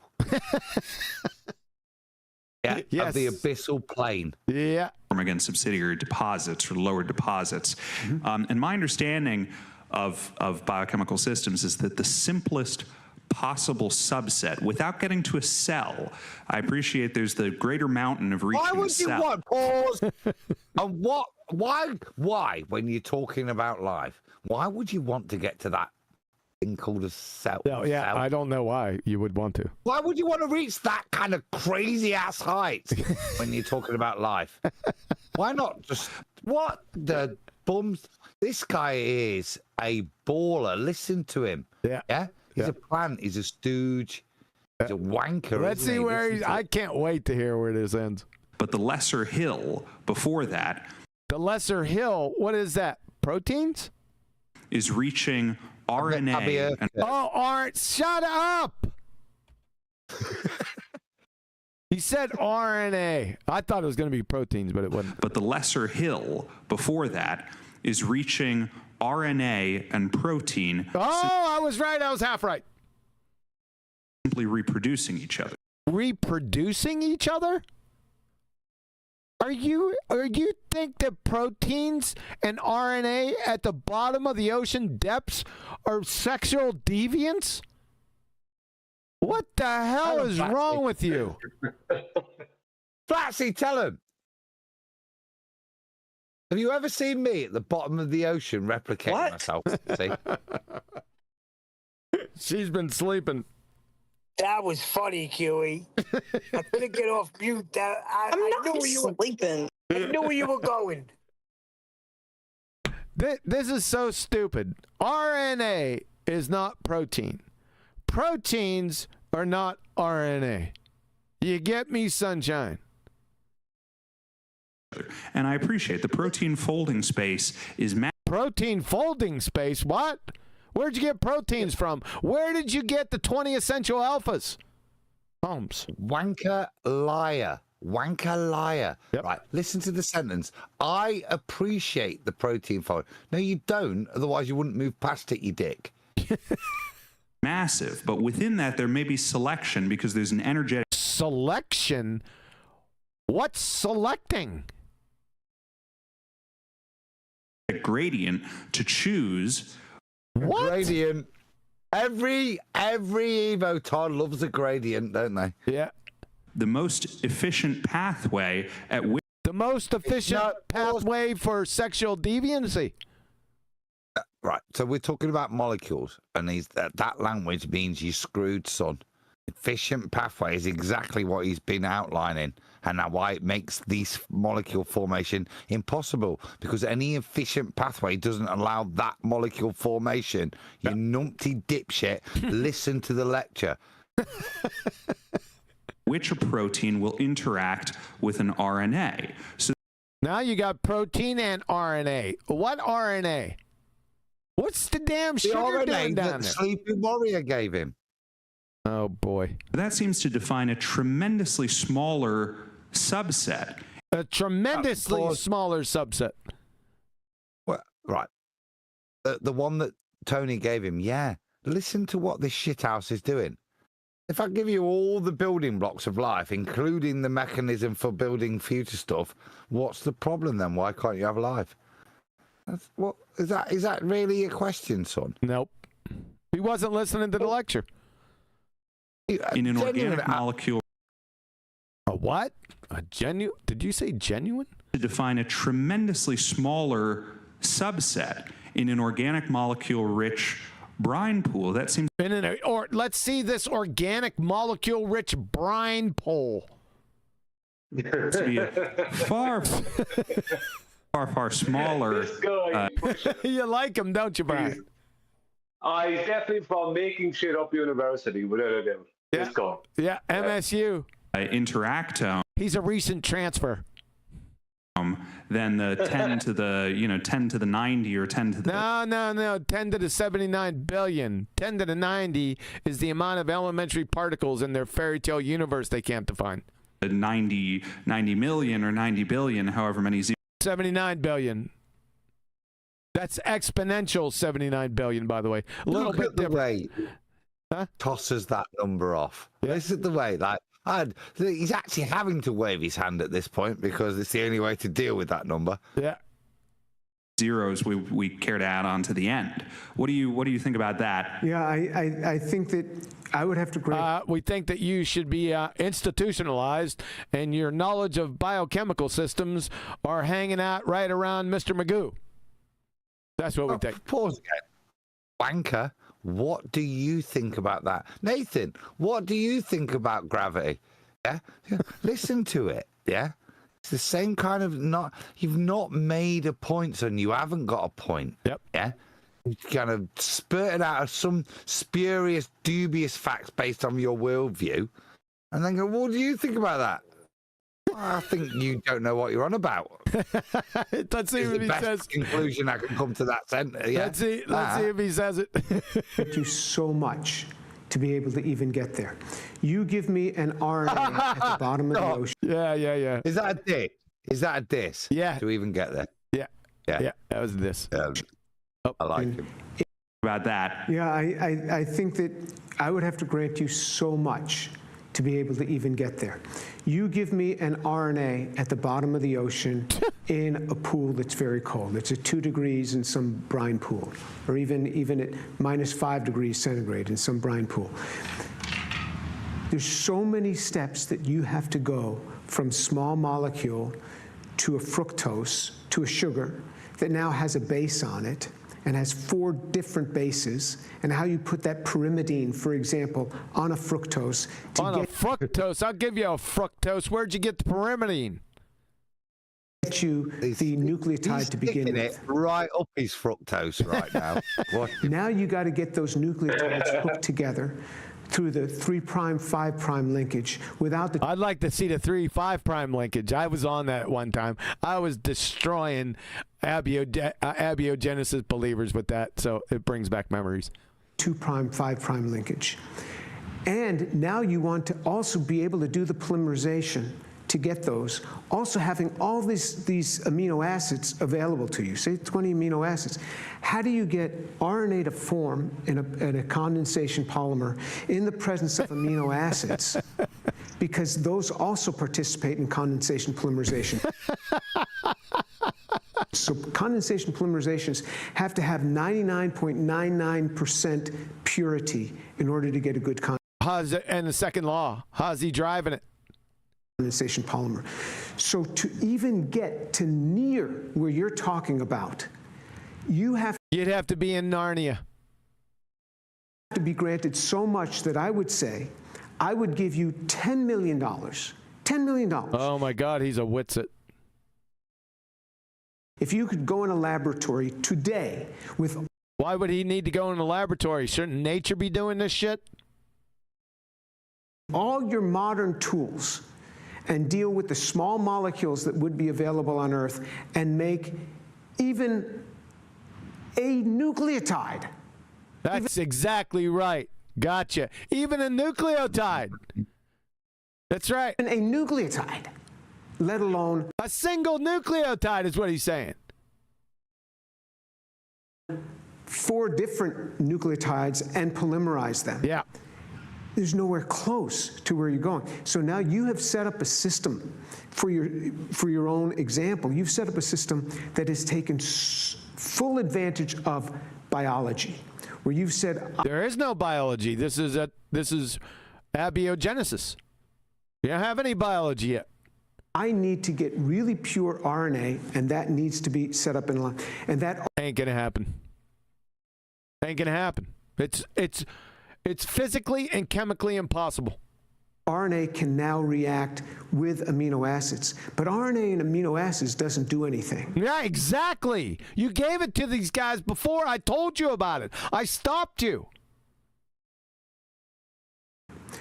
Even if you now had the RNA polymer and you had free amino acids, and now you want to polymerize these on the RNA as a template. Polymerize what? You need lots of support enzymes to bring in those amino acids to do. Yeah, no shit. Amino acyltRNA synthetase. Where'd you get that monkey at? This is preposterous ludicrousness absurdity. This, the whole reading of the sequence, it's all a support system. Reading? You mean stupid atoms and molecules can read shit now? And remember, that RNA is going to hydrolyze within hours. So all of that has to happen. So are the proteins, which aren't going to form anyway. I just don't get it. Maybe I know too much. And that's often the problem when I'm speaking. It was I was so quiet, wasn't I? Yeah, you were enjoying it all. Because I was going off. I just don't get it. Yes, you fucking do. Check out the guy's face. Check out that guy's face. Look, he's very not happy. Like, he's turning into American Psycho there now. American Psycho. Shoulders can't get any freaking lower, Brian. What if you go back, Q, and watch this guy shrink in his seat as he does that? And that's why I was quiet. I was listening to it all. It was beautiful, and it was above my level. Yeah, well, it was brilliant. But I know he's not talking shit, and I could check it out. Yeah. And if I wanted to say, give me citation, I know I'd probably end up seeing my arse because he's in front of Harvard. Yeah. So you listen to it and you listen to the absolute eloquence of how he describes the molecular impossibility of it. And you watch the guy shrink. And then he goes, oh, I don't know. I don't know. I don't know who did that. I think it could have been my dog. He's quite good. He's running a lab. With biologists. He's my dog. He's running a lab. Yeah. To make sure there's no human involvement of the lab. To tweed or not to tweed? That is the question. You know the chemistry.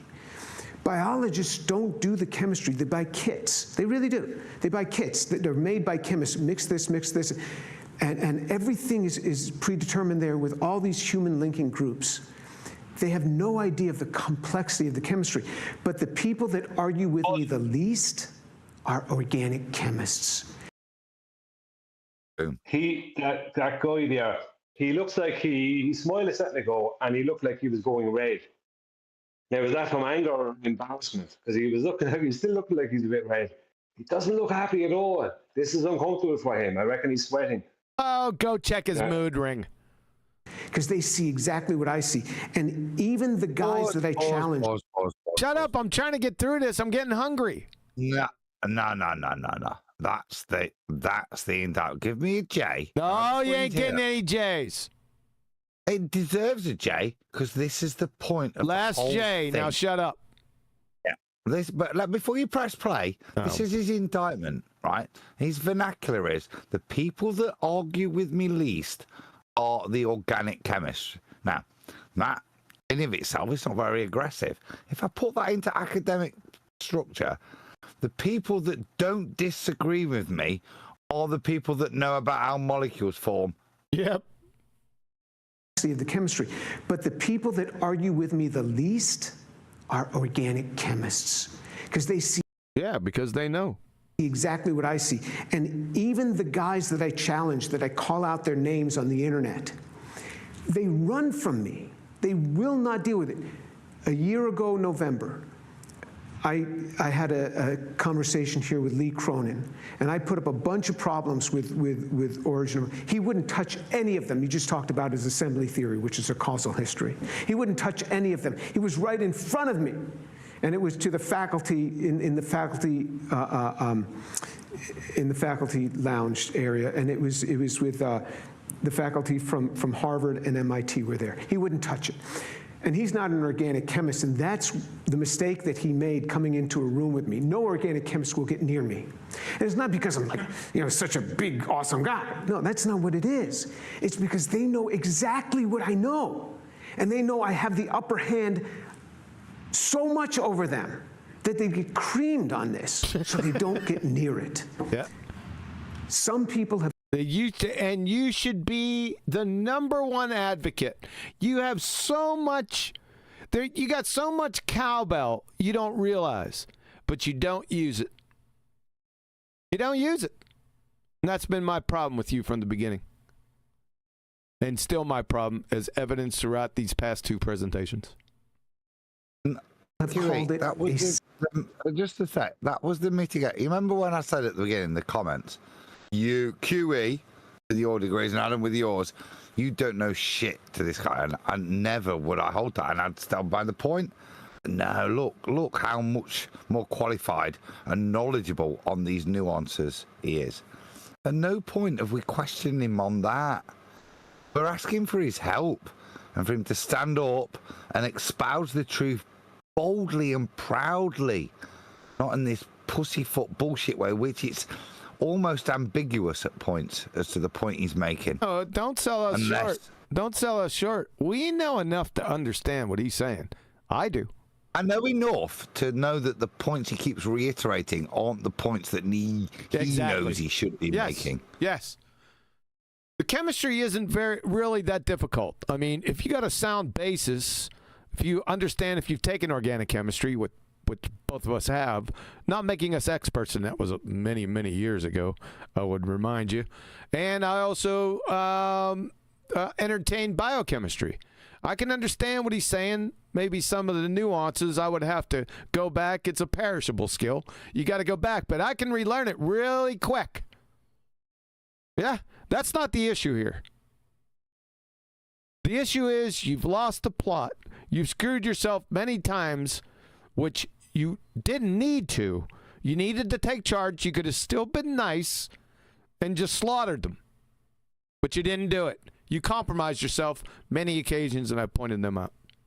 And we're getting down to the end, and I hope you finish quick. Scam. Yeah, 1 second. Scam. Nah. The origin of life research is a scam. Oh, come on. Yeah, we that's need it. the Irish viewpoint. Shut up. You can't do it. This is a great one. Listen to what he says. So much over them. Brian. Shut up. They get creamed on this, so they don't get near it. Some people have called it a scam. You betcha. A scam. The origin of life research is a scam. There you go. Yeah. That's what I wanted to hear. Exactly. The most profound thing you've said. And exactly correct. It's a scam. But the trouble is, if he'd have gone through what we saw frustration in, felt the need to elucidate upon, when we read into what he was saying, all the audience, YouTubing and the few people in that crowd, would know why it's a scam. Yeah? You've not been bold enough, mate. Yep. He should. You know what this should have read right here? Origin of life crisis. Origin of life research is a scam presented by Dr. James Torr. You should have started with that and then shown it. 1, 2, 3, ABC. You did the 1, 2, 3 ABCs, but wait until the end to say it. Okay, it's dramatic in its effect. I would have said it would have been much more powerful at the beginning. He thinks it's dramatic because he thinks people are listening. Now, the Q&A have demonstrated people aren't. Yep. And even if they were, they've not taken in the implications. Correct. Very uneducated. So when he drops it, that bombshell, which is relevant to him, it's a scam. It makes sense to me because it is. Because look, even the most simplest protein formations aren't possible. So to move past this point, you fudging idiots, is a scam. A bit like, if you know you can't have gas pressure without a container, why would you try to move forward thinking you've got a ball with no containment? Right, exactly. You got it. Nicely done. That's how far it is. And I would suggest that too. I would say it's a scam. It's just that I've offended so many people by coming. The title of my talk used to be Origin of Life Research is a Scam. Oh, God, he said it. Okay, fair enough, man. I give you that. Right. Well, no, why did you drop it, son? You were on it. You were rock. You were hardcore. That is hilarious. Now, ladies and gentlemen, I did not listen to the, and when I first listened to this, I did not listen to the end. So I wasn't playing that. Just want you to know. I would not lie. That was the title of my talk. And I was quoting one other famous guy who said, please don't quote me on that anymore. so I stopped putting it up, but I could just as well have said that. Thank you for joining. No, it's not paused. It's over. Bye. No. That last comment is exactly what I alluded to with the Ben Stein video. Why these people talk like this. Please don't use that title and then my name on it, because I'll get fucked in academia.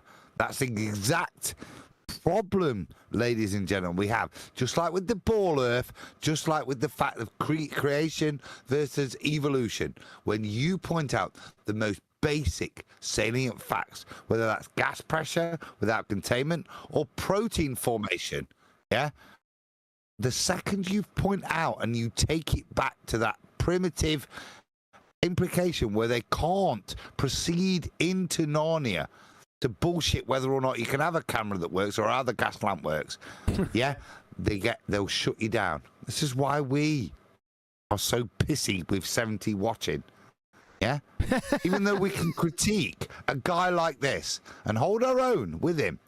And genuinely, I'd invite this gentleman on with no animosity at only the points I've made, which is, dude, you know more than me. You're better at this than me in terms of the knowledge. Why aren't you drilling down the big point, the point that makes your realization of why we're here? Why aren't you making that point clear to people? Now, we do it here, and like I said, that's why. 68 watching now, QE. See what happens? Adam, take us home. I just did. I genuinely just did.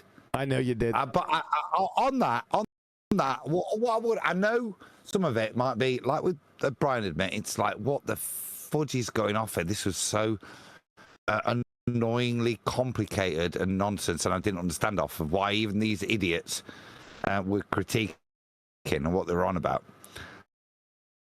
I think Brian did it halfway through. The important point is to recognize, okay? I'm going to bubble your eye. Proteins. And you shut up and breathe for a minute. The point is, you don't need to understand how proteins interact with each other, RNA, preservation of structure, and all that toss. Understand the underlying premise that he skirted around, that we constantly kept saying, why won't you mention this? Right? Which is the underlying information, the simple fact that there has to be an intelligent design. The thing he tried to politely present was an impossibility without ever stating proudly that for this to happen, there has to be a creator.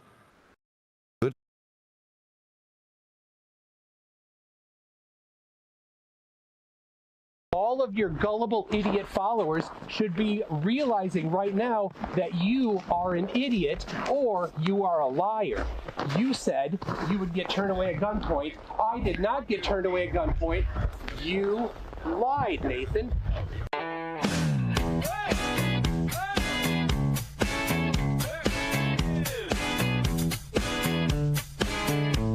The sun is shining, he's alone, raging into his iPhone, screaming at the top of his lungs as a 24-hour sun. Oh, how we laughed in this fat land at such a comical sight. To see the tune, the globe-head goose spewing out his shite. Shouting! Where's the guns, Nathan? You promised that I'd see. I'm all alone here raging. Everyone loves something. Oh, where's the guns, Nathan? Listen, I'll sick of it. Not come all this distance just for you to take the piss.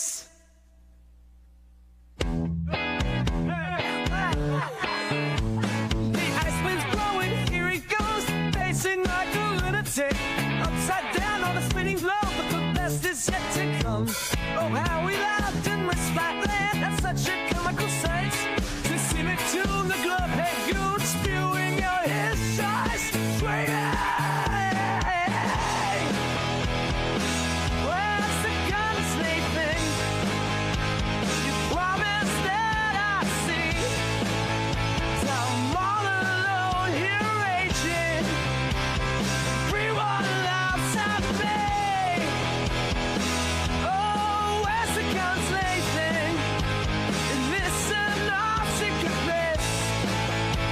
I've not came all this distance for you to take the piss.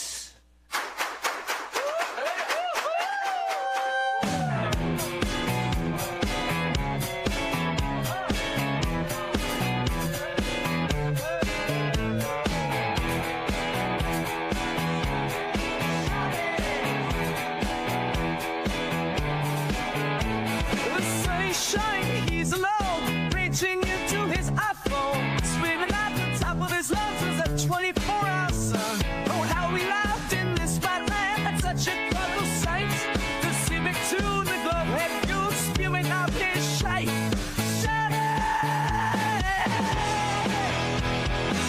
Where's the gun sleeping? You promised that I'd see.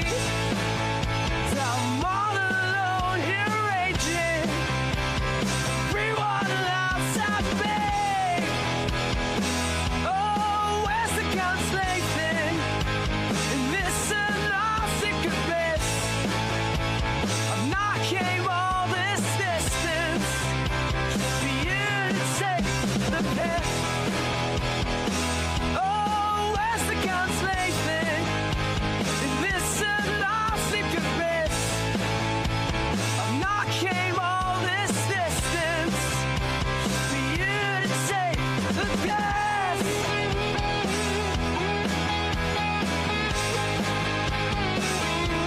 Get some, get some.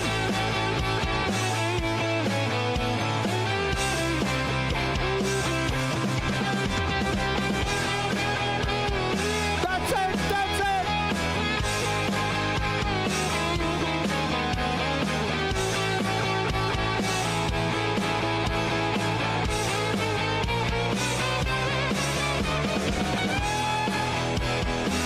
Oh, where's the gun sleeping? And listen, I'm sick of this. I've not came all this distance for you to take the piss. Where's the gun sleeping? You promised that I'd see. So I'm all alone here raging. Everyone loves me. Oh, where's the gun sleeping? And listen, I'm sick of this. I've not came all this distance just for you to take the piss. I talked to you about anti-God. You deflected the measurement. You are a dumb liar. Every single one of your dumb followers needs to look at their lives and realize You know? He's a liar. Since 2016, he's been saying if you go to Antarctica, you will be faced with gunpoint and turned away. Where's the guns, Nathan? Where's the guns? I don't see any guns, Nathan!